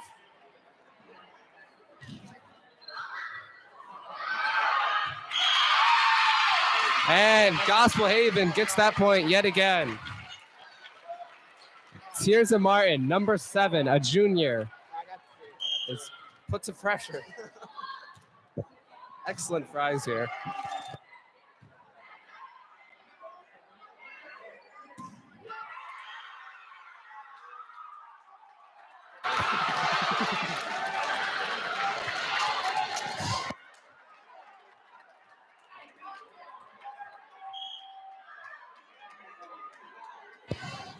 I ordered a number 1 meal at Chick-fil-A. No pickles, and they gave me pickles. I'm pissed.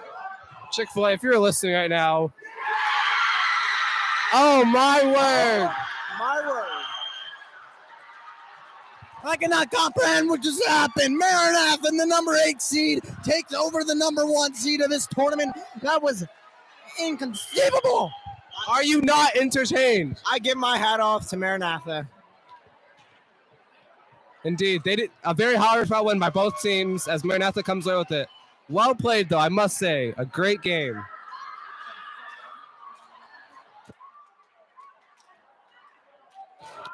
Maranatha's confidence and momentum has to be through the roof. After beating the number 1 seed, they're the number 8 seed. And they just beat the number 1 seed. Commercial break.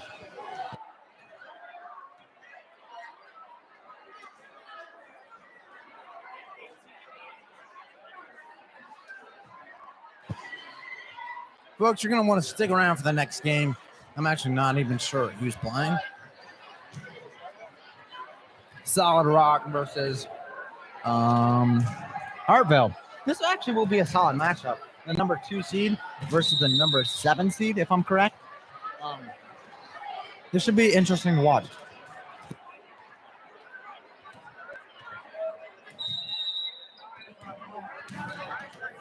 Curious to see who will be line judging this game. Looks like Johnson has just informed me that he was gonna be responsible to line judge. What a man of many talents. I mean, I tell you, what can you not do, Johnson? Let me tell you, I can do everything. I have great physique. My hair is always on point. With the sea salt spray, I can line judge. I can announce. My IQ is over 3,000, 300. Excuse me. It's actually higher than Albert Einstein's.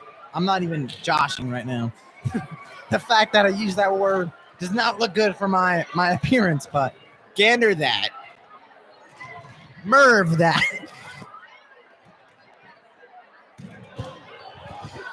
This will be very exciting to see this matchup between Hartville and Solid Rock. Both teams have come a long way. Hartville traveled from Ohio, but Solid Rock has traveled from New Jersey. They have long bus rides here to the state of Pennsylvania, but they're fired up to play. They're fired up to play this game. It should be a really good one.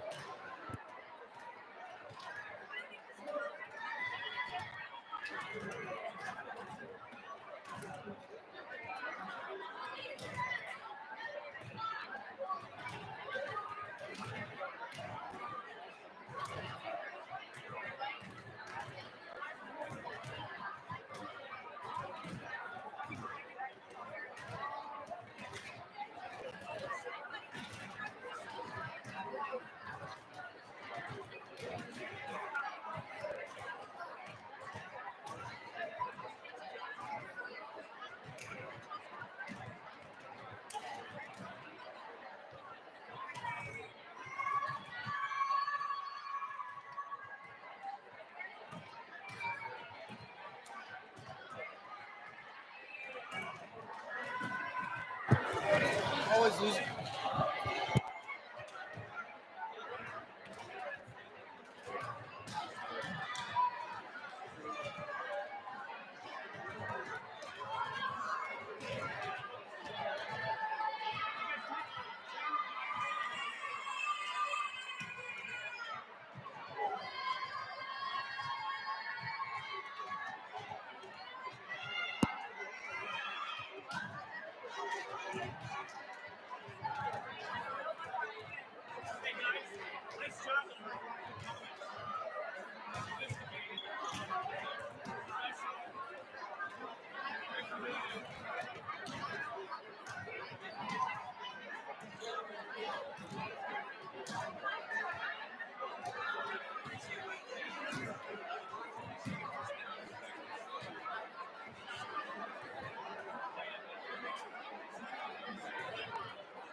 Testing 1, 2. There we go.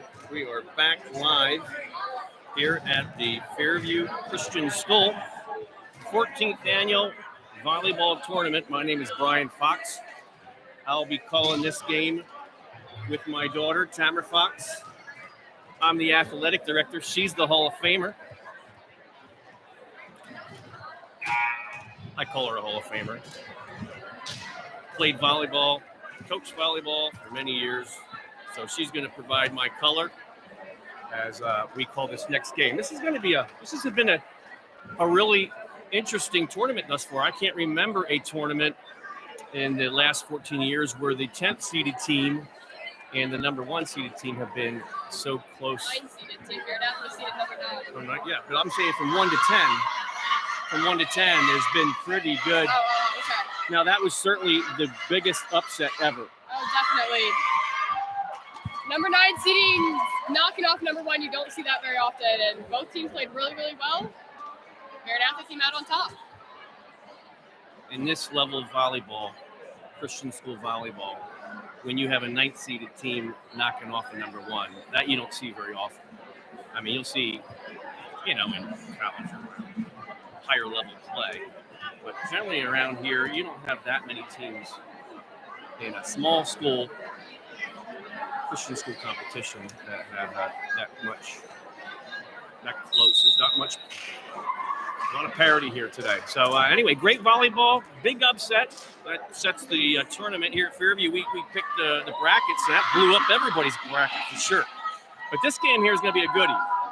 On tap, we have the Solid Rock Swordsmen, and they're from New Jersey. Now, we've traveled down to New Jersey for many years and played in their tournament often. So it's exciting to have them back with us. And it looks like the winner of this game will go on to meet Ephrata at 9 o'clock tonight. So that's what the winner's looking forward to tonight. And we are on schedule for a really late evening. I mean, the final game was to be tipped off at 9 o'clock, but that's not going to happen. 2 of the games so far went to 3 matches, so we're a little bit behind schedule. All right, here we go. We're ready to play volleyball. Solid Rock took the serve, and let's play.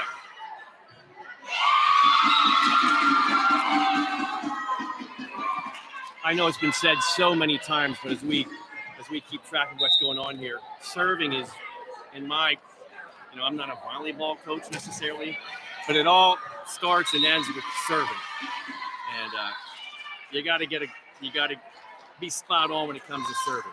Yeah, serving that's between you and the ball. Nothing else plays into it, and if you can't get your serve across, that's one of the biggest factors in winning a game. Hartville with the serve. Score locked at 1-1. Middle. Oh. A little bit long, 2 inches out of bounds. Ball back in Solid Rock's camp.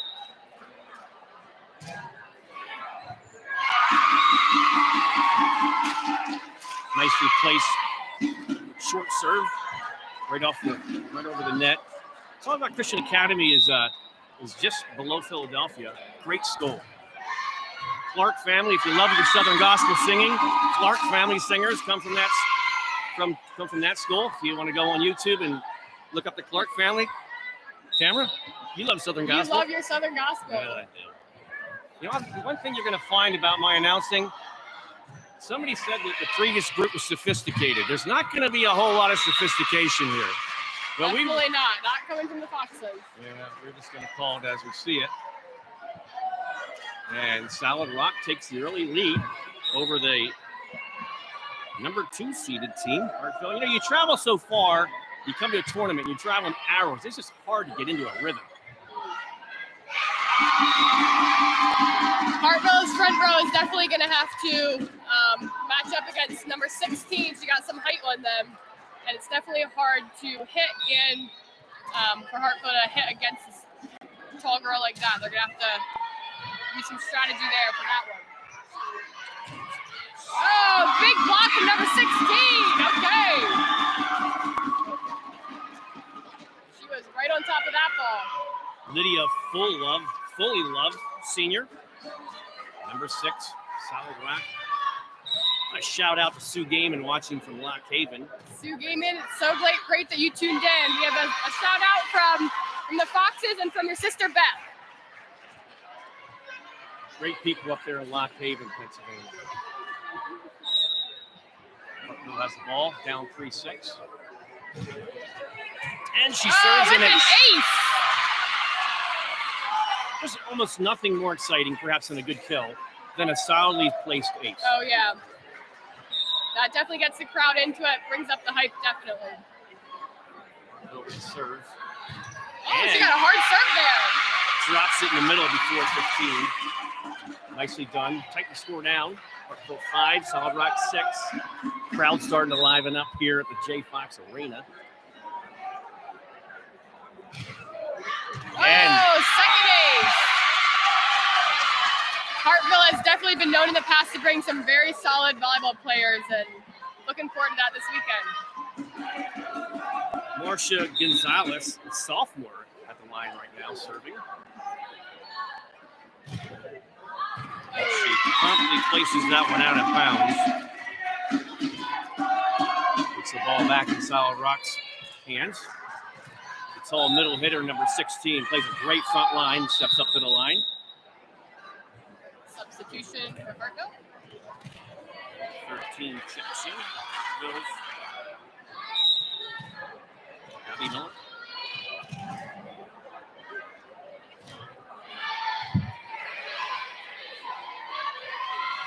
Okay. Number 26. Danielle Miller with the outside hit right 26, down the... the senior. Oh, wow. She split those blockers. That was a great hit. Both teams got some solid hitters. This is going to make them exciting. What do we got to do? Let's see. We have a little technical difficulty on the camera. Maybe not. No, we're good. Okay, we're back on. We're back on. Hartfield number 32. Libero serving. She's a sophomore. Morgan Yoder drops one in for, I almost said in for two. Sorry, this is volleyball. In for one. Great serving from Hartfield over there. Hartfield at 9. Solid Rock 7. Drops one over the net, grabbing the top of the net. And then we got a free ball coming over. See if Solid Rock can capitalize on this. No, they. Oh, got called for that too. You know, a lot of people wonder, what is the 2? Would you explain to the fans what a number 2 shot is? Or when a 2 is called? When the ball is coming off the setter's hands, it can only spin so much. And if you don't have control of that ball will go out of control and spin too much. And that's what happened right here.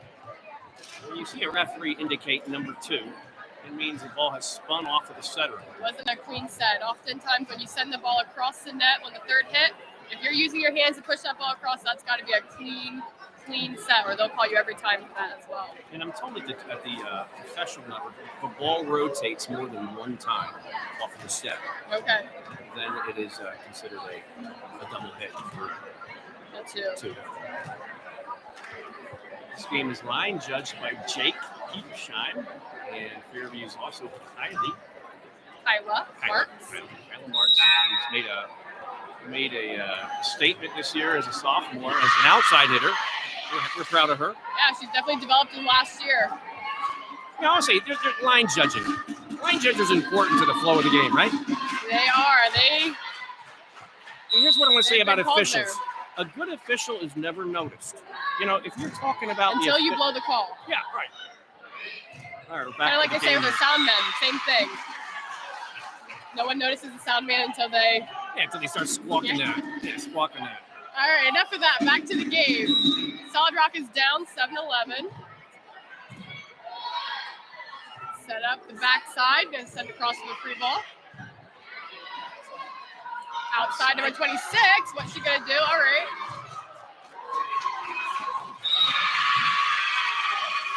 I'll tell you what. Number 26 outside hitting game is pretty solid. I'm seeing a very nice Hartfield hitting team. She's got definitely some hops. She can get up there and put that ball down. She goes right between the blockers on the other side. See what they're going to do here. Oh, just so makes it across the net there.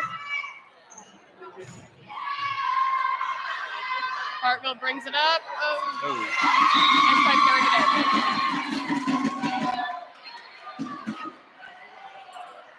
You know, girls are going to get their share of bad hits. At 22, she feels bad about, you know, my bad's her favorite thing. You ever see how many my bads? Oh, yeah. But it happens. You just can't always bat a Definitely thousand. volleyball thing. You got to own it. You know, when you make that mistake, my bad.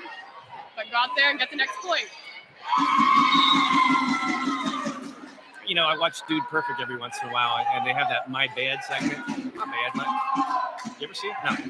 My bad. It'd be fun to see how many My Bads are stated in a game like this.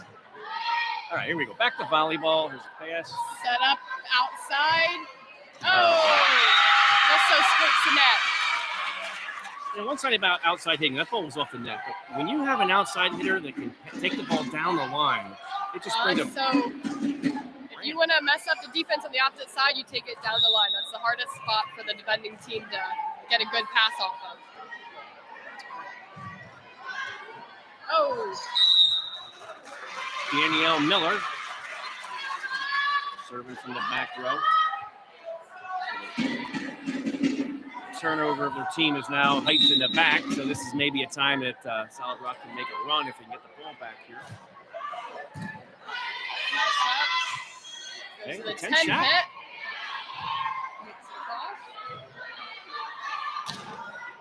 Oh! And the ball is tipped. That was tipped. There you go. Good Jake call by the line Peterson. judge, Jake Peterson. Back to officials. You know, when an official can just cleanly call his game and do things without being noticed. The best officials are the low drama officials. Yep. I don't know if Jake's low drama over there, but he's doing a fine job. All right, Solid Rock making a comeback here, 10-15.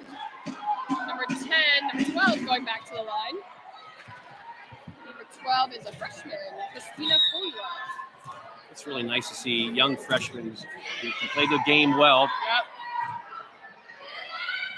Yep. Push over.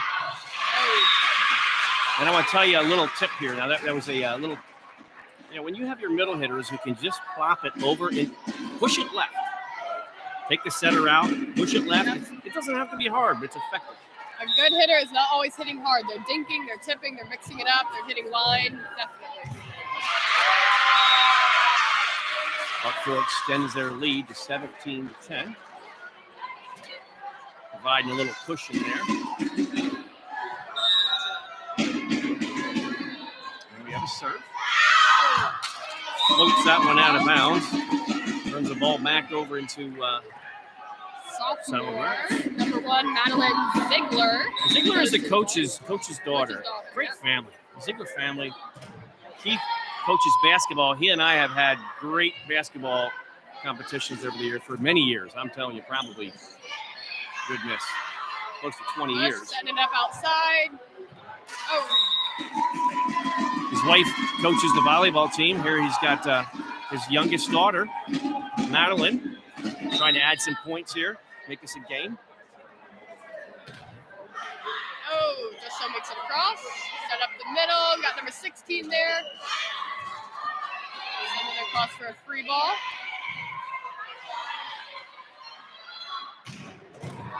Oh, nice up by number 12. See what Hartville can get going here. We'll battle at the net there. Good volleyball is tight battling right at the net, right there. Okay. 16 really plays that net well. Juliana Reese. She's only a sophomore, too. Extended play here. Oh. That's the 2 call that we were talking about earlier. When it doesn't come off the setter's hands cleanly, they'll call you for that, too. We got Cambria Norder. She's a senior from Hartville at the line, serving. Cambria with the overhand serve, deep back. Cross for the 10. There we go. Hartville's trying to set something up here, going to the middle. Out of bounds. I'll tell you, that 10 shot, now that girl hit it off her back foot. That was not an easy play. She executed it really well. Yeah. Anytime the ball's behind you, that makes it so much harder. She did that very well. Solid Rock making a little push here. I'm not sure if the fans out there can see the score, but the score is now Solid Rock 14, Hartville 18. Solid Rock is making a comeback. We'll see if we can adjust some things here.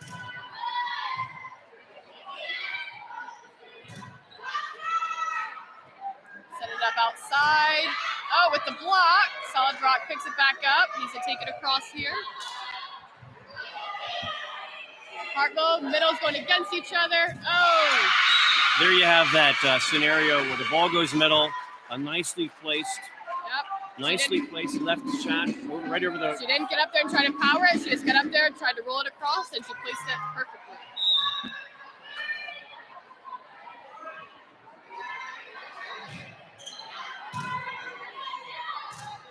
Rock going for the 10, pushing it across. Good push. Outside, number 26. See if they can take advantage of this one. Middle shot, deep. Oh, that and was in. Good call by the official there.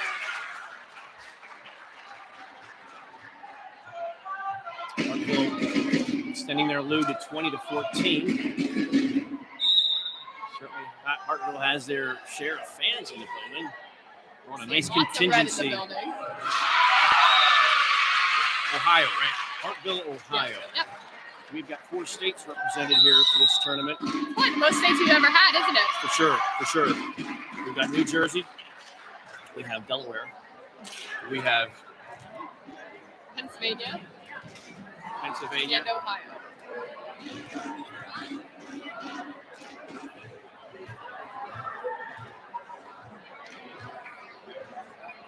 During this timeout, we're just going to do a little shout out to our sponsors over there on the board.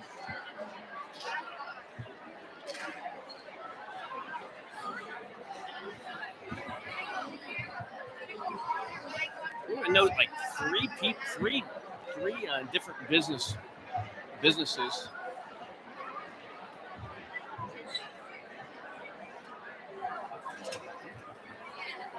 Get set up here a little bit. Try to get that. Get back my little promo here. 3 businesses, I believe, laundromats. This school has, I think, 3 different patrons that own and run laundromats. So if you got dirty wash this weekend and you need cleaned up, this is your place. This is your place. If any of the girls want to wash their clothing tonight, they can run them over to those laundromats.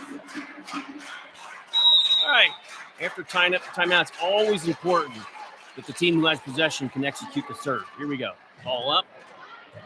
Nicely done. Good serve from Hartville. Hartville's Lauren Mitchell, an 8th grader, showing some 8th grade. Showing some poise. That's a lot of pressure for 8th grader. For She sure. seems to be handling herself very well.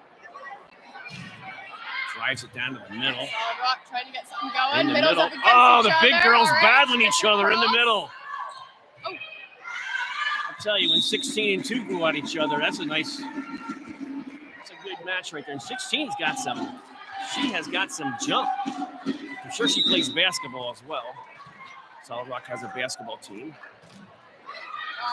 Lydia drives the ball into the net. There. That's all right. Solid Rock's going back to the line. Hartville with the serve, 23-15. Executes a beautiful serve down the middle. Oh, such a hard serve to get. Hartville looking to close it out. And here's another, that whole game on the line serve.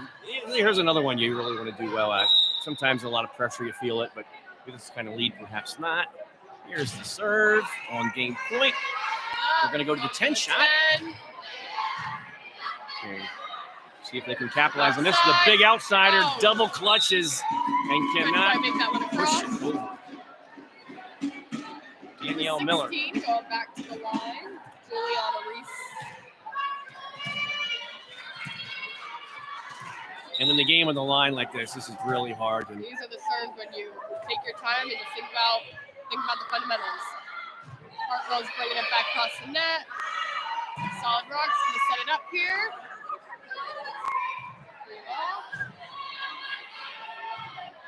26 looking to close it out. Hartville says not yet. Solid Rock says. Shot to the back corner from the backside. Middle hitter goes strong with the game on the line. Oh, still alive. sends it across. See if they can capitalize on this one here. Pushes it. Good move. Oh, Hartville Lano all out on the court. Efforts paid off there. Oh.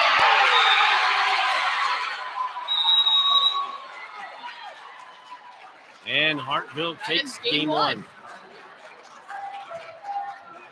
Solid Rock held their own for the first half of the game, but it just feels like they played a team that's got a little more weapons than what they have. This tournament, so it's the 14th annual Fairview Volleyball Tournament.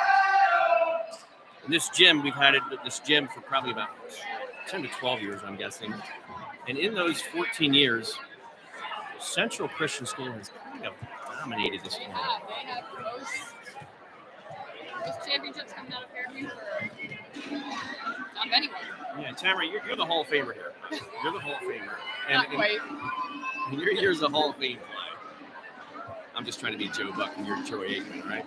I'm Joe Buck, you're the Hall of Famer, Troy Aikman. You have no idea what I'm talking about. I have no idea what you're talking about, but it's okay, I'll act like I do. Right, so anyway, in your years of volleyball, you played in 8th grade for 5 years. And I know you don't like to talk about this a whole lot. It's a little bit of a sore subject, but I like to think that I have moved on, and you know what? Central's a great team, and I don't have many memories of beating them. I think maybe one time I remember beating them the Friday night at our tournament. And then the next day, Saturday, we faced off against each other, and they got us. So yeah, it was. You had a great career, and I helped assistant coach some of those years, and really thought somewhere along the way we would get them. But it was a thought, but you know what? That's all that remains. That's all right. It has been requested or submitted already that we rename this tournament the Central Christian School Volleyball Tournament. But I don't think the motion carried very far. They definitely have had their run. Yeah, they have had their run. Do you know how many years it has been that they've? Out of the 14, I'm sure it's been probably 10, 11. I think I do remember last year. I do remember it's been at least 10. Yeah. So, a shout out to the Central fans and the families that have traveled here and coaches over the years. We have pretty good representation from each school here, it feels like. I'll tell you one thing. Gospel Haven they have a big road back there. Travel. I mean, they've got. The east side of this gym is jammed with Gospel Haven fans. Gospel Haven has secured the seating in the back row on the left side of the gym here. They are east owning side. it. East side. East side. Not that the fans care. No.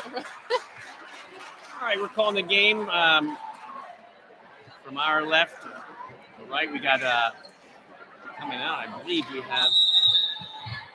Hartville number 17 is starting us off. Senior Cambria Border. Team number 2. Good serve.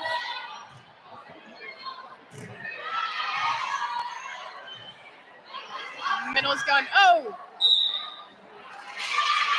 Almost had that block. Not quite clean enough.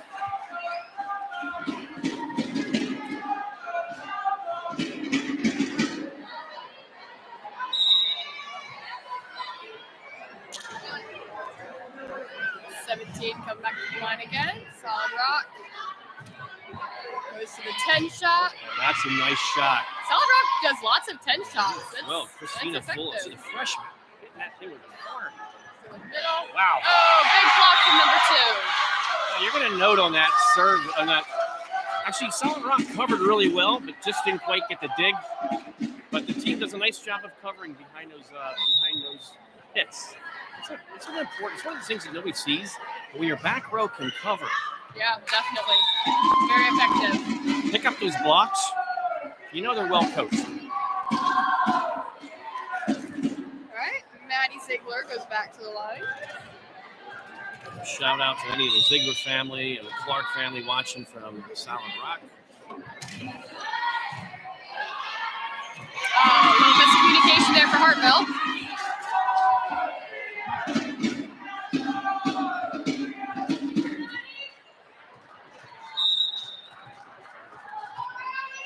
Swordsman up again with the serve. Heading down the pipe. Set up the middle. Number 16 contesting it. They go back to the middle. Oh! That deep line shot can be hard to defend. It doesn't even have to be a hard hit, but if you can get it right there, drop it right by the line, which is what number 16 did. Juliana, she's a sophomore. She handles herself in the net like a senior. I mean, she plays very composed, keeps her cool. Back to the middle. Setter bumps it across, sending it up to the middle. Two middles go against each other. Oh, big block from number 2. Now, I know we can't go and show a replay, but if you saw on the camera, there's 4 swordsmen on the ground trying to pick up that block. They couldn't quite get it, but they were right there covering for Juliana. Just nice, good effort. Ball's on the outside of Juliana. She punches it long. Outside.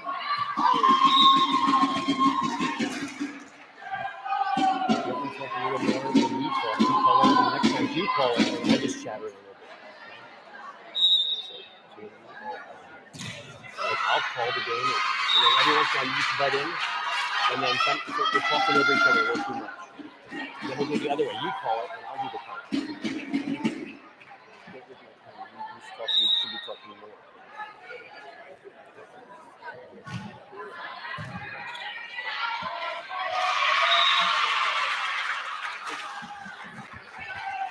All right, we have number 2 going back to the line. Let's see, who do we have? Number 2, Marcia Gonzalez, sophomore. Solid rock lines up. Pass up, number 22. Let's see what's going to set outside. Oh, the big hit from number 26. Yeah, that was just a nice outside pass. She shot it at an angle, put it through there about 2 feet within the line. Very well executed. Great hit.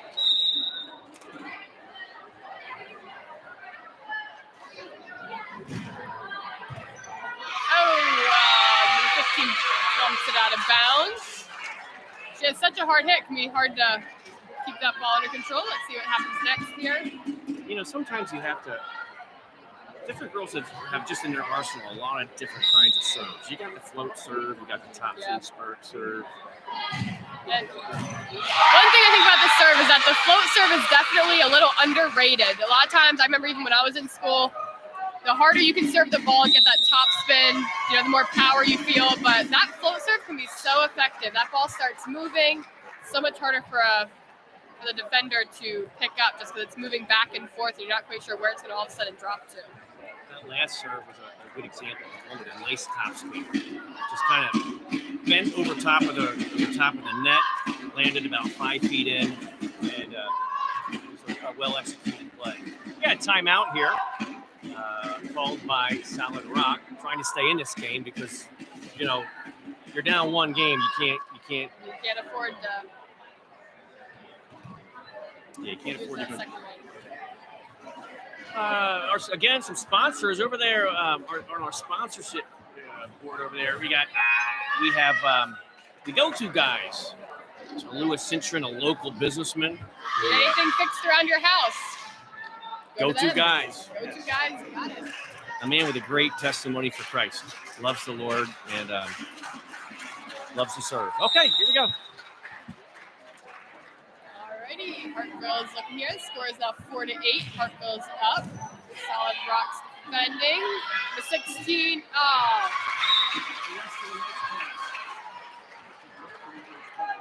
That's right. Hartville going back to the line again.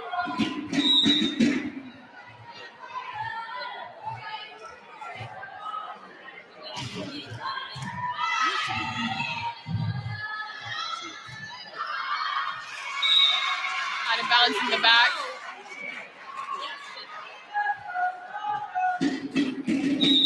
All right, Hartville has a little run going here. Oh! That kind of serve right there is the most frustrating serve when it just so scrapes the net and drops right in the front of the court. Those. Back in my day when I was a kid, if the ball skimmed the net, you had to reserve. And then, of course, the scoring was much different. So just, the last, I want to say 25 years, it changed to rally serve. And just Oh. different rules. Big block for number 16. Game is so much more exciting. And puts the ball back in Solid Rock's hands. Yeah, We got number 6, the senior, Lydia Fully Love, going back. Solid Rock Swordsman looking to get a little something going here. So here we go. Places the ball. Good serve. Oh! It's a great place serve.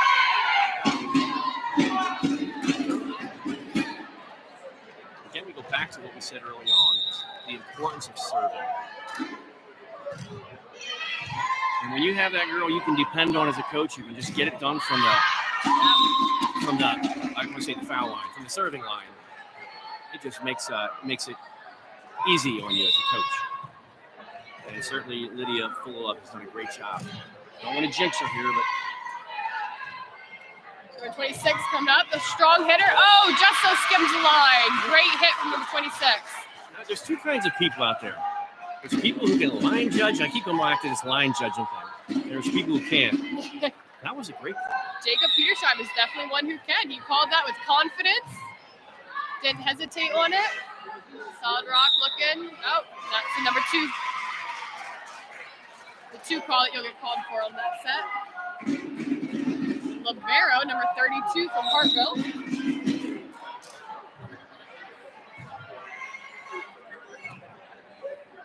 Free ball from Solid Rock. Hartville looking to set something up.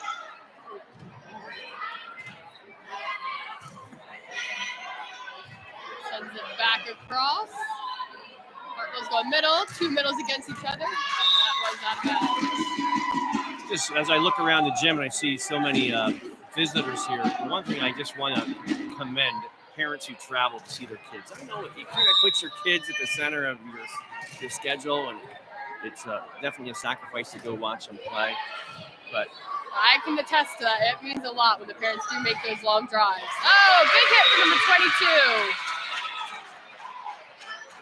Parkville extending their lead 14-8. Solid Rock just trying to hang in there. Of course, the winner of this game. Hartman's looking for, Solid Rock sends it across. Oh, great hit from Hartville here.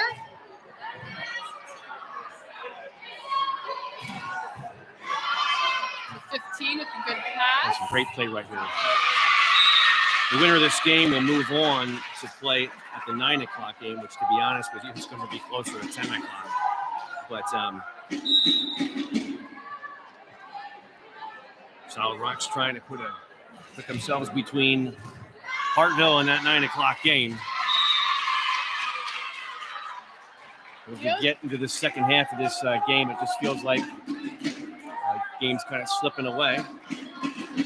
One thing I'm noticing as I watch Solid Rock play is that they got some tough drills. They have only 2 of their players are wearing knee pads, and that does not stop the rest of them from going after those balls. They put it all out on the court, playing their hearts out. Amelia Ruiz is not happy about her effort into the net, but these things happen. Hartville ready to go at it again. Big, tall middle hitter, senior Danielle Miller at the line.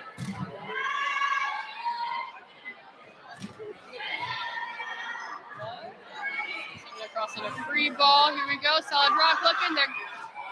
Oh, she ran that ball down, but couldn't quite bring it back in bounds. That's another thing. You love to see a team run a ball down as a group. When they all follow that ball, that's what you want as a coach. Shows lots of heart, lots of hustle. That's what you want to see out of your girls as they play. Hartville comes back, sends that ball across. Solid Rock goes for the free ball. See what Hartville can do here. She drops it right, a hard angle shot. Great hit. That's probably one of the hardest ones to defend. A ball hit at an angle, Yep. not at the corner, but 8 feet down the line. I love my line shots. Whenever an outside hitter bangs one down the line. The thing about the line shot is that it doesn't have to be hard. You just got to think about where you're going to put it and place it where it needs to go. Great pass over. Pushing it deep. And she Drops it right in between Solid Rock there. Hartville cruising right along here as Danielle continues to execute her serve.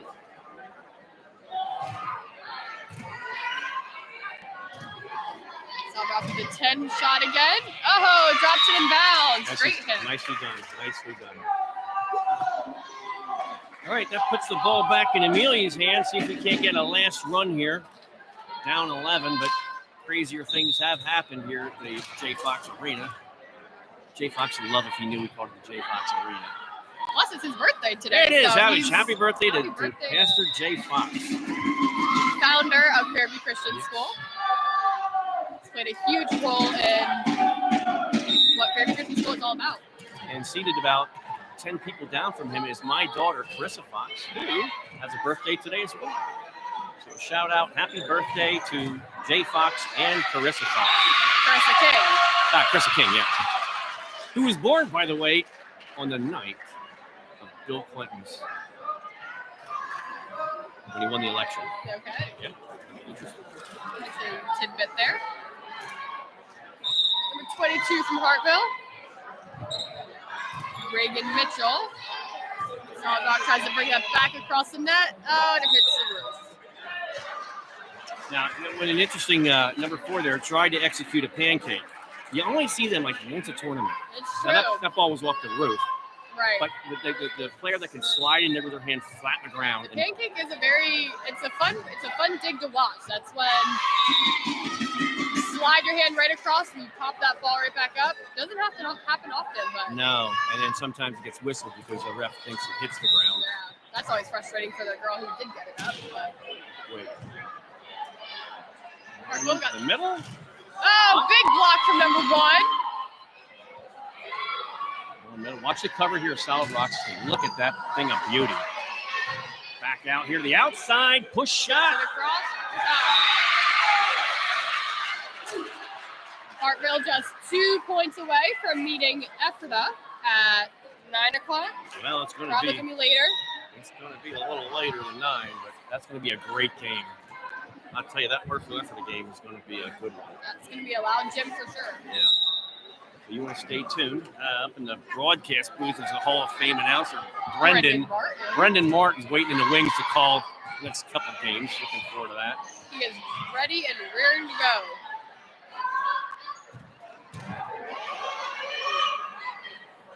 Oh, just so brings that one back in. To the middle, punches it, blocked. Deep outside. Oh. Wow. Guess we're gonna let Using that to one go go. away. Drives it deep and in. Dropped that perfectly in the back row. It's a great shot from number 2. Game point on the line. She always take great pride in executing that game point. Some people try to ace it, but just get it in there and play ball. And she does. She does ace it. Drops it in Great there. serve. Hartville will take this win. That'll advance them into the semifinal match of the winner's bracket tonight at the 9 o'clock game on your bracket. It will probably be played closer to 9:30, 9:45, perhaps. Great game. Congratulations to Hartville, Solid Rock. Great effort. And that would drop Solid Rock down to the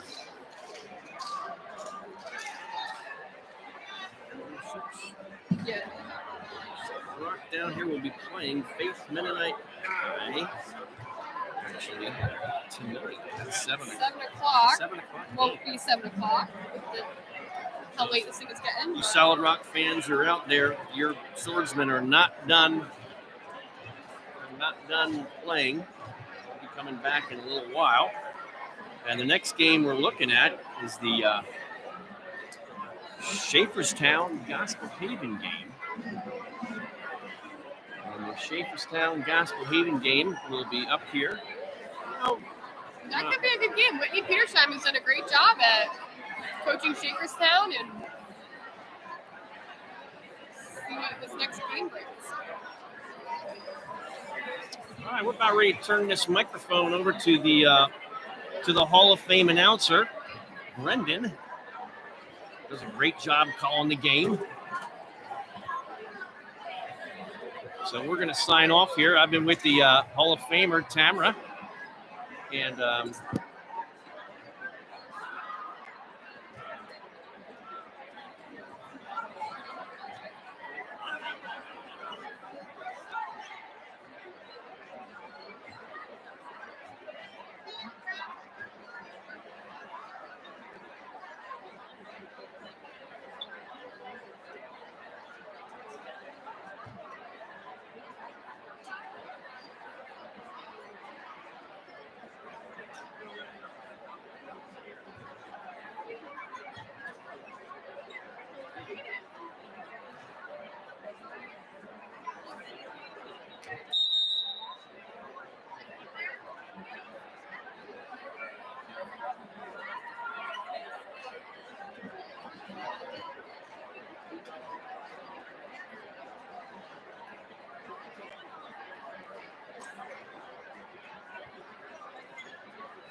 All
right, we're going to go ahead and start this game. You'll notice in the scoreboard the score will start 4-4 and we'll play till 25. We won't have any more prayers since we all prayed up a bunch of times. We're going to play volleyball. And good luck, ladies. Have a great game.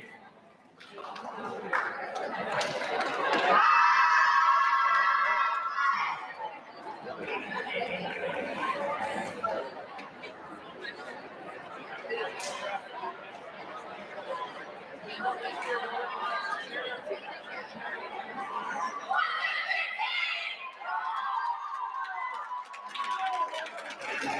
followed up with the game Faith versus Solid Rock. Follows this game. Faith versus Solid Rock. And we're live back here on the Fairview Falcons live stream. I'm your play-by-play announcer, Brandon Martin, along with my color man, Eric Weaver. Eric, how's it going, buddy? Dude, it's going good. Just got here a little while ago. Looking forward to a great matchup between Gospel Haven and Schaeferstown. Second-year head coach Whitney Peterstein for Schaeferstown High School. And we're off, and that's in. Schaeferstown is seeded 10 in this tournament against Gospel Haven, who is number 1. Gospel Haven got here because they lost about a half hour ago to Maranatha in a big upset.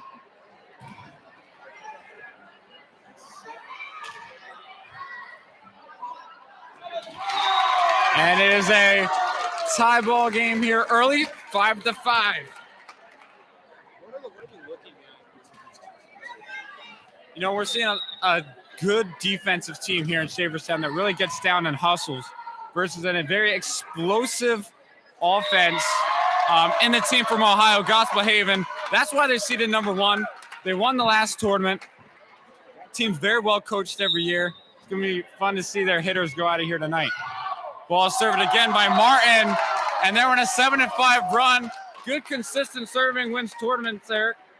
I mean, I did see that an issue in some of the other teams earlier today. Was serving was an issue, but doesn't look like it's an issue for Schaeferstown here tonight. And they're on a roll right now, 8-5. Well, I mean, I would like to see an upset here tonight, wouldn't you? Why not? Big Why upset. not? Schaeferstown coming in number 10. And That one's going to be out here, giving it back to Gospel Haven. a good run by Martin. Which we don't have her. Megan Martin. Yeah, Megan Martin. Serve here by Gospel Haven. Almost dropped by Schaeferstown, but they get it over somehow. Miscommunication on Gospel Haven's side of things. Gives Schaeferstown back the ball. A lot of energy here early from Schaeferstown. Schaeferstown has been very consistent. Communication. Eberly goes into the net on that one. Victoria Eberly, 9-7. Cassidy Martin, longtime player here for the Flames. Kiana Brubaker gets it over.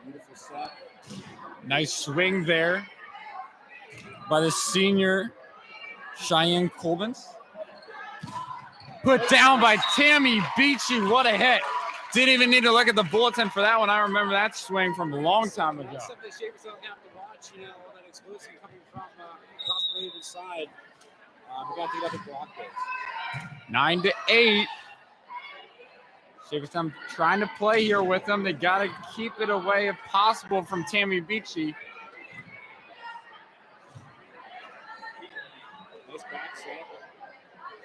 Puts it over, and they'll score on that one as well. 9-9. Now Gospel Haven's making a little comeback.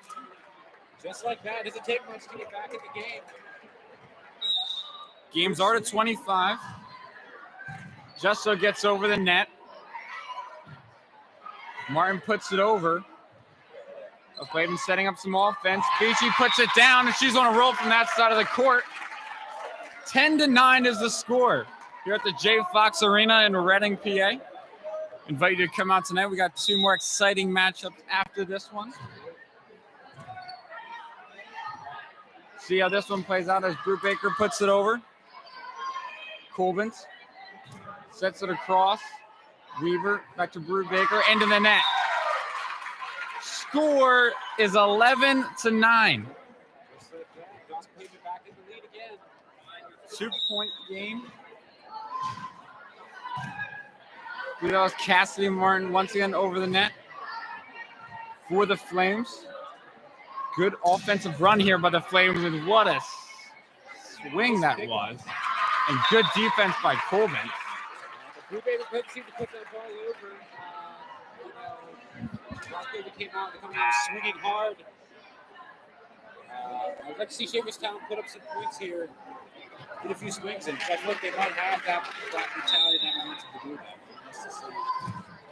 Liddy Weaver checks in the game for Shaverstown. Weaver puts it over. Westhaven just kind of had a little meltdown there on the offensive side of the ball, a little miscommunication.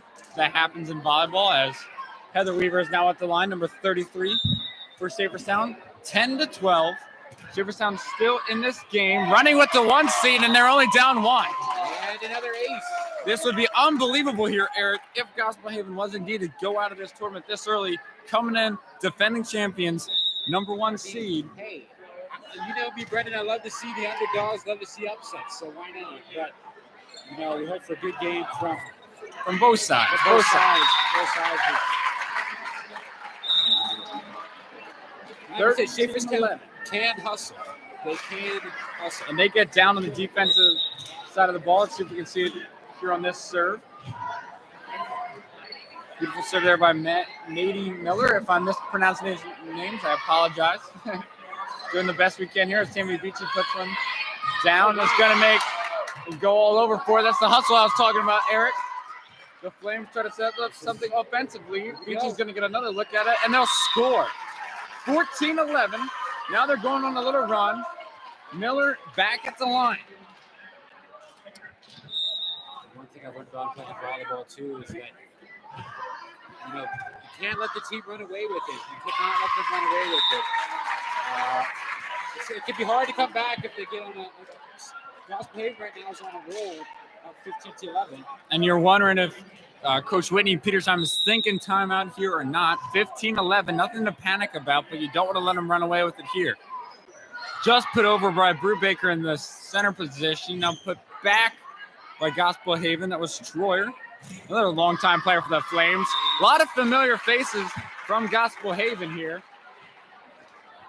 Just like I was saying before, this has been a long time since I've seen this Fairview gym this full. We have a very full house tonight. Yeah, come on out, folks. We'll be here all day, basically, tomorrow. We got T-shirts this year, tournament T-shirts. Hey, let's bring $10 and buy one as Tammy Beachy. Tammy Beachy. Put that one down again. Spoke that one across the net.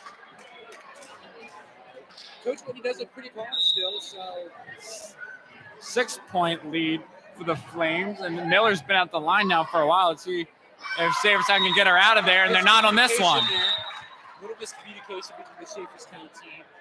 Now Horses checking in here for Heather Weaver.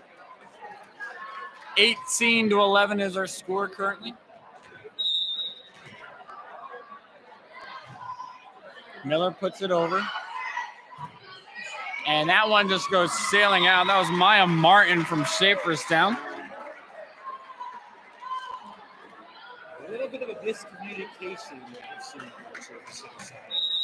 Miller's still at the line for the Flames, and referee Ken Cooper said, all right, kids, let's get back here. Ken Cooper, a longtime official here in Berks County sports. Good family friend and a good man as well. And the serve here by Miller again. Now Martin receives that one. Good serve received by Shaverstown there. Here comes the Flames, Tammy Beachy. It's been her all night hitting the ball for them on that side. And Shaverstown just has not been able to answer offensively. Defensively, not too bad, Eric, but, you know, offensively, it's hard to match what Gospel Haven's throwing on them right now. I mean, like I said before, volleyball is all about defenses too. There's a lot of defense involved in volleyball, getting up there, blocking those hits that Tammy Beach is putting down, stuff like that. And also communication with the ball is key. But hey, anything is possible. There's Colbins with it. She goes into the net. And it's stuff like that right there that, you know, makes you turn around in a minute. Yep. Let's see if Shaverstown can convert on this one. 12-20 is the score. Heather Weaver. Wait, is that the line here? Kaya Weaver. Apologize. Chloe Troyer. Nice little hit. Across the net. 21-12 is the score. Are you surprised that Coach Petersheim is not calling a timeout? You know, I think She doesn't want to make her team feel like she's giving up on them. Maybe that's the strategy she's going with. And at this point, maybe she's saving them for the next game. Maybe she feels like, it's too far out of reach. Could be a lot of reasons, but Honestly, Gospel Haven is playing very smart. They're seeing the holes, they're seeing where to put the ball. It's Beachy, nice serve. And she has been playing outstanding so far in this set. Wow, what a play by Troyer. And they're going to score off that one. A beautiful volleyball play from number 8, longtime player for Gospel Haven Academy Flames, Chloe Troyer. They did come in here number 1, am I correct? You are correct. They are the defending champions. Even though they got upset the first match, they are no joke, and they are a big threat to win this tournament. Nice up there, and Silverstein puts the ball back over again. Hit across by the Flames. Now Troyer's getting some action. Colbins tried to score off that one with a great spike received by Newswinger. Put over by Troyer. Hitting very nicely from that side now, giving them something else offensively other than Tammy Beachy. This is a good rally here, folks. A very good rally. Very good rally. Oh, that one just rolls over the net. Here's Staverstown. They set her up. Received again by the Flames. Troyer. What a spike by Chloe Troyer. But that defense that we just saw there from Staverstown, that is what we were talking about. That defense, that is what we were talking about. That hustle that they can give and get a good rally going. That was a great rally. You're seeing a great offensive team against, like we said before the game, a really good defensive team. Just sometimes offense wins games. And they won this one 25-12. 25-12, Gospel Haven takes game number 1 against Shaverstown Mennonite. Gospel Haven seems very much in control of the game. Had some good hits in Shaverstown. Did not see really pick up their hits very well. Let's see a game number 2. See what Coach Petersheim has in the bag this time. See what she has to say. And it looks like they, am I seeing correctly that they've called that one back there, Eric? Did they? I believe they did. It's 13-24. The game's not over, Apologize, apparently. folks, for that. It's like they called that one back there. Ken Coop saw something he didn't like. See if they can end the game on this set here. Just put over by Colbins. That's going to give them enough. Now the game is ended. Now the game is over. 25-13 is your final score. And Eric, we're going to call up Brian Fox right now for a little bracket update. Mr. Brian Fox, are we running behind schedule? Can we tell the fans what's going on with the scheduling? Just curious. Sure. We just saw a great game. Gospel Haven seemed to get their feet underneath them and get some good play there. So we have one more game here, maybe 2. Depends how what kind of fight Shaverstown puts up. But we're supposed to have I feel like we're about 30 minutes behind. The next game is scheduled at 7 o'clock. Is this technically another 5 o'clock game right now? This is technically the 6 o'clock game. A 6 o'clock game. This is a 6 o'clock game. And I see that now, yep. So we're looking, the next game looks like it's going to be Faith Mennonite High versus Solid Rock. It's going to be a great game. 2 evenly matched schools. I think that might go 3 games. We're just about 30 minutes behind. Another losers bracket game and 2 great semifinal games. The Central Maranatha game, that's going to be a great. Maranatha surprised everybody. I mean, the biggest knocked upset. off the number 1 seed, the biggest upset I've seen in a very long time at this tournament. Biggest upset in history, I think. Yeah, this tournament. especially if you look at the numbers. 9-1. That's unheard of. And the Hartville effort game. That's Folks, you want to stay up. You want to stay up like this one. That's going to be a good one. I'll tell you what, speaking from Fairview standpoint, Maranatha did not do Fairview any favors by knocking off the number 1 seed and putting Fairview up against them at 8:30 tomorrow morning. It could be an early exit for the Falcons. Yeah. We'll see what happens. We'll see what happens. A really good team is going to get knocked out tomorrow morning. We'll see.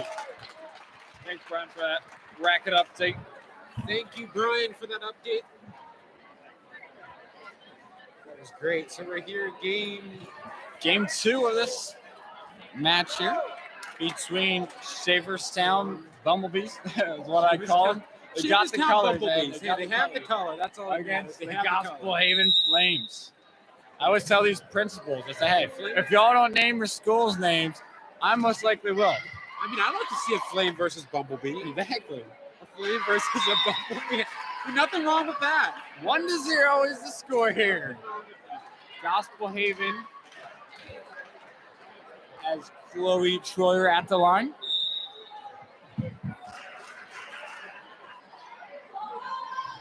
Nice serve there by Chloe Troyer.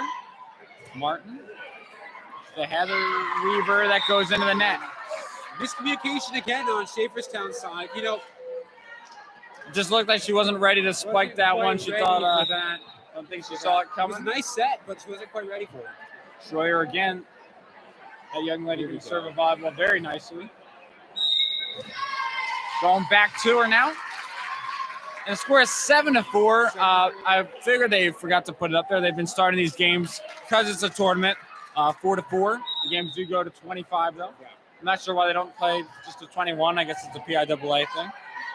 Eberly over to Weaver. Weaver gets it across. Nice. Put over there by Heather and a block by Martin. Beautiful.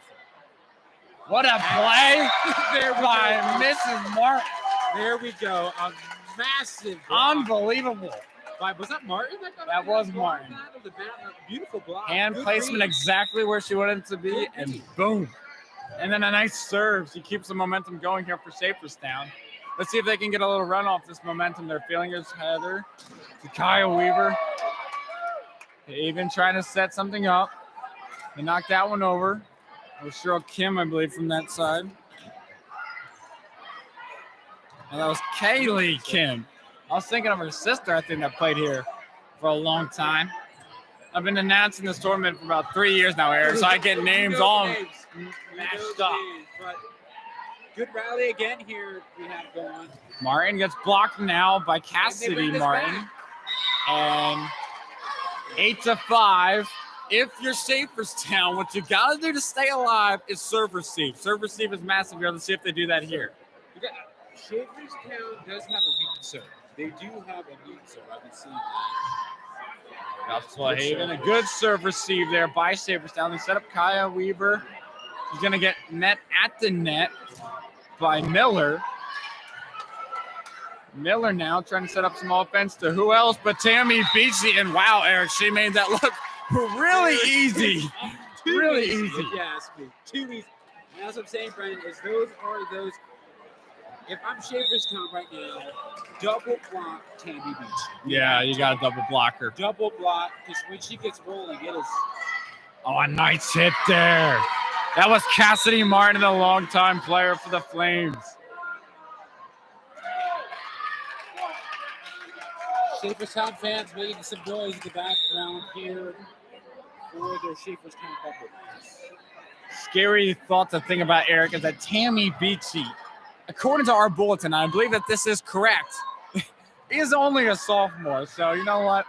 Hey, That's Coach, right. Coach Joanna Martin, who happens to be my mom, she's stressing out. Coach Sydney Fox, she's stressing out. There's a lot of people that have to plan against her that are stressing out right now when they look at this bulletin to see that she's only a sophomore. She's only a sophomore right now, and I'm going to say she's putting a lot of work in off the court. Oh, for sure. There's only one way to get that good is by putting a lot of work off the court. Another nice hit there by her. Martin puts it over. She's been having a very nice game here from the Shaverstown side of things. Now Kyle Weaver with a nice hit, but they're going to receive that.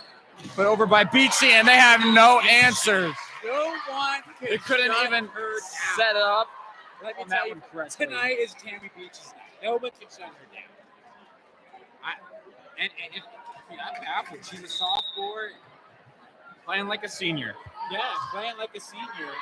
That's going to be served out. Let's see if Shaverstown can make a little run here and make things interesting. They're only down 5. This is against the number 1 team in the tournament, defending champions, even though we just saw an incredible upset by Maranatha to knock this team in this game.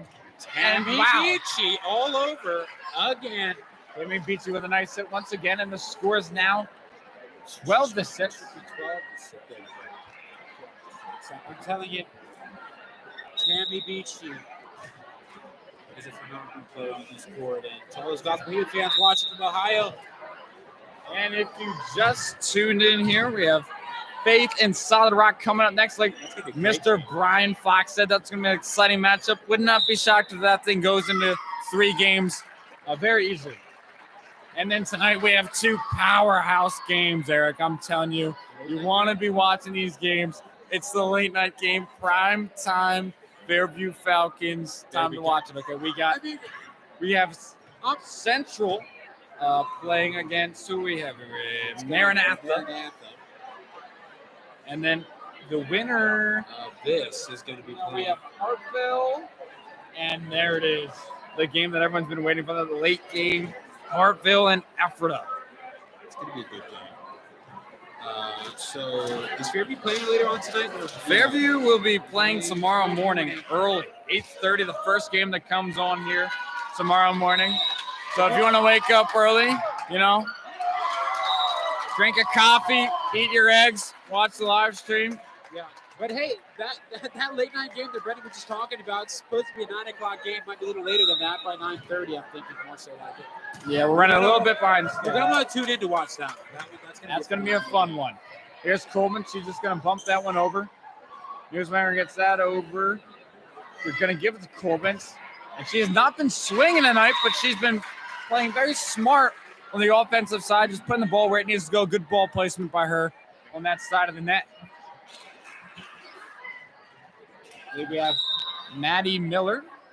Coach Peterson trying her best to get her team back in the game here. Brewer Baker rainbows that one over. Beachy straight down again. Tamara Beachy, the sophomore. It's Tammy. Tammy. Sorry, it's all those Gospel Haven fans. I've been saying the name wrong the whole time. I just noticed it. Like, what are you saying, Tamara Beachy? The sophomore from Gospel Haven.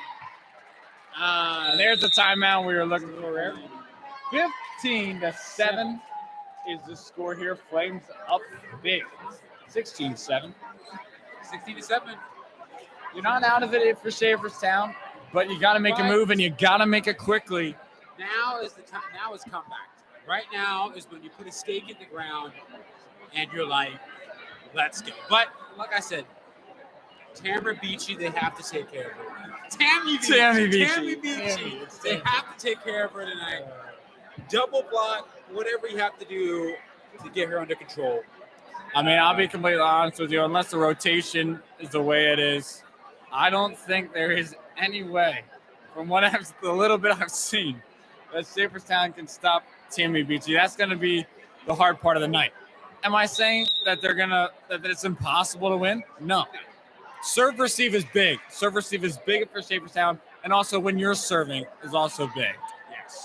So let's see if they can do that. But as far as blocking Tammy Beachy, I don't think the height of Saferstown gives them any chance there at the net. So they're gonna have to receive really nicely on serve receives, and also off the spikes of Tammy Beachy. Let's see if they can do that. And also, you can't mess up your services for Saferstown. That's massive. There's no room for error here, I would say. Yeah. Bigger puts that one over. A smart play. Good ball placement there. That's what you want if you're Saferstown. You're not trying to match the fanciness of the Flames because you know you don't have the athleticism or the height, but you're going to be smart. You're going to use good ball placement. Great play there by Baker. Kaya Weaver at the line. What a serve there by Kaya. Saferstown sets up Martin. She's been their best hitter all night. Tammy Beachy scores once again. Here it is, 17-8. And she's at the line. Let's see if they can receive this here. Going into this game from Saferstown, lots of hard work. There's an Gospel Haven is very athletic, very powerful. They're our number 1 seed. Give them that. 9-17. Yeah, there is a reason that they're the number 1 seed, and you're seeing it now. Martin makes a good effort at the ball, but simply couldn't get it over. Up 9, the Flames are. Coleman's at the line here.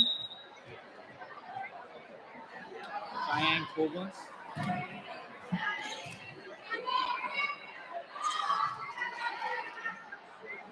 Set up Schroyer.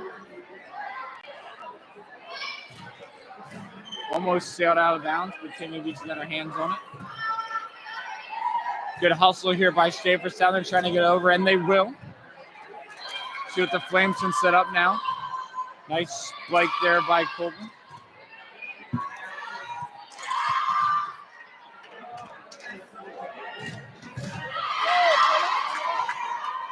Flames trying to end this, and what's the call?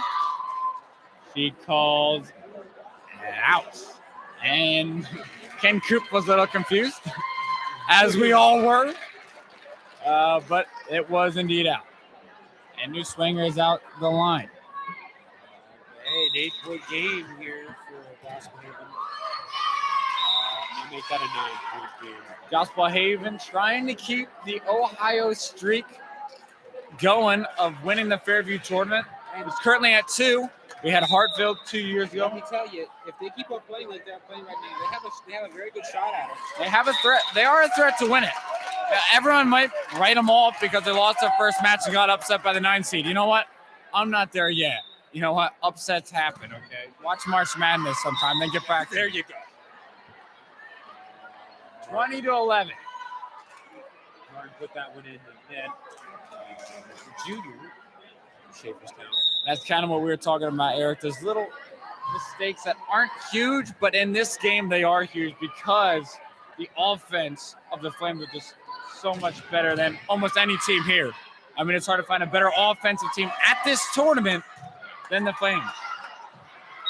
But Ephrata will give them a run for their money if they play them. I'll tell you that right now, especially on the offensive side of the ball, because they have 3 really solid hitters that can hit from anywhere on the court. And let me tell you, that's what's going to be fun to watch tonight at 9 o'clock, and that's why you're going to want to stay up and watch that game, I Eric. will be here to watch that momentum. That's a very big game. But you know those little errors that we were just talking about, brother. You can't not in a 9-point game like this. Not in a 9-point game like this. Good pickup by Schaeferstown. Beautiful back set. Set over and a score.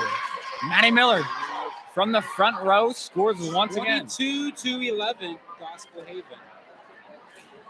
Seems to be very much in control of this match here tonight versus Schaeferstown.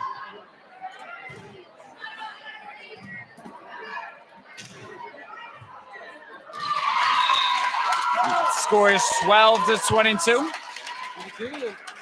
Is there still hope? Everly at the line here.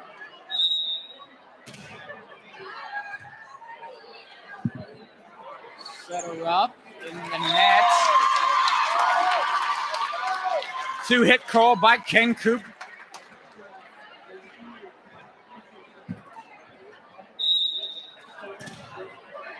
Everly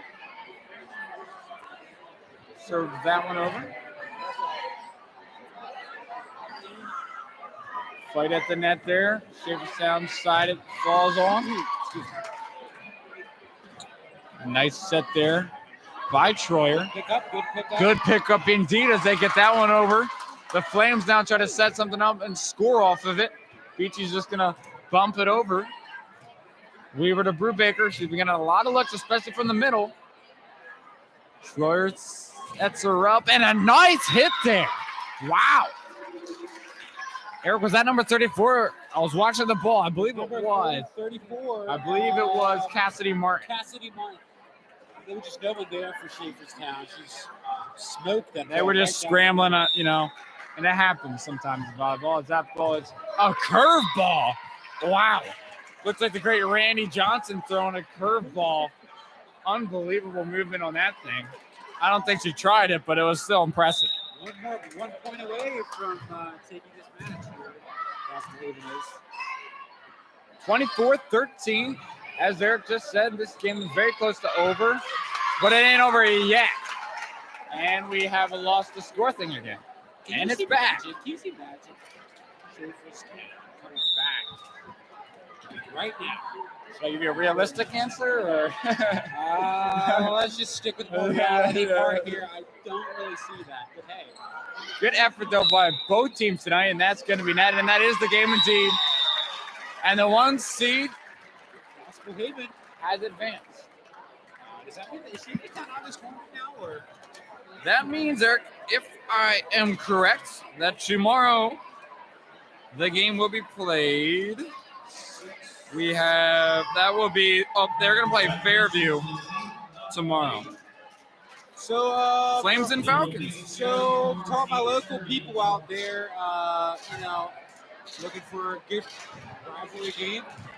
See if it's not in favor tomorrow morning at 8:30. So get a cup of coffee. Not safe sound. Gospel Haven. Gospel Haven and Fairview tomorrow morning. Sorry, at 8:30. Grab a cup of coffee, get some eggs, a few biscuits, gravy, right. and come on out for that. Next game is. We'll take a break, and we're not sure who's going to go next, but we'll just hop off for now, Eric, and let's see how the dominoes fall. Talk to you guys later.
remind all the fans that safety is important, so we don't want anybody sitting in these playing areas right here. You can find a chair or be behind the gray stripe, because this is all in play here. We don't want anybody getting hurt. So please mind the playing area. Don't sit in front of the chairs unless you're behind the gray line.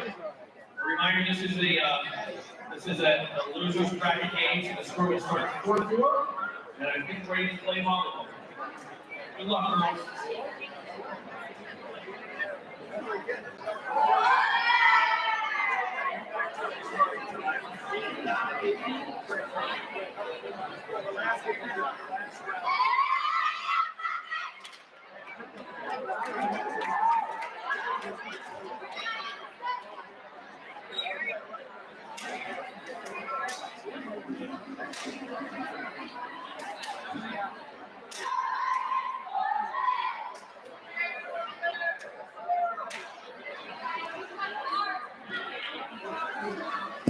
And we're back here live at the Fairview Christian School Volleyball Tournament.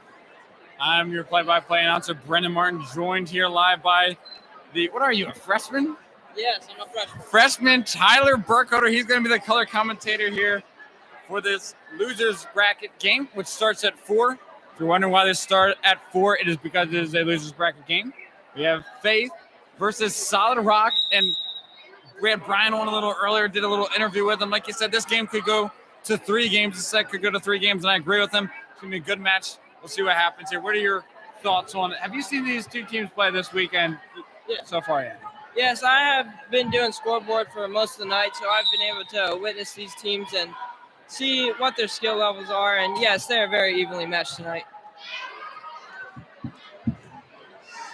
4-4 is our starting score here. Faith almost touches the net here. Solid Rock gets it over. And into the net, that one goes there. 5-4. Solid Rock is serving.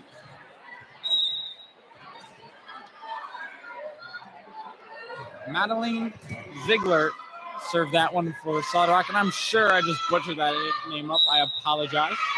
But I'm trying my best here to get the pronunciations correct, and Tyler will as well. 4-6. If we just absolutely butcher a name, just destroy it, okay? Please comment in the section below. All right, and tell us, hey, you really jacked that girl's name up. We will try to do our best to, fix it. Am I right, Tyler? Yeah. 7-4.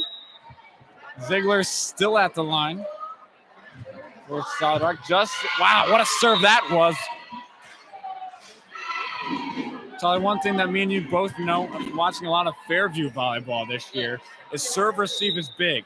You got to serve correctly, and that's what happened for Faith there, not in their favor, as that one goes out. Nothing can be more frustrating, I can imagine, as a coach, and it really frustrates me as a fan that doesn't know too much about volleyball, is serving. When a serve goes in the net. I know that's just something that happens. Basketball players, they miss shots. Field goal kickers miss kicks. But when a server misses a serve, it's got to be frustrating, because I know it is for the fans to watch. But I've seen a lot of good serving in this tournament so far. What have you seen, Tyler? Yeah, so that is one thing that Fairview has struggled with a little bit. Like, serves are your bread and butter, and they're kind of like layups in basketball. You just got to get them. And some teams struggle with them. Some teams are just excellent at them.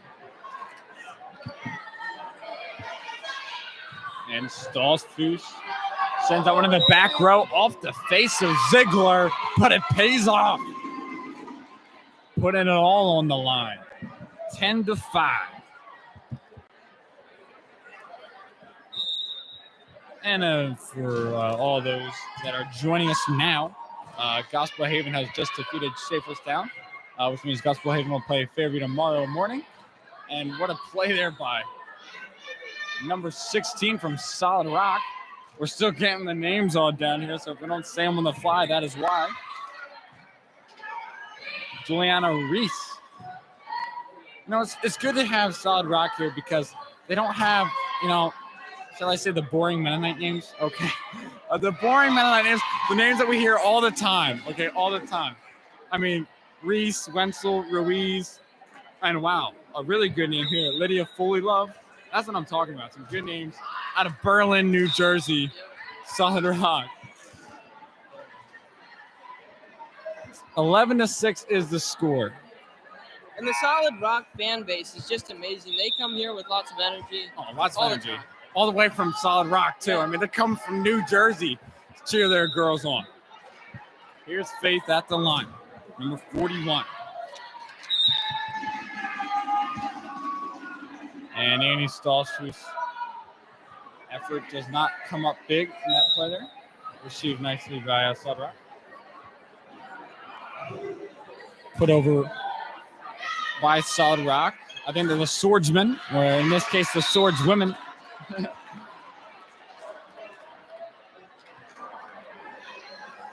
So all of you out there that are joining us now, we got some exciting matchups later tonight.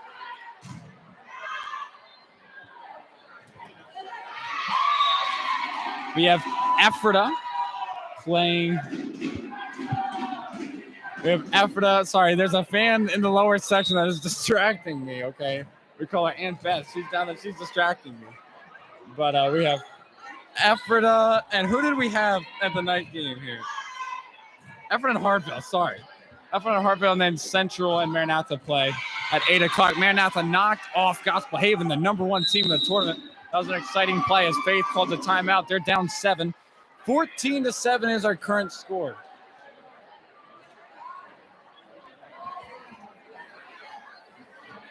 So what have been your observations from the game so far?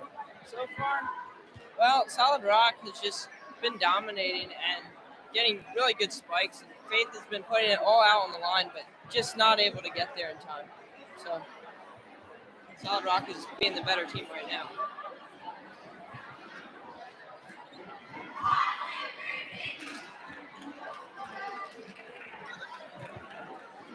I'm not brushing it.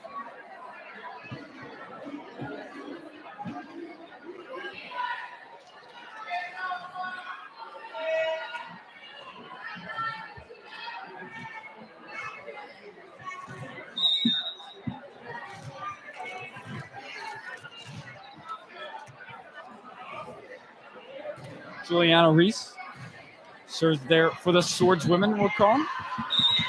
I don't know if they call the ladies' teams swordsmen still or not, but we're just going to call them the swordswomen, you know what I'm saying? 15-7. Reese again there. She's a sophomore, serving very nicely. And almost good ball placement there by number 11, Amelia Ruiz. As number 42 steps up to the line for Faith.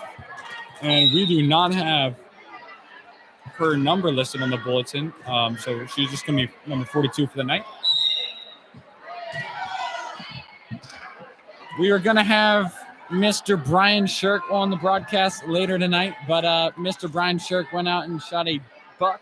Okay, so he will not be joining us later in the broadcast. But I'll be with us probably most of the rest of the night as that one goes in the net there for Solid Rock. 15-10. Solid Rock still up here.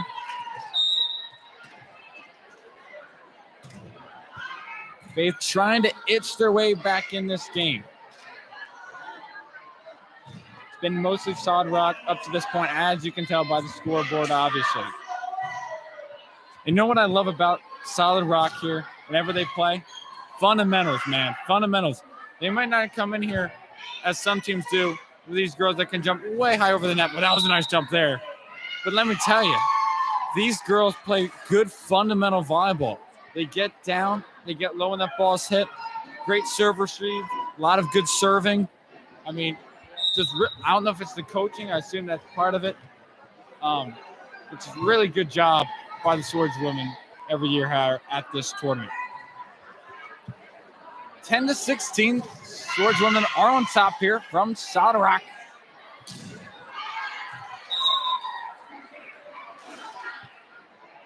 Good to have some Baptist representation here at the tournament. Am I right, Tyler? Am I right? Spice it up.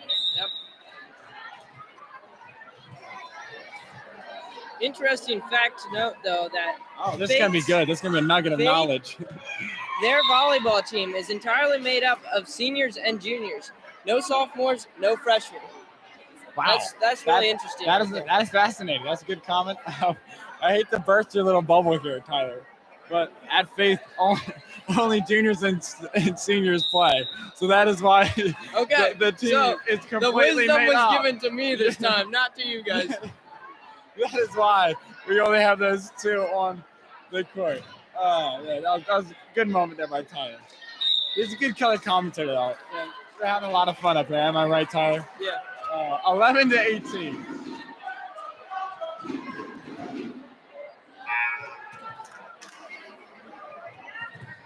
If we have any technical difficulties, please comment in the section below. If it starts glitching, we have a maintenance guy on the side ready to fix up the camera. Soderock gets it across here. Ruiz hits that one out.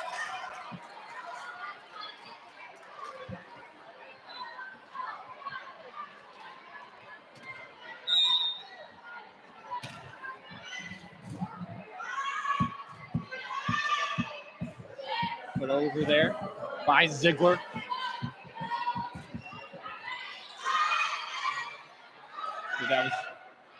And Ruiz didn't get that one over either. And now we have ourselves a little game here, Tyler. 13-18. They're making a little comeback. They're itching their way in.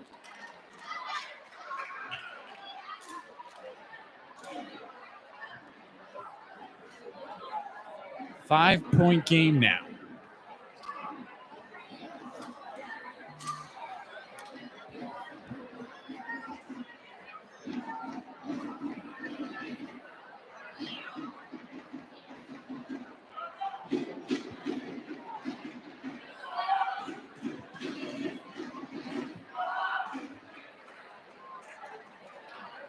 Current time is 7:20. We're running a little bit behind schedule, but that don't matter. You're still going to want to stay up and see the good game tonight. Am I right, Tyler? Yeah. This Hartville-Ephrata game coming up after this is going to be one of the best games you will see. 2 games from now, but that's coming up later. Okay. That's coming up later. Yep. So that's gonna be a powerhouse game, Yes. baby. I'm gonna be staying up. I'm gonna probably announce it. It's gonna be a lot of fun. Stick around for that one. Central Maranatha coming up here soon. That's also gonna be a really fun game to watch.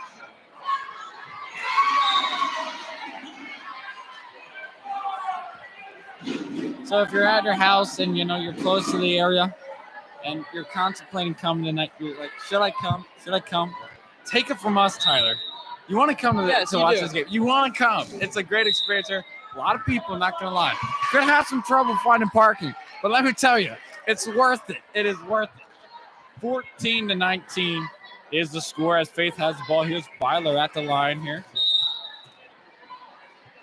We're just going to call them Team Faith because they don't have a name. I always call them Faith Flames when, Gospel Haven's the Flames, so that don't go together well. And a nice hit. That's going to be out of bounds, though. Almost spot on there. And that was number 16, Juliana Reese. Byler again with a nice serve there. She's going to receive it. Hit by Garmin. And they're going to score on that one.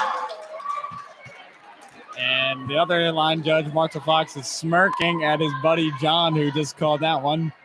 I didn't see the play, but it could have went either way from what the fans' reaction John was at a least. little bit hesitant on that one. He wasn't quite sure. He wasn't overly confident. Yeah. Let's just leave it like that as Byler's back at the line here for her third serve in a row. Let's see if she can get it to go.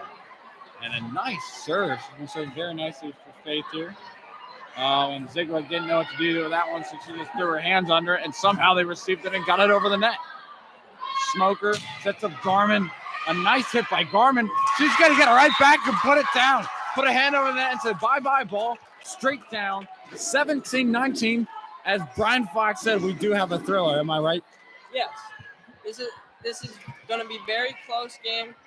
And the next one could be the same way. Like, we could have 3 games here.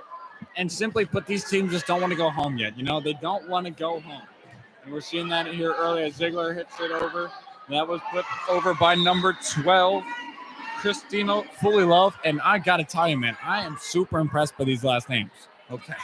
I am Bradbury, Foster, Fully Love, Ruiz, Wenzel, Robles, Bill, Reese, Shade, Ziegler, and Fully Love.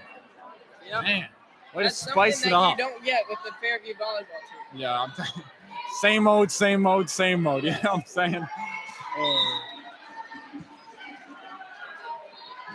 21-17, 4-point lead, Solid Rock.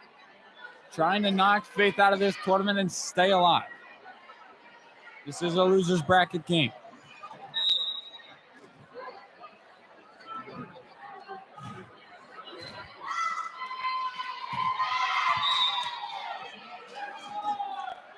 And if I'm reading my bracket correctly, I believe that Hartville knocked off Solid Rock. That is why they are here in this game.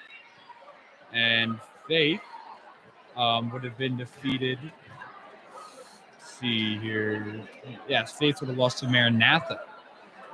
So the story went like this, for in case you people missed the big upset earlier in the day. Maranatha played Faith at 12 o'clock, the first game our tournament had here, and Maranatha won that game. That took them to the 4 o'clock game, where everything just broke loose. Yes. Everything broke loose. Everybody that made a bracket for this, their bracket is toast. It's busted. Yes. Brackets got busted. Okay. 4 o'clock, Gospel Haven, the number 1 team in this tournament. The defending champion fell to number 9. Number 9, Maranatha. Now, Gospel Haven, in their defense, they went back and they took care of business, buddy. They knocked them out. Shaverstown's out of this tournament. Way to make a comeback by Gospel Haven, but man, tip of the hat to Maranatha. Unbelievable. The biggest upset here in this tournament history that we know of, and then even Brian Fox, as old as he is, I mean, his memory is a little sketchy. That's the one that he says, hey, that's the biggest upset he remembers. 23-17. Now, Solid Rock in big control of this game here.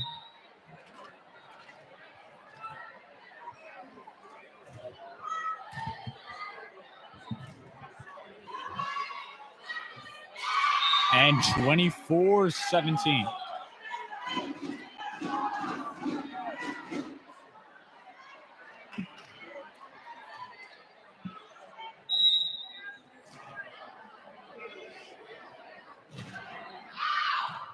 Served out, and Faith's going to get another whack at this thing.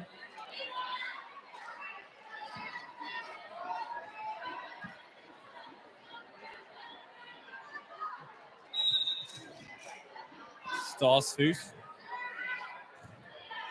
puts it over for Faith. Trying to end it as Solid Rock, and what a play. Did it hit? Coop says it did. He said that ball touched. And that is the end of game 1. Quick takeaways, Tyler, from this game as I attempt to take my hoodie off because it is roasting in this building right now. So Solid Rock has just been a solid team this whole tournament. Like, they lost to some pretty tough teams and came in here and beat Faith in this first game. And in my opinion, I think that Solid Rock could pull this out and send Faith home because, frankly, they look like the better team right now. I mean, they're playing really solid. Good points there, Tyler. They're playing really solid and just living up to their name, Solid Rock. Good defense. Not a lot of mistakes on offense. Just, basically less mistakes and more consistent than the other team was in Faith the first game. 4-4 is the score because we're in the losers brackets. All games in the losers brackets start at 4. Game is officiated by Ken Cooper, longtime official here in Berks County. He does volleyball, he does softball, he does basketball, he does football. I think he does some other ones, but those are the ones I know of. A local legend, you can call him, and a good man. And he's officiating the game here tonight.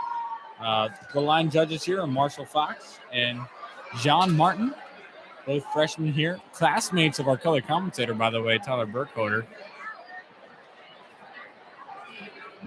And we have a husband and wife squad coaching here for Faith. Darren Stallsfuss and Karina Stallsfuss. Karina is the head coach here, and Darren, her husband, is the assistant. Doing a good job here tonight. And from the other side, the coach here for Solid Rock Christian School out of, yeah, you heard me right, ladies and gentlemen, Berlin, New Jersey, Dawn Ziegler. I love saying that name, Dawn Ziegler.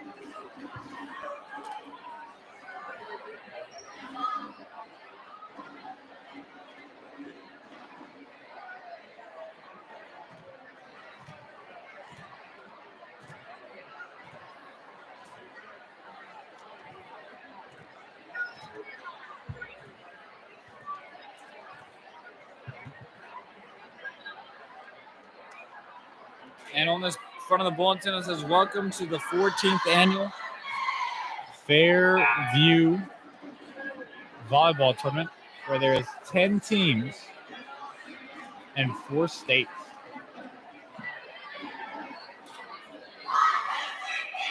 Impressive.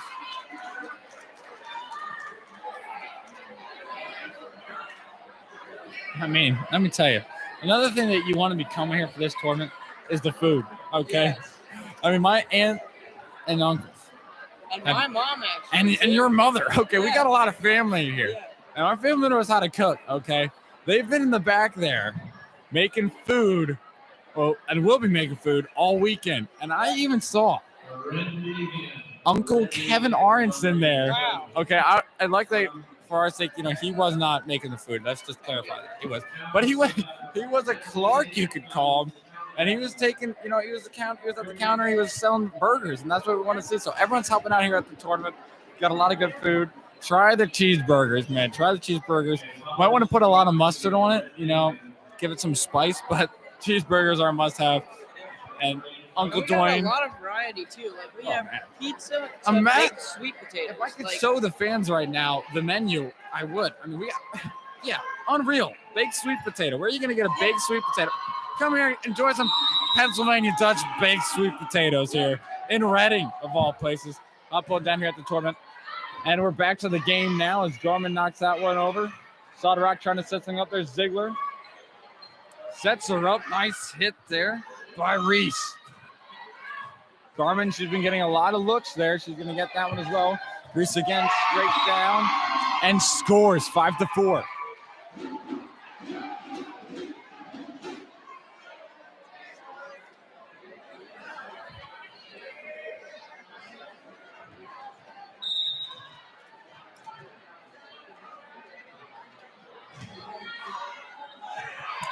Wow, that ball somehow found its way over the net. And that's another point for Solid Rock. Madeline Ziegler back at the line for Solid Rock. She's been playing very nicely for them tonight, let me tell you. Unbelievable play from her.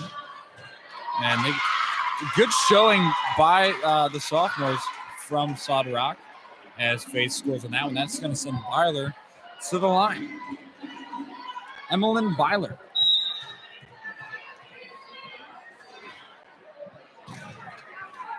And Emmeline gets that one to roll over. Wow. I can guarantee you she didn't try it, but that was still very impressive. 6-6 is your score here. And as we anticipated, we have a close one. Serves that one over now to the left side and hits it with her arm. Keeps it alive. Good hustle there by Byler. Solid Rock setting up. There's Reese. And she gets blocked by Stoltzfus. Net at the net. Reese again. Wow. Splits the two Faith people. Right down. They did not communicate very well on that one. And it looks like, from what we could tell, Coach Don Ziegler has been saying, hey, feed her the ball. Because Reese is getting a lot of looks. And let me tell you, she's deserving it. She's throwing them down here early. 6-7. Garmin. Oh. What a hit. Power on that one. And it just rolls where she wanted it to go. Yep.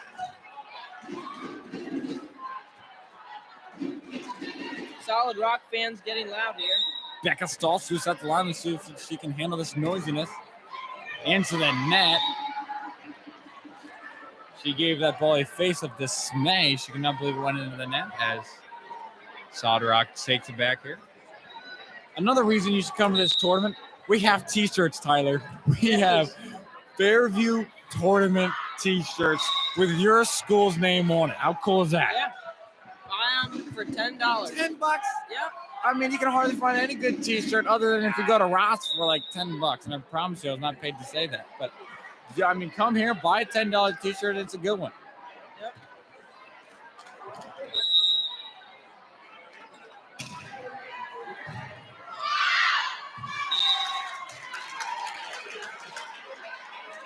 Nine to 8.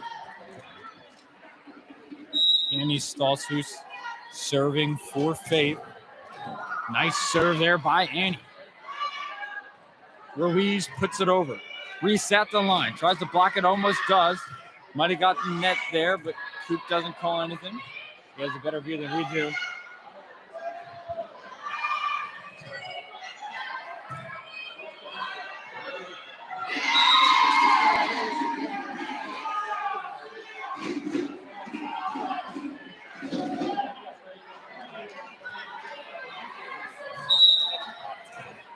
And we have just spotted something big here. We have just spotted something big.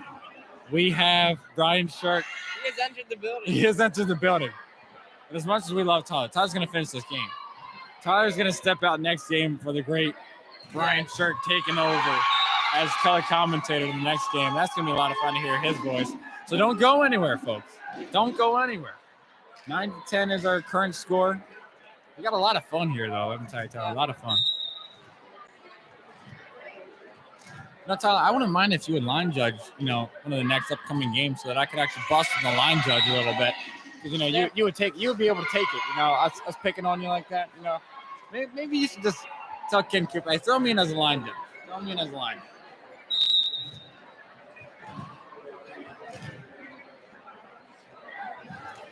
Reese serves it.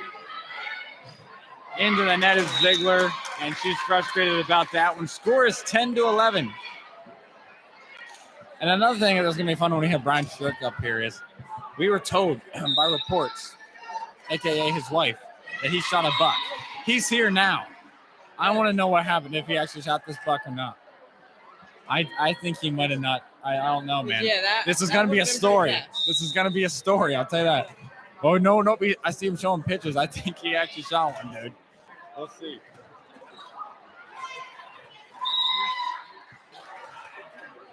(13-10). Swords women in the lead.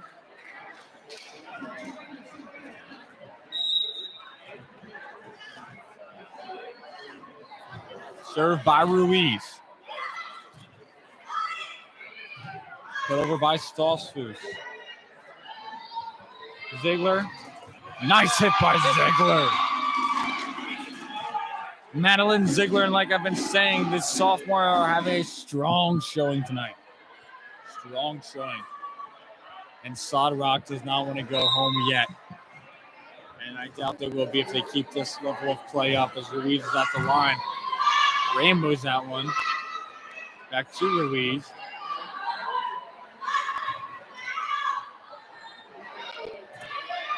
Sorry, I believe Fully Love served that. That's my bad. Smoker tries to smoke it, but received by Ziegler. Put over down. Garmin in the back row gets her arms on it. Barler puts that one over. Ziegler gets blocked by the net, and then Stolzfus, it looks like. Good defensive awareness there by Faith. Zook with it now. She's going to serve and try to serve her team to victory.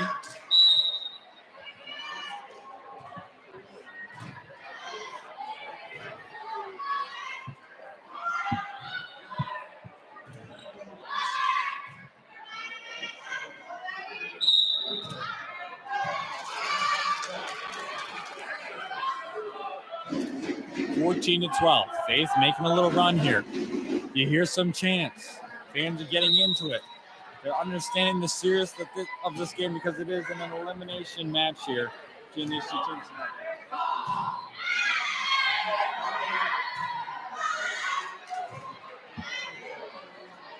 Set her up, and they will. That ball's in. Good call by Marshall Fox. Beautiful serve. Spike by Ziegler. Slamming the ball. She's been the offensive bright spot along with Reese tonight for Solid Rock. Defensively, Tyler, what are you doing if you're Faith? What do you got to adjust? There's not much you can do if they're making these serves all the time. Solid Rock has been one of those teams that is just solid on their serving. Like, they missed a serve yet in this game? I'm not sure. I'm thinking if they did, it was one. But I don't remember one off the top of my head. But if there was, it was only one. Now Faith here. They're down to it, and something you can't do if you're Faith to serve this ball in the net, okay? And you have to have good serve receive. Like I was saying in the last game, when you're playing against a team that, at least at the moment, looks better than you are, serving got to be really good on both sides. You got to serve receive well, and you got to serve very nicely as well. Smoker at the line still for Faith.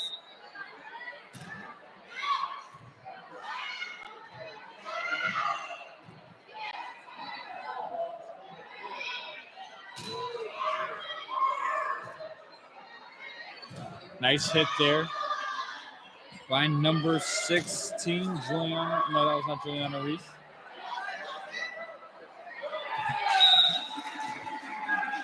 That was number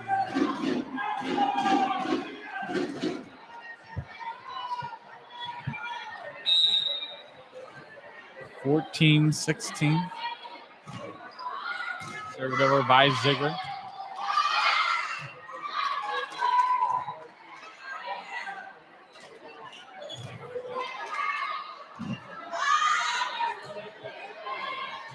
Goes back to Reese with it. Reese, nice hit, but received by Faith. Ziegler sets it over to Faith. Stallshuis received that one. Now Smoker over to Byler. Byler with a decent hit, but that was also received by Solid Rock. Can they get any offense going here? Let's see. This play's been going on for a very long time now. Put over by Ruiz. Are they going to go with it to here? A surprise back to Reese. They've been feeding her the rock inside. Back to her once again. Can she end the play? The net, and that's going to Faith. Ken Coop says, hey, you touched the net. Faith got saved on that one. Would have been a Solid Rock point, but Solid Rock got one. Saved by the ref who made the right call. Byler, nice serve there. Fully Love over to Ziegler. Wow. And that's going to be out.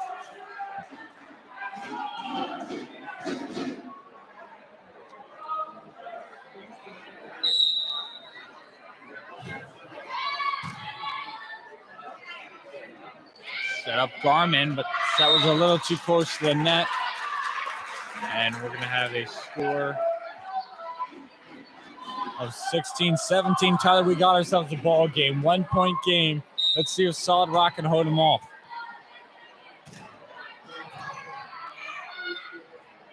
Reese sends that one into the net here. 17-17.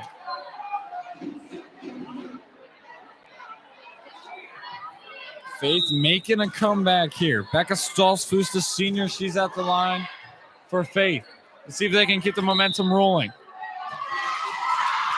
2 hits on Solid Rock. 19-17. Becca Stolzfus at the line. They didn't update the score yet, but I believe I'm correct in saying the score is 19. Tyler, what do you think? Is it 19? I think it's 18, actually. Oh, okay. My bad, ladies and gentlemen. It's 18. Now it's 19. Wait, no. 18-18. Reese with a big hit. I'll tell you, I've been in this gym too long, so I'm getting too claustrophobic in here. Getting to my head. Tie game 18-18. Fully Love with the serve. Stolzfus received that one very nicely. Now over to Stolzfus. And what a nice ball placement hit. Read the defense like a book and put it where she wanted it. Becky Stolzfus. Wow. Annie Stolzfus now at the line for Faith.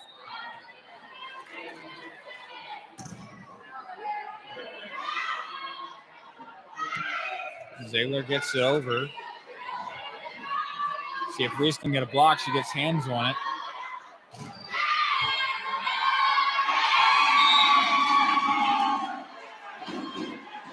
That was Bradbury who put it over for Solid Rock. 19-19 is the score. Tie game, Reese at the line. She's been hitting well all night. Let's see if she can serve. Wow, she clipped the net on that one. Ziegler. Oh, miscommunication, and they ran into each other on Faith. That was number 41 and 42. Annie Stolzfus and Martina Zook just collided. Faith side gives Solid Rock the point. 20-19 is your score. They set it up to Garmin. Nice hit by Garmin out of nowhere. Unreal hit, Courtney Garmin. What a play. Now she's at the line. Let's see if she can keep her momentum going. She rainbows that one out. And, you know, I was scared for her that happens. You know, you get a nice sweet spike, you go to the line, and yeah, just messes with your head. Because you think, all right, just don't serve it out or into the net. Because they just had a sweet spike and then that happened. Still a beautiful play, though, earlier by Garmin. Ziegler. Rainbows that one across. Garmin couldn't get to it in time. 22-20. Timeout. They're singling a timeout, and they're going to get it. Stolzfus couple wants to talk this one over.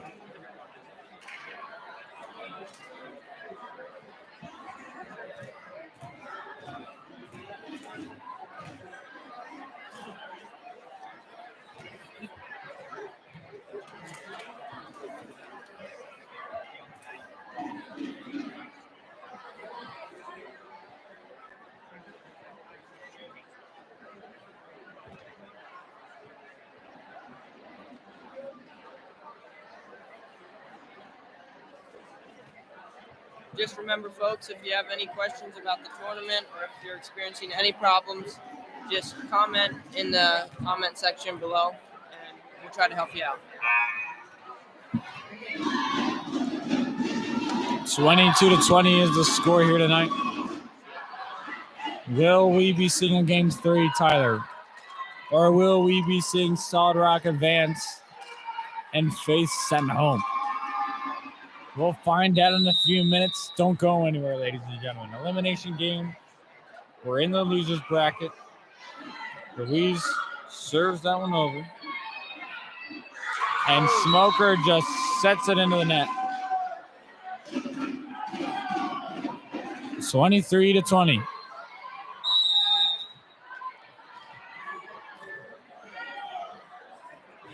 Amelia. Garmin serve receives that one. And that ball is just smoked out of bounds. And I hate to say it, but Faith kind of just melted down here in the last couple of plays. Let's see if they can regain some confidence and receive this ball and get it over. And that's not what you wanted if you're Faith. Good hustle, though, by them in these two games. They're going to go home, but you know what? Nothing to hang your head on. Nothing to hang your head on.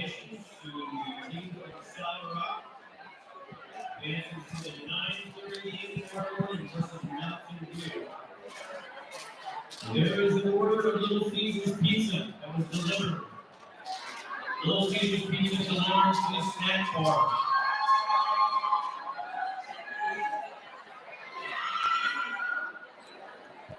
If you ordered Little Caesars Pizza, it's in the snack bar. All right, our next match, Central versus Maranatha.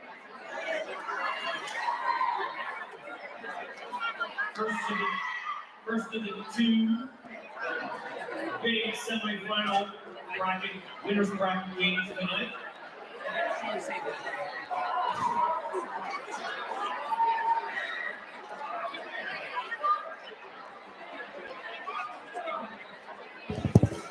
Ladies and gentlemen, we have a little bracket update here for the teams and people and the fans that were wondering what was the schedule looking like. The next game, which the girls have just jogged out there on and are warming up, is Central Maranatha. That game is scheduled for 8 o'clock. And you know what? Actually, it's closer to that than I think we are, so we might be on schedule for that one. Then at 9 o'clock, we have Hartville and Ephrata. That's going to be a fun matchup. Two exciting teams, a powerhouse game. And then tomorrow morning, the first game that you will be seeing here in our broadcast is the Gospel Haven Flames versus the Fairview Falcons. That's going to be at 8:30. And then after that, we have the 9:30 game between Mountain View and Solid Rock, who just beat Faith at this moment. Central is the number 4 team in this bracket, in this tournament. They have got here by beating Fairview earlier today at 2 o'clock. And Maranatha, which we have went over a lot, is the number 9 team, and they have knocked off the number 1 Gospel Haven Flames. Upset that we did not see happening. And now, the moment that we've been waiting a long time for, our color commentator, Brian Shirk, is here. Brian, we heard you had a story of why you were a little late. We want to hear what happened. Okay, what happened, Brian? What happened? Well, in a real ethical terms here, you could say I harvested a deer tonight. I harvested a deer. You harvested a deer. Some people harvest wheat, some people harvest deer, and tonight I harvested a deer. So I was happy getting a little nervous, that you weren't going to show up and you were going to leave me here all by myself with the mic. But you know what? You came up clutch for all the fans. I did. Yeah, I'm here, and I'm pretty excited to be sitting beside the legendary broadcaster, Brennan Mark here. So excited to team up with him for several games. We're going to have a lot of fun. We are going to have fun, absolutely. Hey, tournament has taken some exciting twists and turns so far. Obviously, as a Fairview fan, not really an exciting Not our turn for favorite us. turns. But Yes. Hey, maybe they'll make it better if they win. If they win, maybe make it sweeter. A lot of volleyball to play. So happy to be here. Happy to be sitting alongside Brendan, and we're going to do our best to make it an enjoyable experience for all of you guys tuned in. Now, Brian, have you watched these two teams play here at this tournament all this weekend so far? Well, you know what I did? I watched Central earlier today against Fairview, and also watched Central a couple of weeks ago when they played Fairview here in Fairview's gym, and that match went 5 games. All the games were very close. Exciting match. So, yeah, Central is a good team, and Maranatha, of course, with the big upset earlier today. So we'll see what they got left for tonight. Yeah, and a lot of people aren't exactly sure what Maranatha is going to give them. Going to give the fans here, but we'll see. It could be an exciting game. A lot of people aren't surprised if Maranatha would actually upset Central here tonight, but we'll see because, Maranatha just knocked off the number 1 team in the tournament. And Brian Shirk came here, just took a phone call, so he'll be back with us in a moment. 4 minutes left till game time. Ladies and gentlemen, don't go anywhere. This game is scheduled at 8. It's looking like we're going to be close to that. Thanks for being here.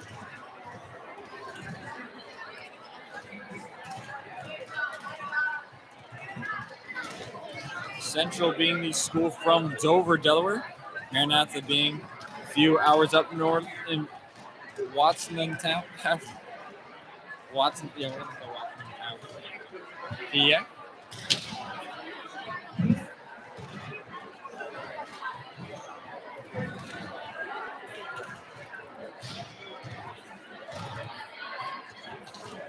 Jansen Nolt with a comment that says Brian Shirk needs to move closer to the mic. I agree. So we're gonna move this mic closer, Brian. We don't want to be too close to each other up here. Yeah, I did forget to take a breath when I came out of the woods. So, we're just gonna pull this thing closer. Now he's eating pieces, so that doesn't help the situation.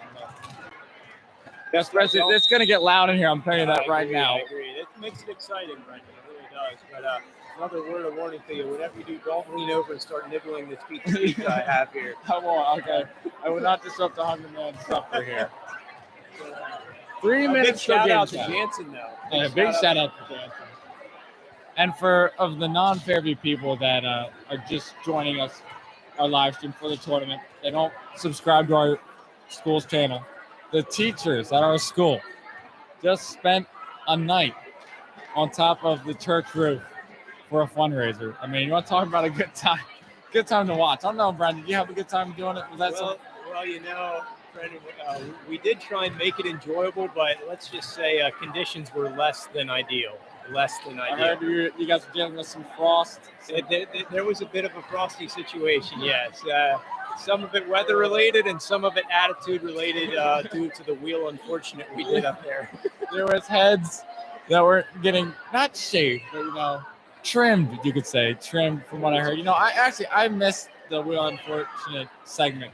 Can we just get a little rundown of what happened? Just a few details. Yeah. So there were 8 teachers up there, and if you're familiar with the YouTube channel called Dude Perfect, they have a segment they do called Wheel Unfortunate, and so what we did is we had 8 punishments on the wheel, and we spun the wheel as one would say, and each teacher ended up with a punishment of sorts, ranging from trimming your hair really short to yours truly having to eat a couple bites of wet dog food. Oh man, and that's why Jansen, I was not holding the mic close to him, if you're wondering.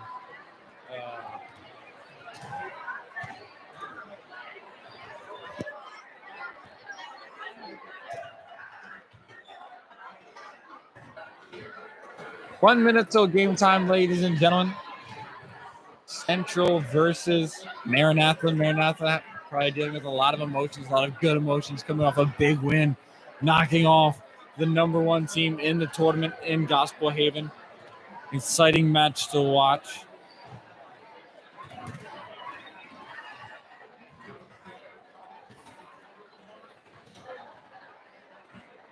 Central bringing in some familiar faces, along with some new faces in this starting lineup.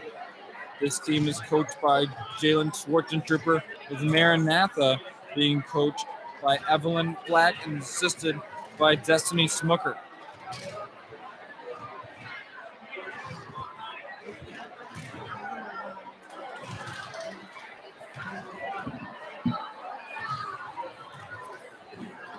About 10 seconds of game time, ladies and gentlemen. Buckle up. We got ourselves 2 thriller games coming up.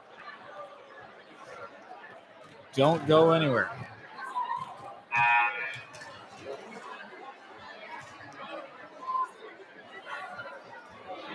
Game is officiated by Ken Coop, as it has been for a long time so far in this tournament.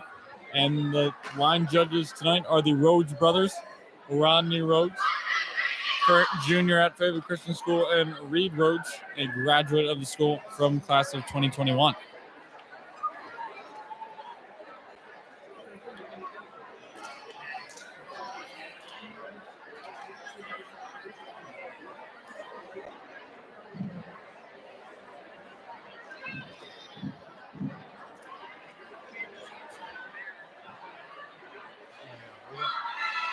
I didn't switch that yet.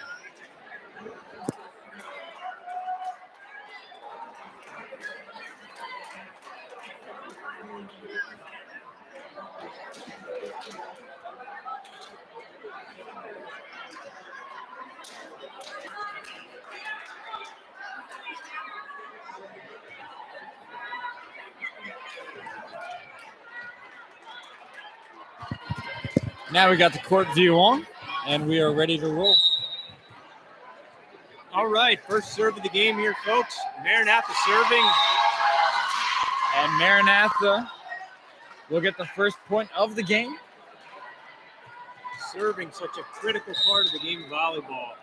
And it has been in this tournament Correct. so far. Also serve receive, another thing that gets really overlooked. We've been seeing a lot of good and bad in this tournament so far. Words barely out of my mouth, and the service error from Maranatha ties the game at 1. And the service error right back. And the first close call of the game there for Rodney. He calls it out. 2-1. Number 55, Aaliyah Martin at the line. The sophomore sails that one out of bounds. And Brendan, we got a lot of rust. we have some rust. We are have some shaking rust off some rust. getting knocked off right now by both teams. And wow, serving error. We got a foot on the line, it looks like. Not only was the foot on the line, if it wouldn't have been, the ball actually landed out on this end. So We had a lot of serving mistakes earlier as Autumn rifles up the line. big Well, news man, here, out though. there. We have a serve in the court of play. Rife receives that one. Horse sets it up.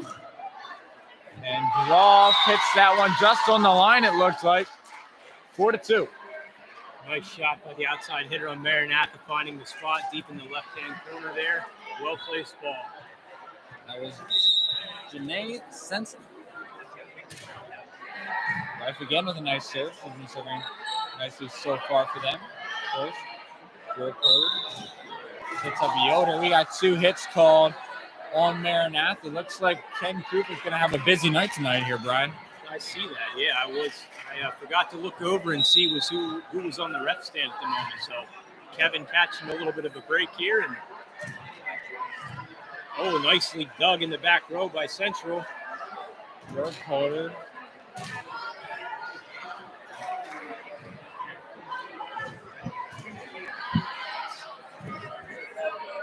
Sensnick is out in the back row. Beachy with the big hit there. Good job by the middle blocker on Maranatha to get a piece of that ball.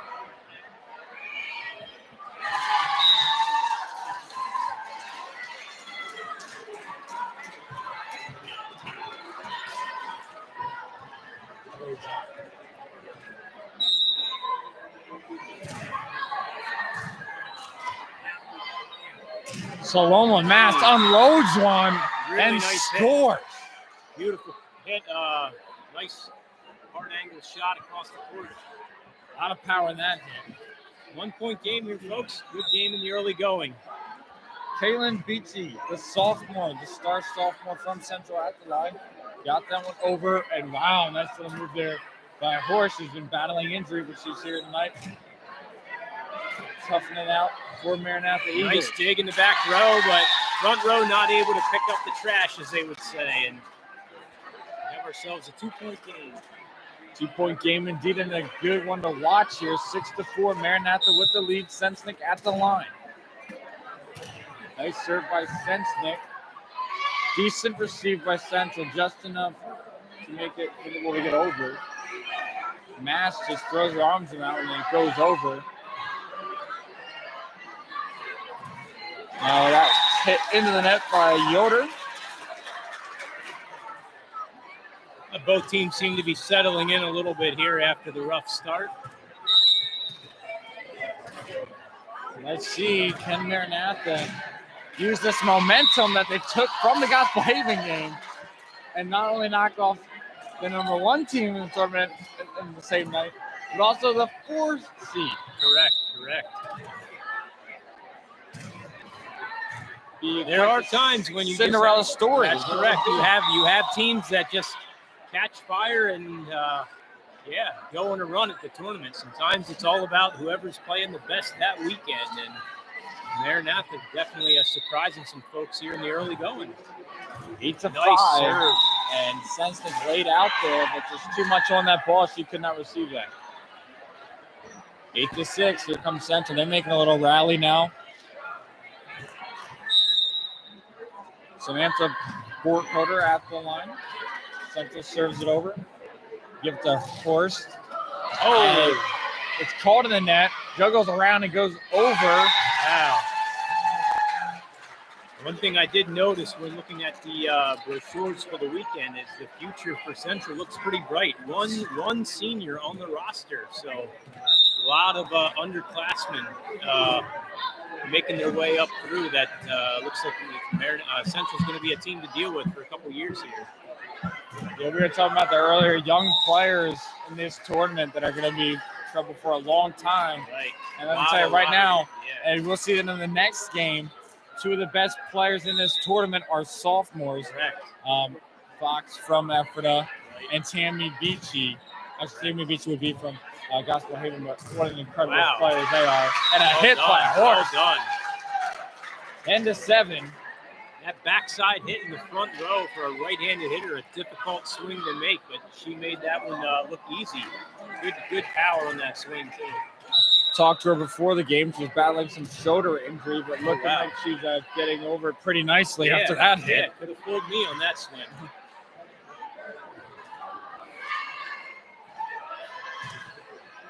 First, to the 10th grader, Martin, who got it over.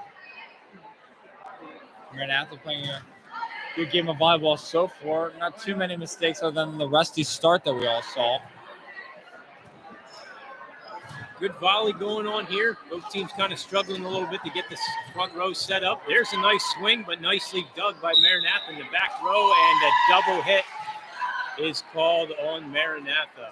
2 hits indeed, and that's going to send number 15 to the line for Central, Lori Ann Yoder. Lori, only a freshman, puts that one into the net.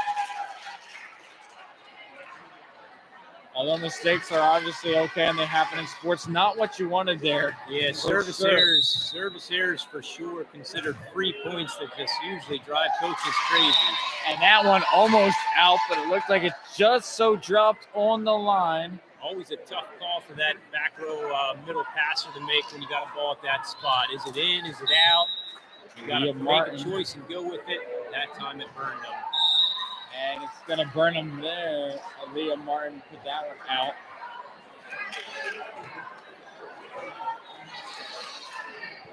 See if Central can get some good serving here done. Wilma Byler, another freshman in this young Central team. Set a little bit too tight there. Outside hitter couldn't quite reach to put it back over. Pulls the game to 2 points. 12-10 is our current score. Saloma sets a Beachy straight down. Nicely done. Beautiful hit out of the middle by Central. Kayleen Beachy's got some height to her, and she used it to her advantage there.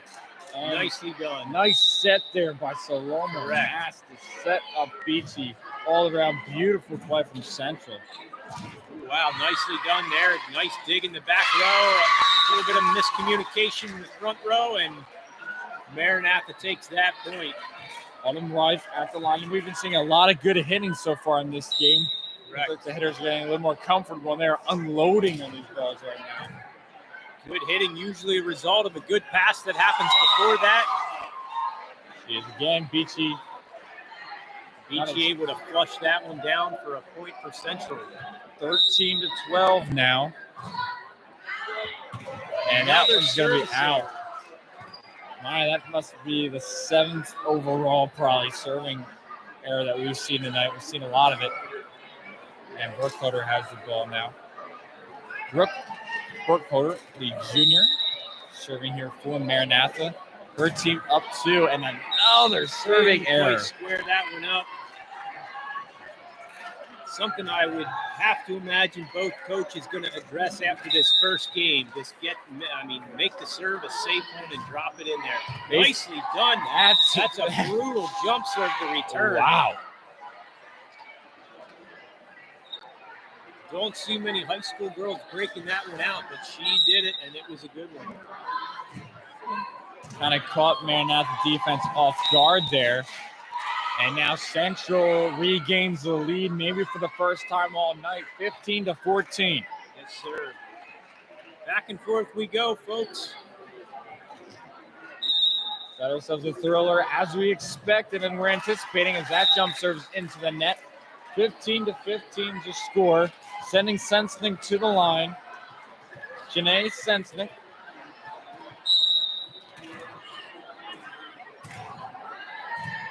Nice pass here to the front setter. Middle hitter is able to put it away. A little bit of a friendly roll from the net. 16-15. Central in the lead, number 22. Samantha Burkholder, the freshman, she's at the line for Central. A lot of pressure on the freshman. She handles it nicely, at least in the first serve.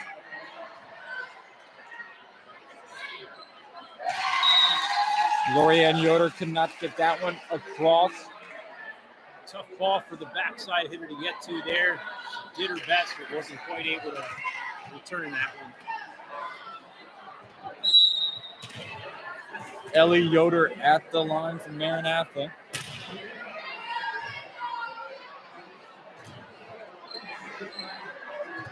Very smart play there from the backside hitter to set coming that direction to the backside hitter. Virtually impossible to hit hard, so she made a smart play, a safe play. Smart and smooth, it looked like from this angle.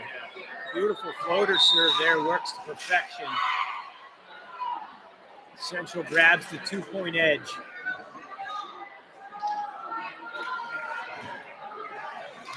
And Saloma Mass just looks like a smart player here. And she is a senior. Man, just keeps pulling tricks up out of her sleeves. I don't think she tried that one, but wow. Nice play there by Saloma. 16-19. Now Central's kind of slowly pulling away. And that one, she is getting lucky now. Now she's getting lucky. 20-16, timeout called. Maranatha, they want to talk it over.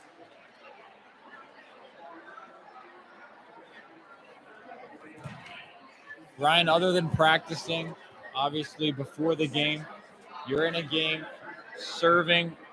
What's helping you out as a player? As far as your approach goes.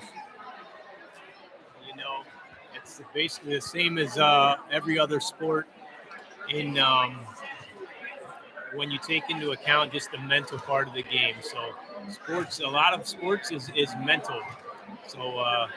Hey, you mentally prepare yourself, and you hope that when it comes time to take the court, your natural instincts take over from there, and you're able to relax and play ball. And we see a lot of that, the mental side of the game, so especially in volleyball more than other things because serving and things like that. Not a great game so far serving as far as both teams go. Yep. And then a lot of it probably is to do with nerves. This is a big game here, 8 o'clock game. To continue undefeated in this tournament as that ball sailed out of bounds. And the timeout worked there, Brendan. The timeout worked as we see a service here right out of the break. Yeah. They froze the kicker, so to speak, Nice serve there. And they needed that break, let me tell you. 17-20. Oh, smart play. Very well done. Now that timeout's looking really smart there by Maranatha. Down 2. Forced at the line. Serving very nicely tonight. Sometimes the team not expecting the second hit like that to be the one that comes back across, and she did it well. Oh, attempt at a 10 ball there, a back row attack, and couldn't quite convert on it. Nice swing, but Maranatha down 1. Forced at the line. Got him on a little run to see if she can keep it up. Oh, Mashed. Wow, that's a brilliant play. And it's going to be Central. Like I said earlier, Brian, she's just playing really smart. That was smart for sure. Ball placement, really nice from Mass there. Kind of like baseball. It's not about how hard you hit it, it's where you hit it. And wow. Sent up in the trees and then sent back down. Beachy just puts her arms up there, throws the ball down 22-19. Nice block there. Lorianne Yoder. Brendan, critical point. Critical point indeed. It's going to be hard to bury your way out of this if you're Maranatha. Correct. You got to score here. Beachy.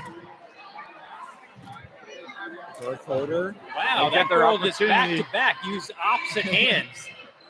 That's impressive. That is set before she swung with her left. That one she swung with her right. You never know. There's Beachy. This could be big. That's trouble, but it's out. And Coop says that's out. Oh, we have a discussion here. Judge and the official. And Coop, I read his lips here. He said, "Are you sure that was out?" And so they're talking about they're going to go jump ball in this one. No, that's okay. Get together, talk about it.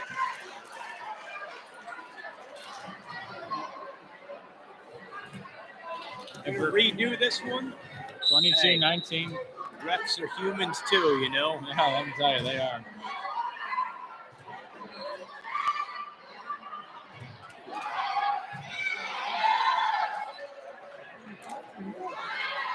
Beachy straight down. To the middle, and Beachy puts it down. Unreal hit, and now it's looking a little bit harder to climb this mountain if you're Maranatha. With authority, she gets the crucial 23rd point, gives a 4-point lead to Central. Yeah, Beachy's taking this game into her hands. 24-19, and we knew going into this game that Central is really one-dimensional, so to say, on the offensive side of the ball. Right, no doubt who the strongest hitter is. Oh, a well-placed serve to ice game one. We'll be back in a couple minutes. Game 2 of this match.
Maranatha breaking huddle here.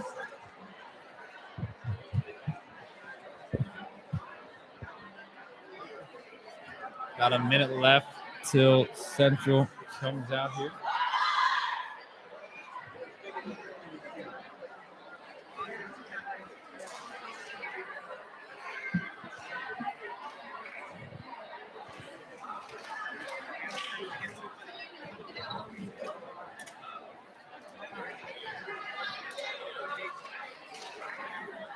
All right, game 2, folks. Settle in.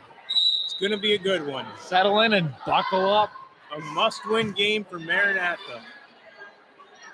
Oh, Miscommunication. yeah. Central point it is. It's the old saying, Brendan, you'd rather have 2 people go for the ball than nobody go for the ball.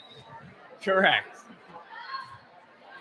We have seen 2 people go for the ball tonight. We've seen a few collisions, so a lot of miscommunication so far. Nicely done. Good defense there by Maranatha. Right, able to deny Beachy at the net that time. They're going to need a lot of that if they want to win this game. Some Right, defensive yep. presence at the net. Your scores. Number 9 on Central there. You can't stop her. You can only hope to contain her. Correct. Nice hit. Oh, And wow. good hustle play by Oh! Maranatha. Almost put over. You love to see the hustle. Great effort on that play. Great effort. Grandpa Fox covering his head over here. They were coming for him. 2-1 is the score here.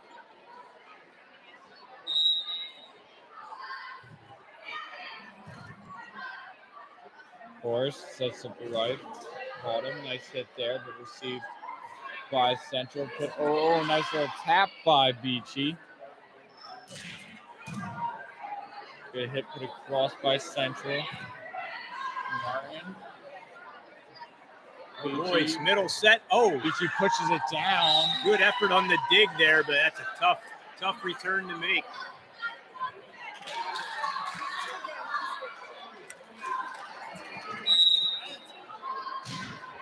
Three to 1 is the score now. Oh, nicely done. Nicely done. Punches it over. 3-2 Maranatha. Central just a little bit not prepared for the English that ball had on it. Aaliyah Martin. That's a good serve right there. Not trying to do too much. Nice and easy and able to come away with an ace. Once again, not how hard you hit it, it's where you hit it.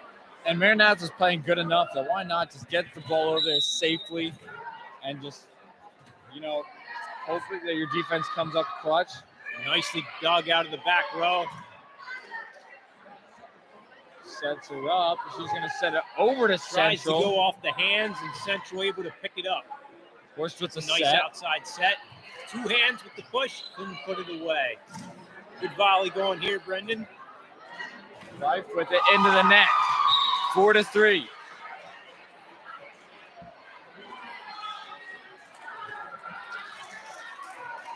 Mariah Miller. Oh, great floater serve. Barely clears the net. Very tough pass to make. And if you're Maranatha, you don't want to play from behind here, so you want to contain big runs here. That's right, yes. Especially a 4 or 5. And Central's going to get themselves on that one. 5-4 now. Here's Autumn Rice with it. Back to that floater serve. The floater serve being the toughest serve to return. A floater serve is harder to pass than a ball that's struck hard that just has downward spin on it. Easier to track that ball. The floater serve just moving around so much in the air, hard to square it up. 6-4 is the score. Nice jump serve again by Beachy, but Marinat able to make a nice pass and return it. Errant pass by Central pulls Maranatha within 1. 1-point game here. Burkholder at the line for Maranatha's Brooke Burkholder. She is a junior, and she will serve that one. Nice hit by Mask, but out of bounds. A lot of power on that one. Got a lot on it, just couldn't quite put it down. Sloma Mask being the only senior, as we mentioned earlier, from Central.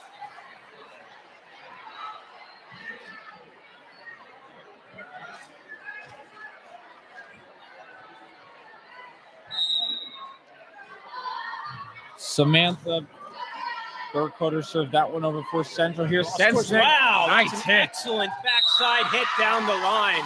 And they'll score off that one. 7-7. They hit the ceiling. Impressive hit. The hardest hit to make on the backside is that line shot, and she crushed it. Janae Sensnick serves that one over.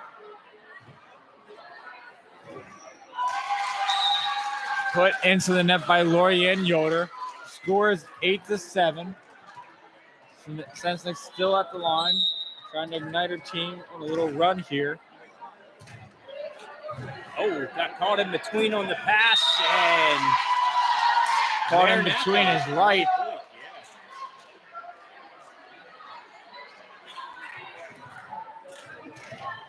That in between 9-7. spot. Sorry, Brendan. No, yeah. That in between spot, whether you're going to pass it with your hands up or pass it with your arms down, and it's too late to make the decision there. Double hit called on Maranatha there. 9-8 now. 1-point game. Not who you want at the line, though, if you're Maranatha. It's 9-8.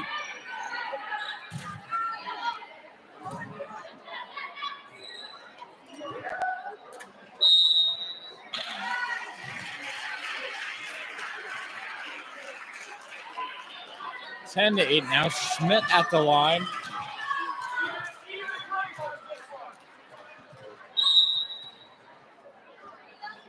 Number 10 from Maranatha with the serve. Set up Beachy. Nice pass to the front of the setter there. Oh, nicely done by the middle hitter. Just gets enough on it to put it back over. Here's Horst. Number 7 with another good swing. Central with a nice return, though. Mask goes deep tough line. spot.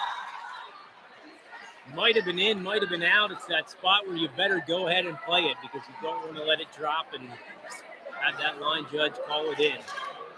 Yeah, rather safe than sorry, I would say, that situation. 10-9 here. Number 15 at the line. Lori Ann Yoder, she is the freshman, having some serving struggles so far, but gets this one across the net. Love to see the serving percentage from these two teams here tonight. Yeah, game 2, you're right, much improved as Beachy puts one away from that middle hitter spot. She is so good up there. Not as destructive as she was in the first game, but she's still, whenever she gets her hand on that ball, it's trouble for Maranatha. 10-10 ball game, game to 15.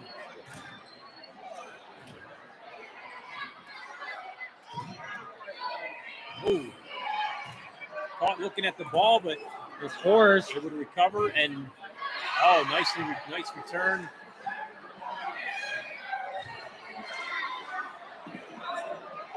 BT. A little bit of dinking and dunking going on here, Brendan, but every team is prepared. Plays going on for a while. Let's see who can get a point out of this one. BT tried to unload on it. The bounce off the net favored her that time, threw off the trajectory enough to mess up the pass by Maranatha and give Central the 1-point lead. Lori Ann Yoder, the freshman, still at the line for Central. Central Cyclones. Nice pass. Dover. That's something. I would have actually, Brendan, I would have called that an attack if I was the official. You're not allowed to block a set. So in my opinion, that ball was intended for an outside hitter, which means it can't be touched. If it's a third hit, you can. Yeah. But a second hit, you can't reach over and touch. And it looked to me like she did, but ref lets it go, and she puts And it she'll away. convert off that missed call, 10-12. That's why we have him in the booth breaking down plays. Brian Shirk just joining us. Brian Shirk is our color commentator. I'm Brenda Martin. We'll be here for the next game as well, which is Ephrata and Hartville.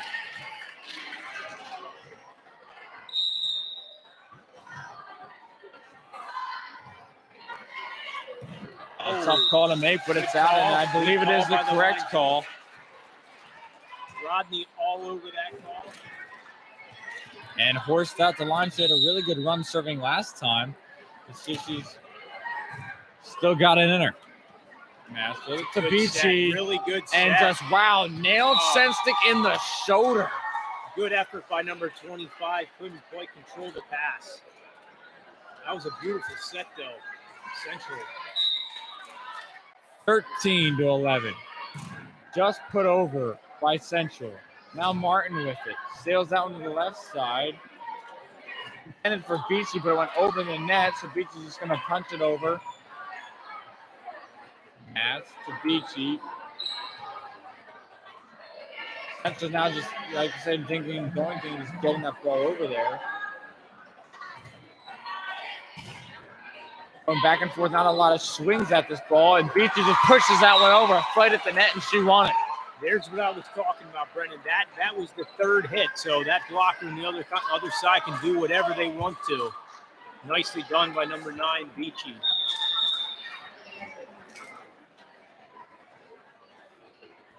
Correcting traffic. 14-11.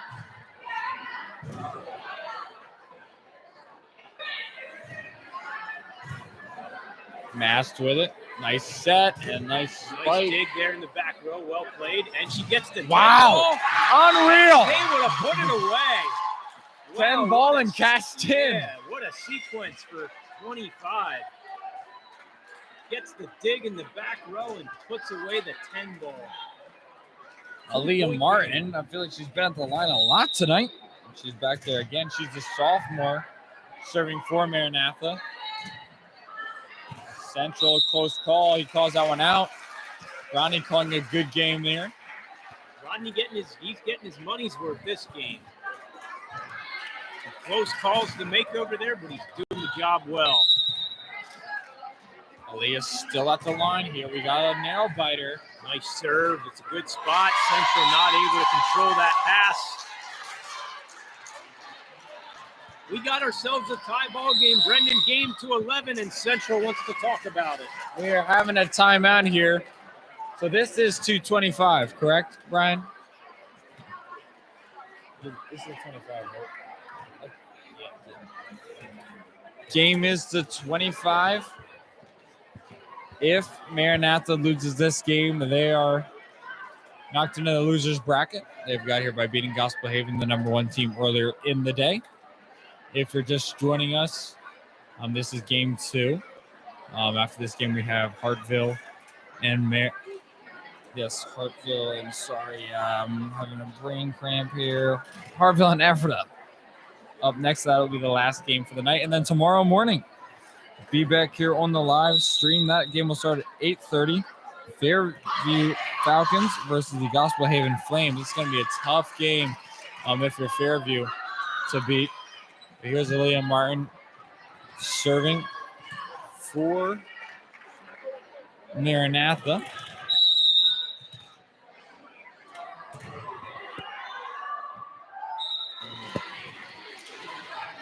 (15-14).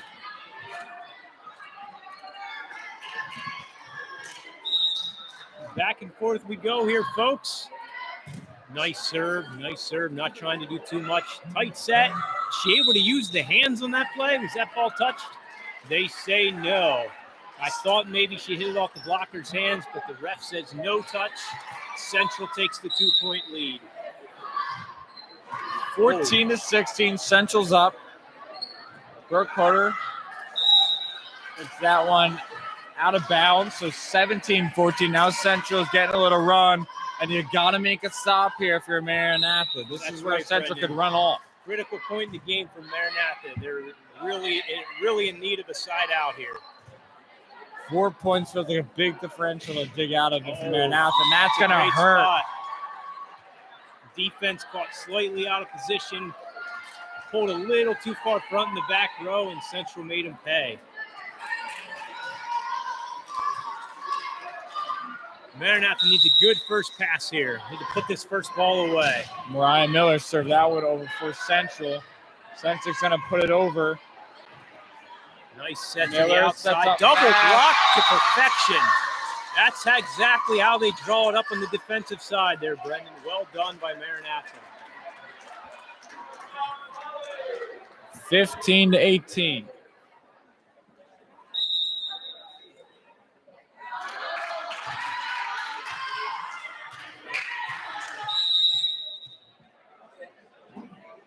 Maranatha in search of a little rally here, and that's a good start for them. Nice serve. Number 4, Autumn Rife with the ace. 16-18 now.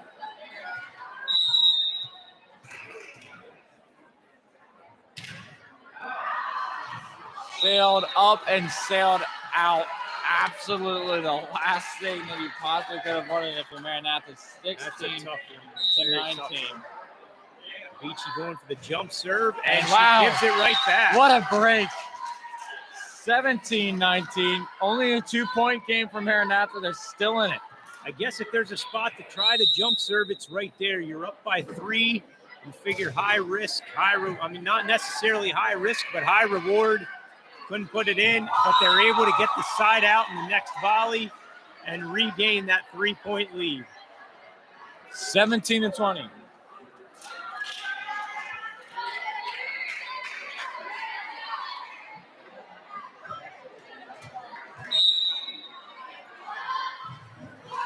Clips the net. Oh, good return, though. Good return.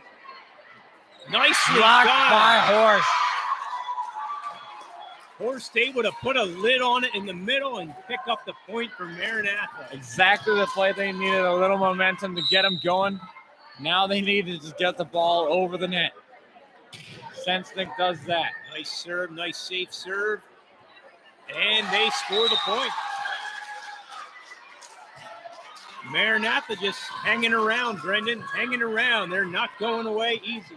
19-20. Oh, wow. Excellent serve. With inches to spare, 20-20. 25 is playing a good game for Maranatha right now. That was an excellent serve. She'll attempt to do it again.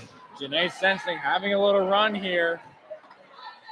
Lorianne Yoder. Oh, that's a perfect Great spot. ball placement by Lorianne. 21-20. Central leads and Saloma Masters at the line. That's exactly who you want if you're Coach Dalen Schwarzentripper for your team. Seems like Central might have found a little bit of a weak spot in the back left-hand corner of Maranatha's defense. They've exploited it a couple times now. Oh, but Maranatha returns the favor and goes to the back right corner. The back corners are the place to go. Unreal game so far, 21-21.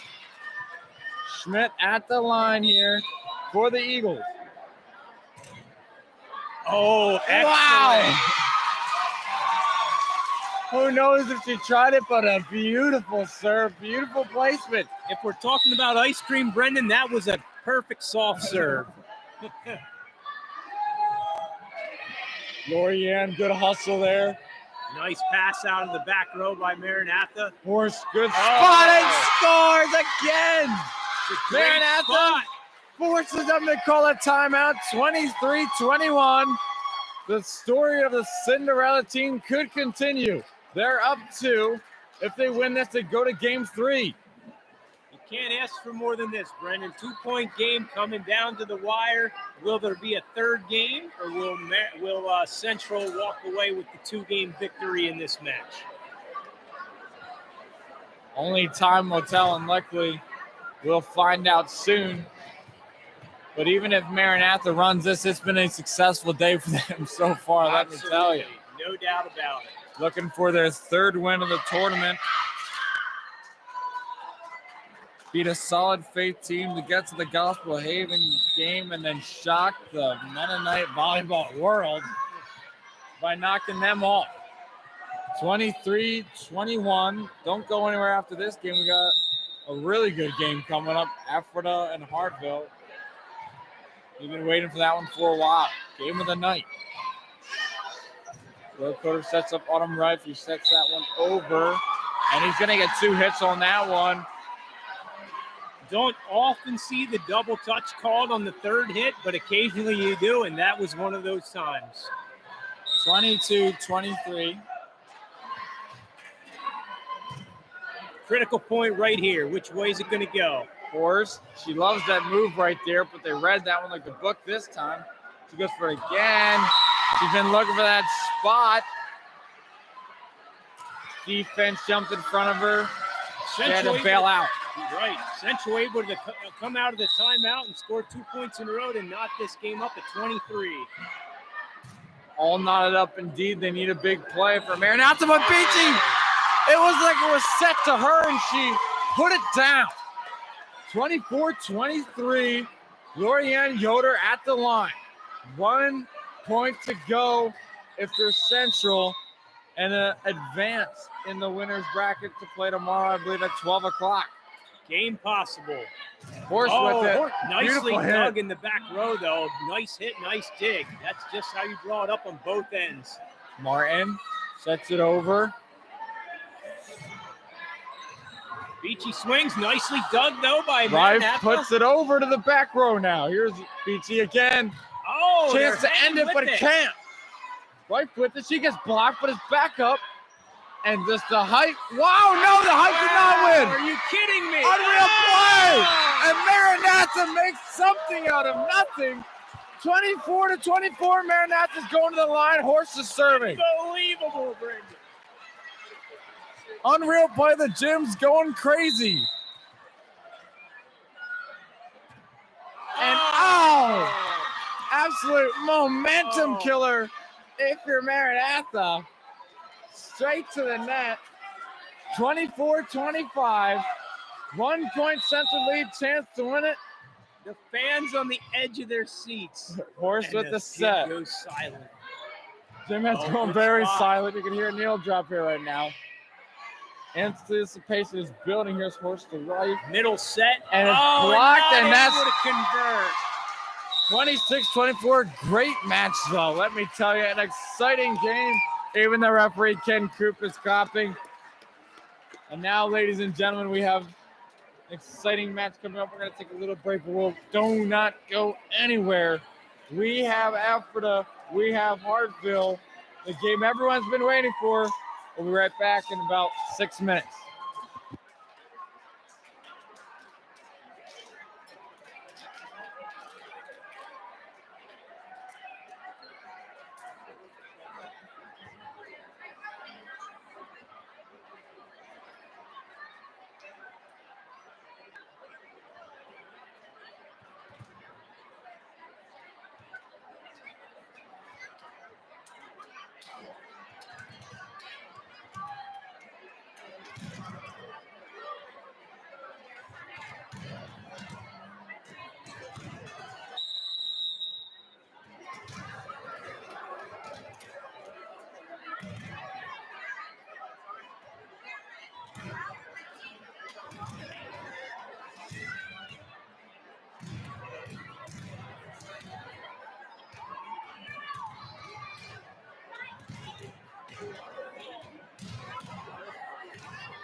thanks everybody for hanging around for this final game tonight. We'll make a couple housekeeping announcements so I get everybody's attention just for a moment.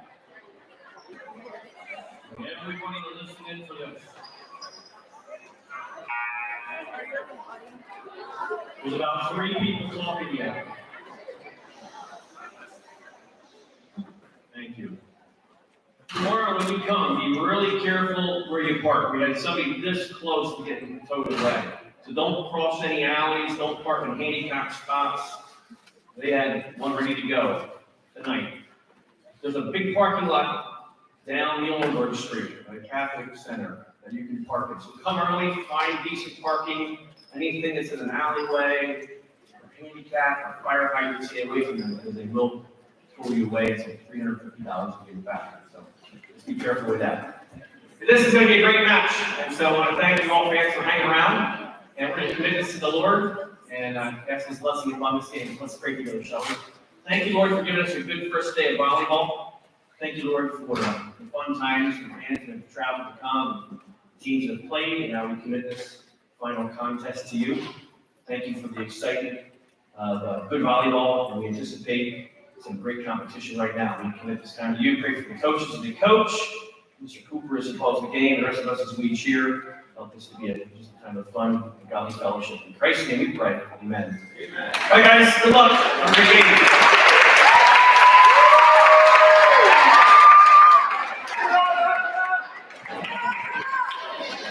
And we're back, ladies and gentlemen, for the game that everyone has been waiting for and preparing to watch.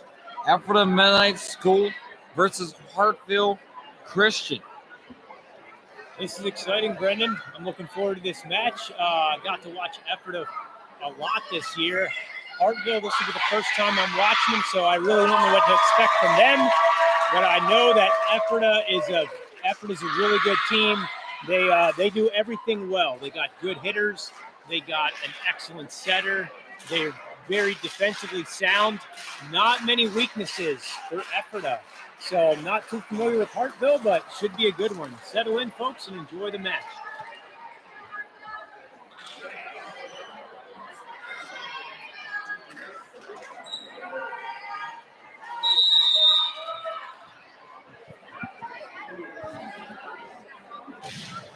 Service here from Cami Border.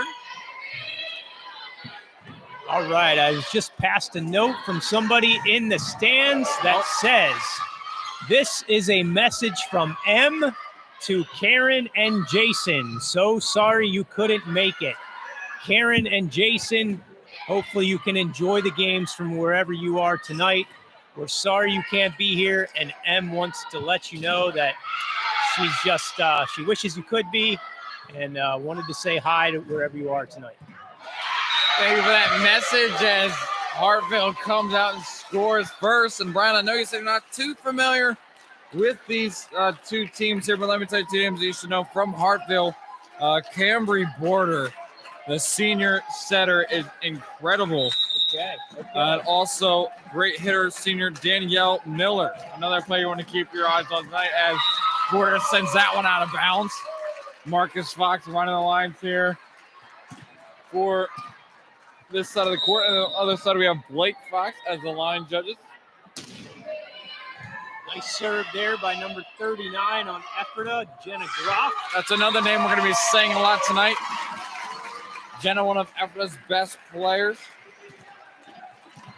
Great server as well. The best servers probably in this tournament. She puts that one over. Set, put up, and wow, what a block by Ephrata. Blocked by Newswinger. Caitlin Newswinger got up in her grill and sent that one back. It rolls over. Able to drop it over with the help of the soft net. Ephrata with the early 3-1 advantage. 3-1. Jenna Gross still at the line. Serves this one. I'm telling you, Brian, that girl can serve. 4-1 is the score. Legends up early. Ephrata looking strong right out of the gates. If you're Hartville, just serve, receive this one. Get some offense set up. It's a little Nice sloppy, spot, but they good get it return. to go and forces effort to get it over. Porter. Backside set. Nice hit by Lauren Mitchell, the 8th grader in there. And that ball's in. Good call there by Marcus Fox. He was on it. Had to think about it for a split second, but boom, right on the line indeed. Little stutter step with the flag. Marcus with a tough call to make right out of the gate. That ball's so close.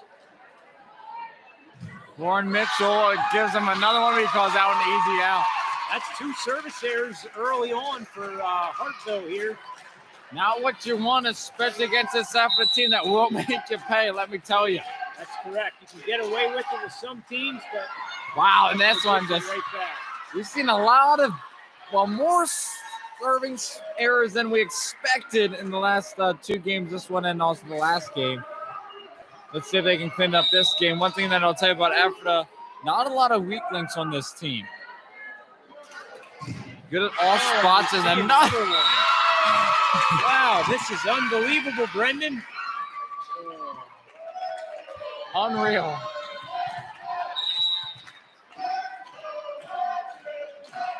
Six to 3.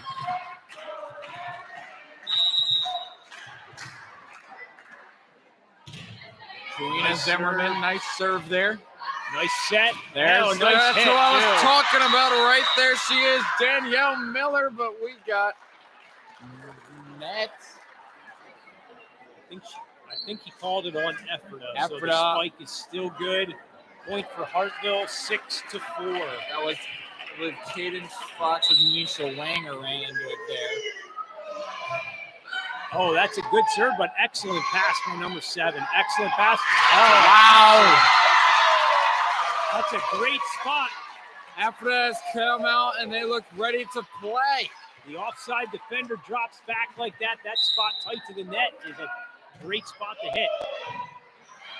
Tight pass, setter able to push it to the back.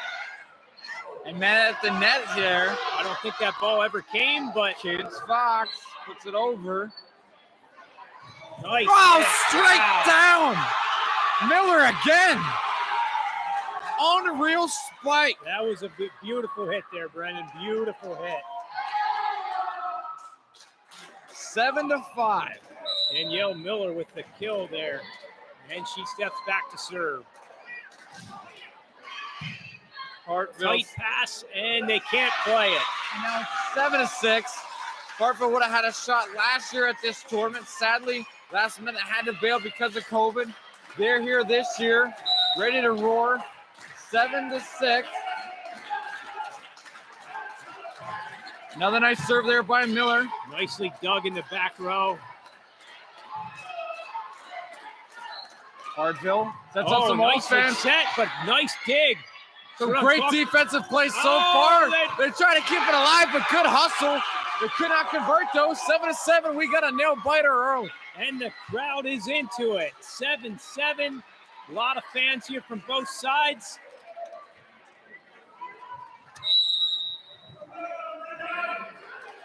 Here's Danielle. Danielle with another good serve. Beautiful pass by number 43 on Ephrata.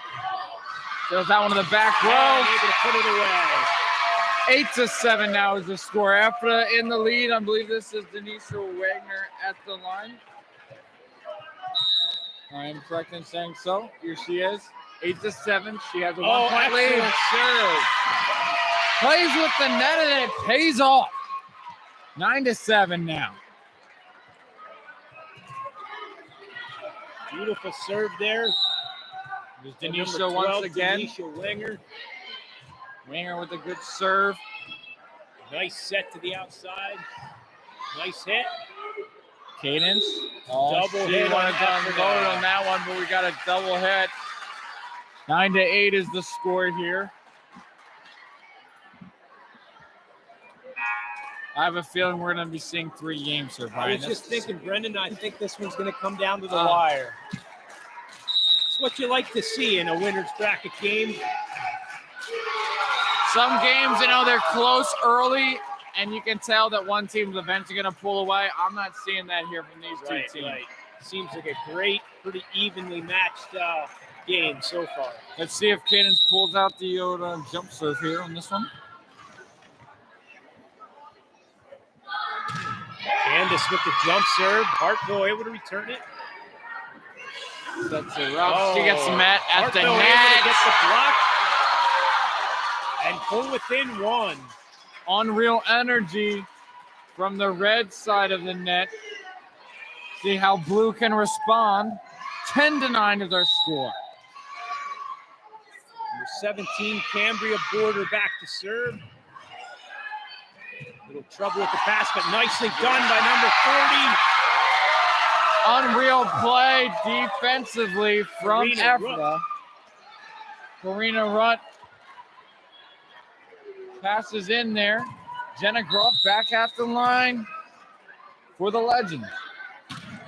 Nice serve. Man. One of the best servers in this tournament and does a dab after it. A timeout called. Hartville, 12-9. What could be the reasoning there, Brian, for the timeout? Hey, I think Hartville just wants to make sure this one doesn't get away from them. 3-point game right now. You're still it's still anybody's game, but at this stage of the game, you go down by 6 or 7. The mountain just becomes too high to climb. There was a lot of momentum going in there to that timeout, especially from Ephrata.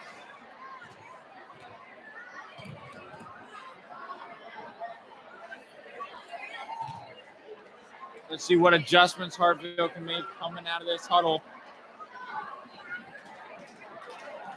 Looking at a focused Ephrata team from this side. They would be the one closest to us. As I mentioned at the beginning, Ephrata, a team that it's really hard to find a weakness on their team. They do everything well. Hard to find a weakness. Also very well coached, very knowledgeable coaching staff there in Ephrata. Jenna Groff at the line, still number 39, the senior. She is consistent. She is a menace at the serving line. And she's continuing to roll here for the Legends. She's been the difference maker tonight. 13-9. Great server like this, such a weapon. You can go in them 4- and 5-point runs and just put the game away. And she does it again. Single-handedly carrying Ephrata right now from the serving strike. And it's not like Ephrata is necessarily killing them on the offensive side of the ball with spikes and things like that. It's 14-9 because this girl just naturally serving out of her mind and she's continuing it to go. At the beginning of the game, she rattled off about 4 in a row, and now I think she served 5. So she served about 9 of their 15 points. Unreal. 15-9. She's still serving for her.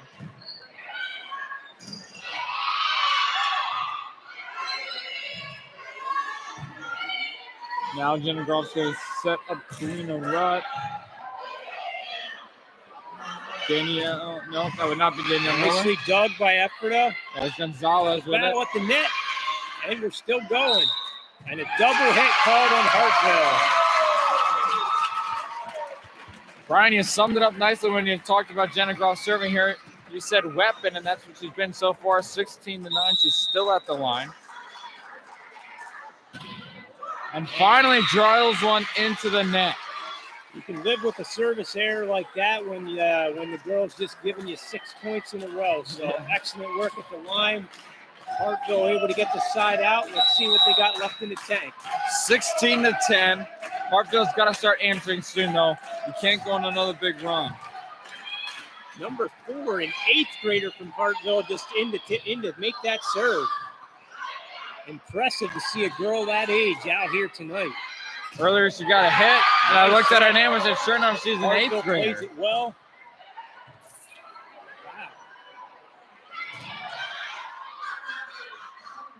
There's Miller. Oh, hasn't seen the ball for a while, and when she does, things like that happen. 16-11. Hartville's got to take advantage with her in the front row because she can obviously do some damage. They need to feed that hot hand right now. 16-11.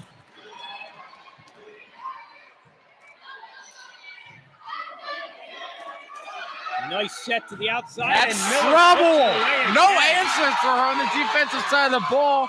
And one of the reasons is Cadence Fox is out of the game right now. Effort of continuing to single block her. Possibly an adjustment I would make is to look at putting 2 up for her, but everybody chooses to play it differently. So see how they choose to adjust as the game goes on. Yeah, let's see how Coach Fox sees what's going on here as Rutt's going to get it over. I think we can expect to see it again, Brendan. There's Miller. Single block That's again, out. and this time a hitting error from Danielle gives Effort the 5-point lead. But if I'm Hartville, I'm still feeding the hot hand, even though she missed that one. She's Absolutely. been killing that ball. Nice serve by Karina Rutt. Back to her. And they get that one over. Good D here by Efra. Again, they feed her. That one's out.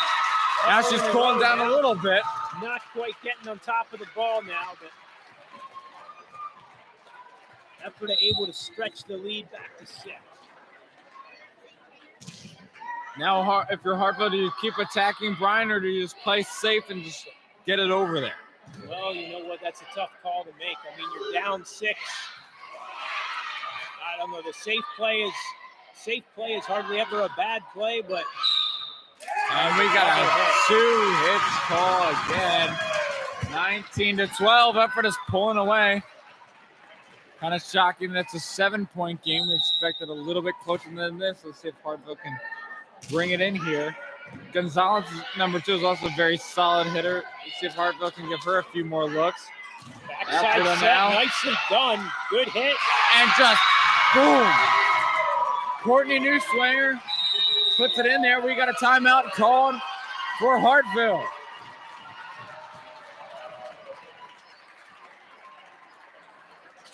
Eight-point game. Game's not over, but not looking too bright if you're Hartville. Hartville made a little bit of a run there. Effort didn't blink. Able to respond and go on a run of their own. 8 points right now, looking like a monumental deficit to overcome for Hartville. Especially against this team, Brian. What adjustments are you making if Hartville loses this game going into game 2? You have a fresh start, fresh like 0-0. What are you looking to do? Hey, you know what, Brendan? One game is hard to get a good read on what you got to do differently. As a coach, I think you just tell your players to keep doing what you've been doing all year and just hope to do a couple of the little things better and hope for a different result.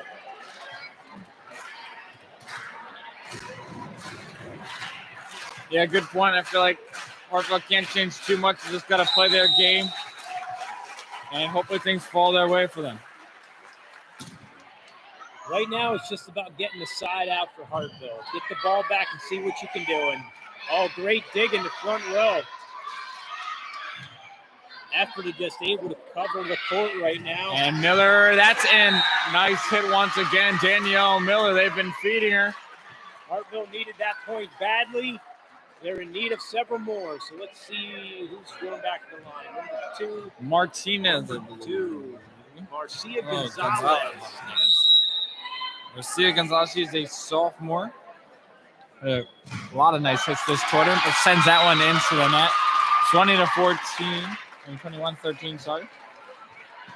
Effort is starting to smell the win in game 1 here. Victory feels really close for Effort. 21-13.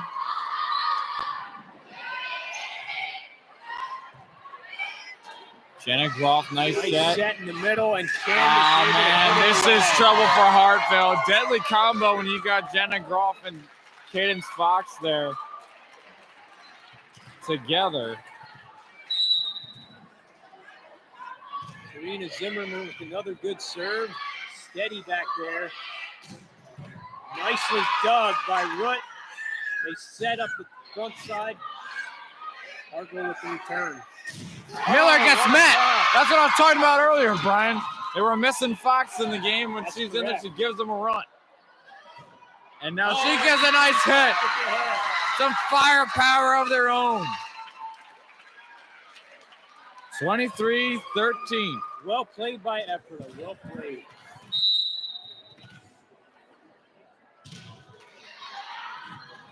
That ball's out. She has been solid for them, though, at the line. That's Karina Zimmerman. And now going to the line, number 32 for Hartville Christian, Morgan Yoder. She is a sophomore. Oh, wow.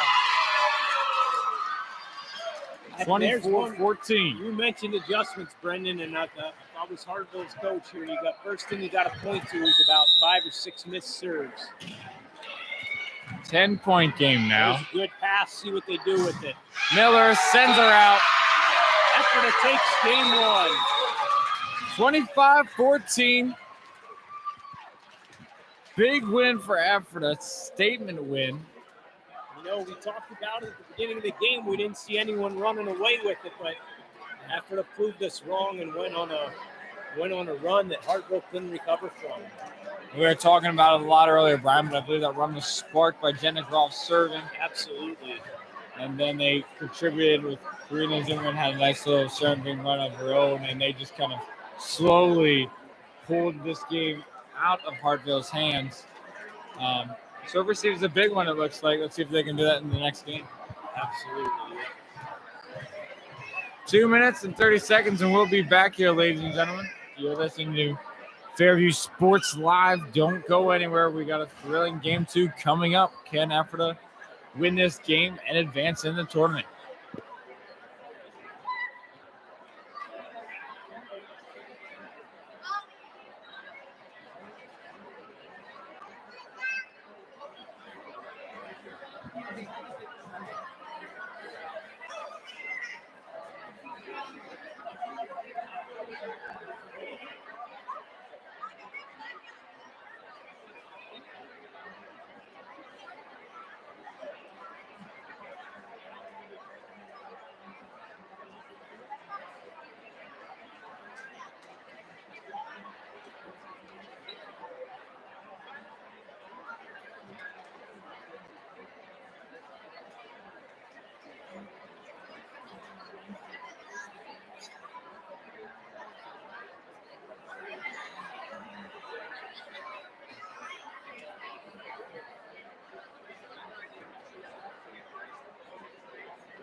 And we're back here, game 2. Jenna Groff at the line here for the Ephrata Legends. Number 39, the senior. If you just missed the last game, Ephrata snatched the first game from them. Got a 10-point victory for the Legends. Hartville trying to make this one a closer one and make this one a win to take it to the third game. Jenna Groff, the hero of game 1, back to serving strike to begin game 2. Nice serve to start off. Hartville able to get a good pass. And there is Gonzalez with the first hit for Hartville. Nice set there by Border. Nice spot there, and they're able to, Hartville able to take the early 1-0 lead.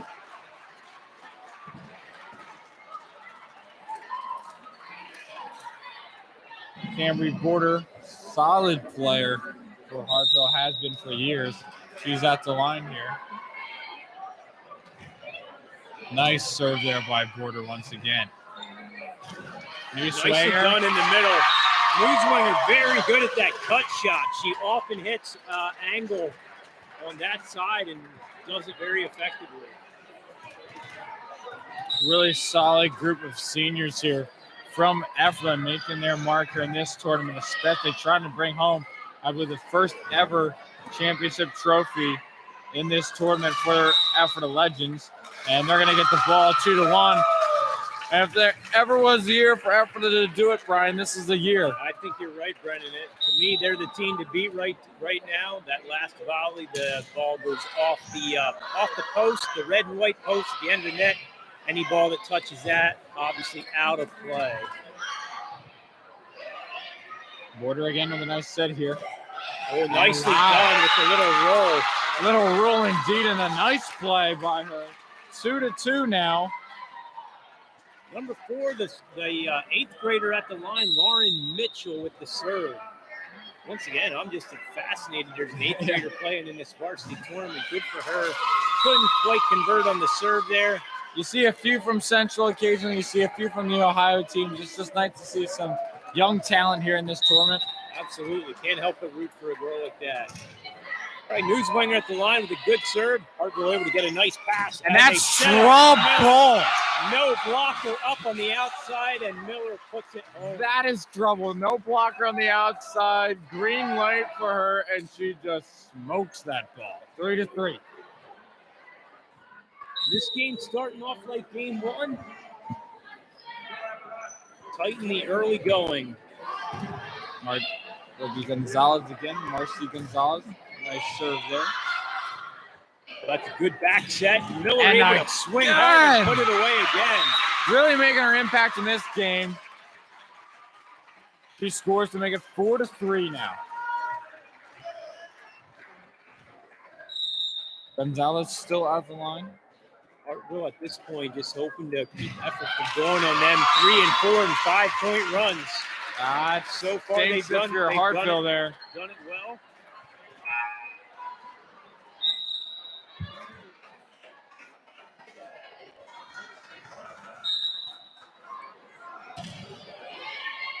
Number 7, Tirza Martin with the serve. And the point for Ephrata.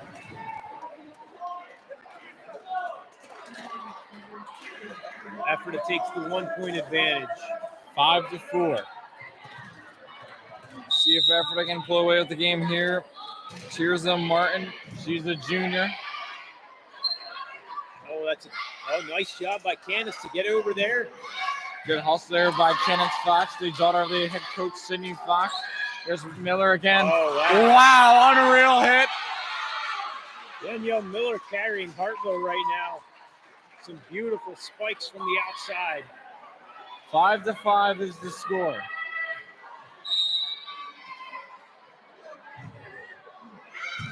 That decides to play it. Hartwell not prepared on the other side. Just a confusing play all around, but it pays off somehow. 6-5 is your score. Janisha Winger at the line here. Nice serve there. Nice pass as well. Nice job by Candace to get her hands in that.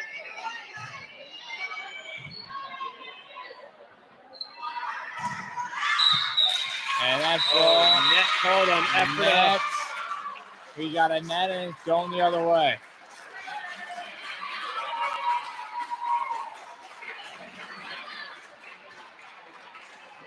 Sometimes tough for one official to make that call. You're watching the ball at the same time as you're watching the blocker. He happened to spot the blocker in the net. If anyone in Burris County could do it, let me tell you, we have the right man on the job. It's a good middle set. Nice job by the middle blocker. Hartwell to get her hands in Candace. Candace to spike from the middle. Good volley going here. Outside to Root. Nice job by Candace to pick that up off the block. Your off sets her up. Oh, blocked again by the middle Hartwell. Oh, good recovery. We got ourselves a volley. Middle set. Nice hit. Nice dig.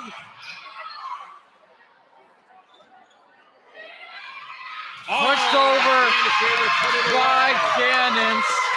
7-6, 1-point lead, and she's at the line. Excellent volley there. She has an incredible jump serve. Consistency can be an issue with it. Let's see what she got going here. Able to do that serve one nicely, there. But Hartwell, a beautiful pass.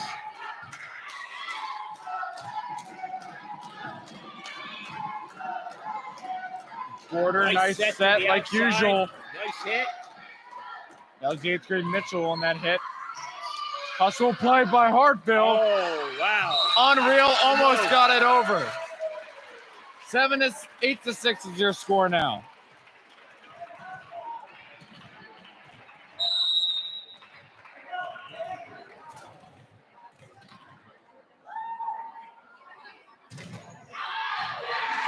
Ball is served out of bounds.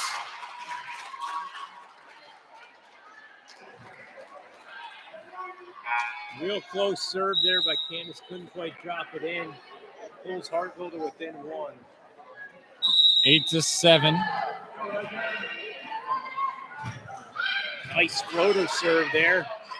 After they able to recover and play it back over, though. Hartville able to set it up. Gonzalez. Nice job out of the middle. Gonzalez with a beautiful hit. 8-8. We have a tie game. Nicely done by Gonzalez there. Reagan Mitchell at the line.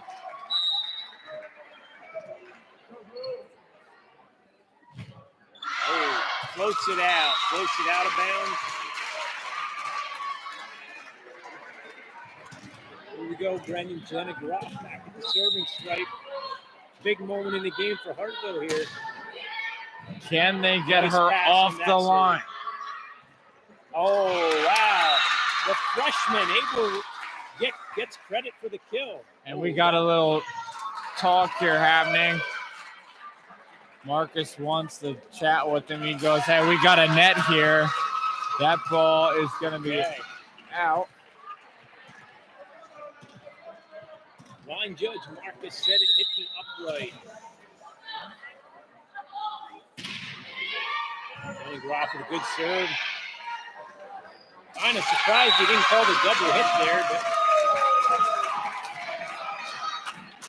here we go again. Brendan Jenna rattling off 3 points here. Unreal. Needs to respond. One of those seniors that helped turn around the program there in Ephrata in the volleyball side of Nicely things. done. Good run out of the middle after they're able to recover, though.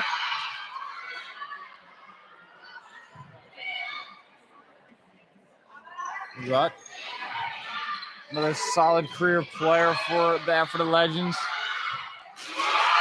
Hartville not quite able to play it. A timeout has been called, and they just can't get her off the line. 12-8.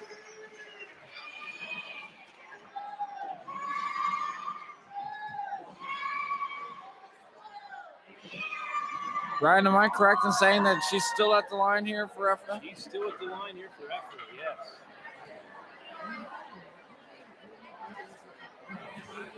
Just proves you that how important serving is, especially at this level of high school volleyball. You get a girl that is just super consistent, puts the ball where she wants it. You are far ahead. Nothing like making the other team play the ball. You know, a service here into the net or out of bounds is a free point. You're giving one away. It's a point the other team didn't have to earn. You've got to make the other team play the ball.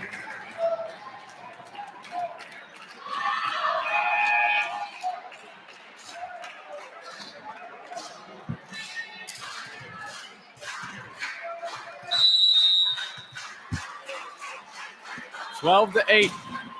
Groff with the serve. Nicely done by Hartville. Groff Ephrata able to again. pick it up, though. They're so defensively sound.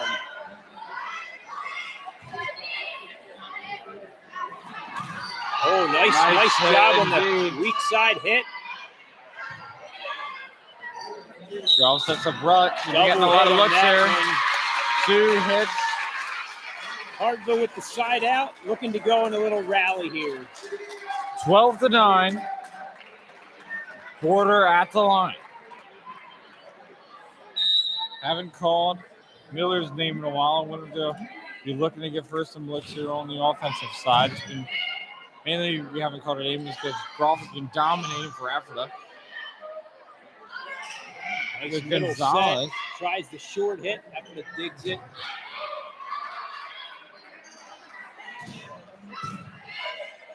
Nice hit there by Mitchell. Oh, nice recovery. And One arm, but couldn't save it. 13-9 is the score. Karina Runt looking to extend this thing.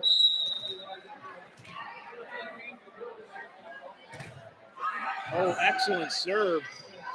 Let's dig in the back row. Into the net it goes. That's Janisha Wanger.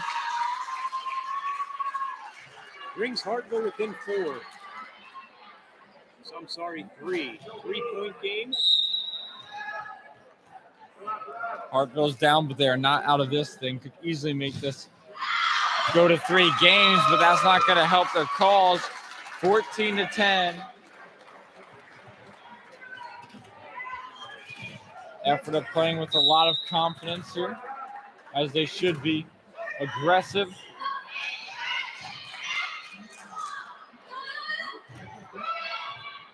A little bit of miscommunication in the back row there. And this is trouble if you're Hartville. You're thinking be aggressive now just to get points. Starting to slip away. Oh, that's a nice set. All the way across the court. Effort to just ready for anything. Can they get a good hit off this and some momentum? They can't. There's Wanger. Nice set and a She beautiful gives them a gorgeous hit. excellent line shot. And that is a momentum killer. I mean, they're pushing Hartville out of this game now. Nice touch. Effort recovers. Hartville trying to answer here, but just can't come up with it. All they're left with is a question mark, and it's 17-10. Once again, effort is just so defensively sound. Nice serve. And now, although we expected a close game, it's turning into another blowout, 18-10. Let's see, Hartville can rally back here, dig their ways out of this hole.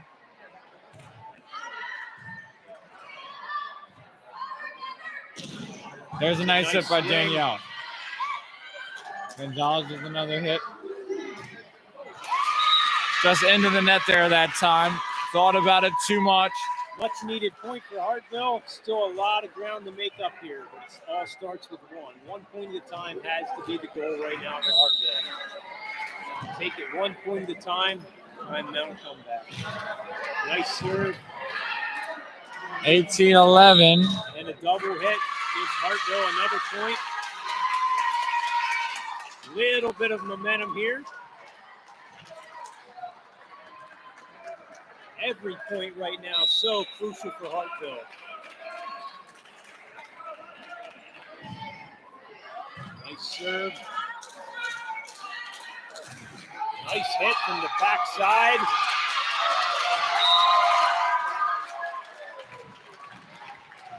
$19-12. Tough swing to make. She hit it well. Tears with a nice hit off the backside. Tirza Martin serving at the line here, the junior. 7-point lead they're dealing with. Africa could make something out of nothing there. Here's Hartville. Miller. They've been getting it over, but Africa's just been answering. And that one just went through her hands. 20-12, 8-point lead. Africa's running away with it now. Hartville has to answer, and they have to answer now if they want a chance to make it even close. Winning looks like a slim percent chance now. Here's Border.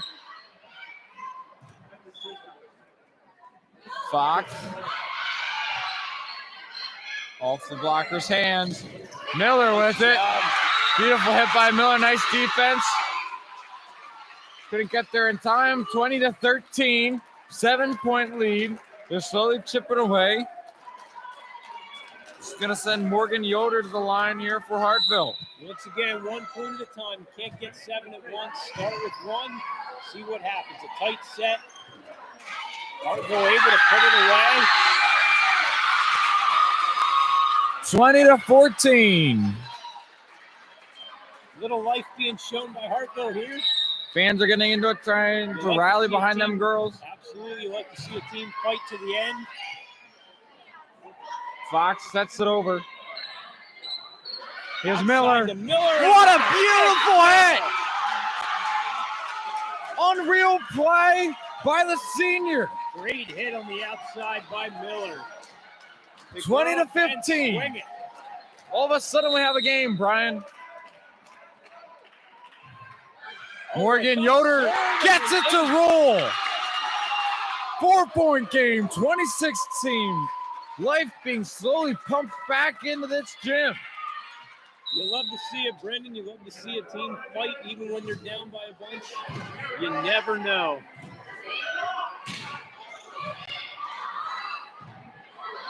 Another set and a kill again.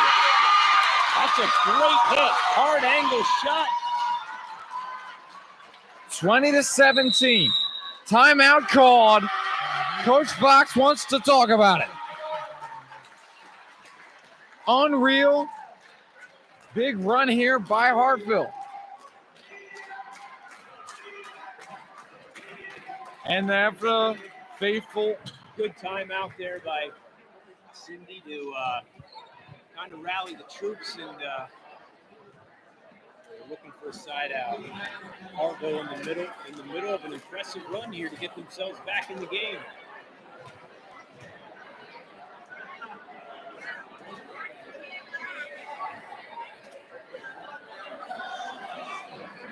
We'd like to be a fly in the huddle right now to hear what the coaches are saying. Fun to watch because we're this close. See the animation on the coaches' faces. The passion. 20-17. Hartville still is in possession of this ball here. Every point right now still so crucial for Hartville. And I don't want to jinx her, but you can't serve this into the net. Absolutely. Morgan Yoder. Drops it in. And they're still going on a roll. 20-18. They're probably on a 5-point run by now. They were down 8 earlier. They bring it back to within 2. Another good serve. Nice And pass she out came in there, the spark plug that they needed. there's a good hit by Dennis Rock to stop the bleeding. Stop the bleeding and maybe help out their cause for victory. 21-18. Denisha Wanger at the line. Denisha with a nice serve into the back row. Nice set to the backside. There's a little push shot that's returned. But after they can't convert, Hartville with the side out to draw within 2. Only a 2-point game. Danielle Miller is serving. Miller in the back row now. Nice serve there by Miller. They give it to Mitchell with a beautiful hit. What a wonderful dig. Nicely done on both sides here. Oh, she couldn't roll it in the corner. It was the right idea, Brendan. She had the corner open, just couldn't quite get it there. 3-point game. Quick substitution by the Legends, 22-19. Candace Fox at the serving strike. Going with the jump serve. Just so gets it over the net. 8th grader hops the ball over to the other side of the net. Big play by Newsway. What a dig! Oh, good effort. What a dig! Excellent recovery. That dropped a good cut shot. Newsway able to cut it away. Timeout called Hartville. Big point there by Eckler. 23-19 is our score. Hartville hanging in there after trying to win this game and advance. So what's it going to be, Brennan? After the wins here, they play Tomorrow Central? they would play Central tomorrow at 12:30 in the battle of the undefeated That's the teams. undefeated game, correct. And for everyone tuned in right now, if this is indeed the last game of the night, the live stream will be back up and running at 8:30 tomorrow morning for the battle of Fairview and Gospel Haven. Actually, Fairview and Gospel Haven, two teams that we didn't expect to see down there in that game tomorrow morning, but hey, you never know. Yeah, that's the beauty of the tournament. Then at 9:30 we got Mountain View and Solid Rock. Candace Fox back at the serving strike. Effort with the 4-point advantage.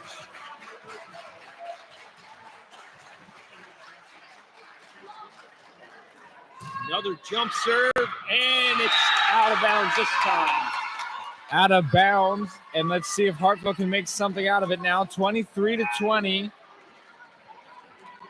Brings up number 22 for Hartville. Reagan Mitchell, the sophomore. Nice serve, good pass out of the back wheel by Fox. Newswinger with the middle hit and puts it away. Having a lot of hits, didn't score a lot of them today. Got that one to go her way. 1-point game. Game possible here. This Game could be possible. it. Here we go. Ephrata fans are on their feet.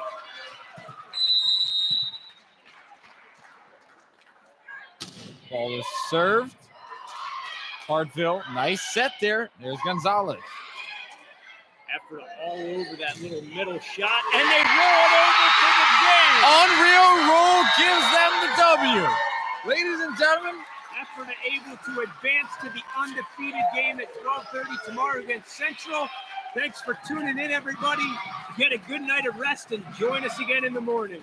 see you all later. 8:30 tomorrow. Gospel Haven, the one ranked team, will play Fairview Falcons, the hometown. Have a great night.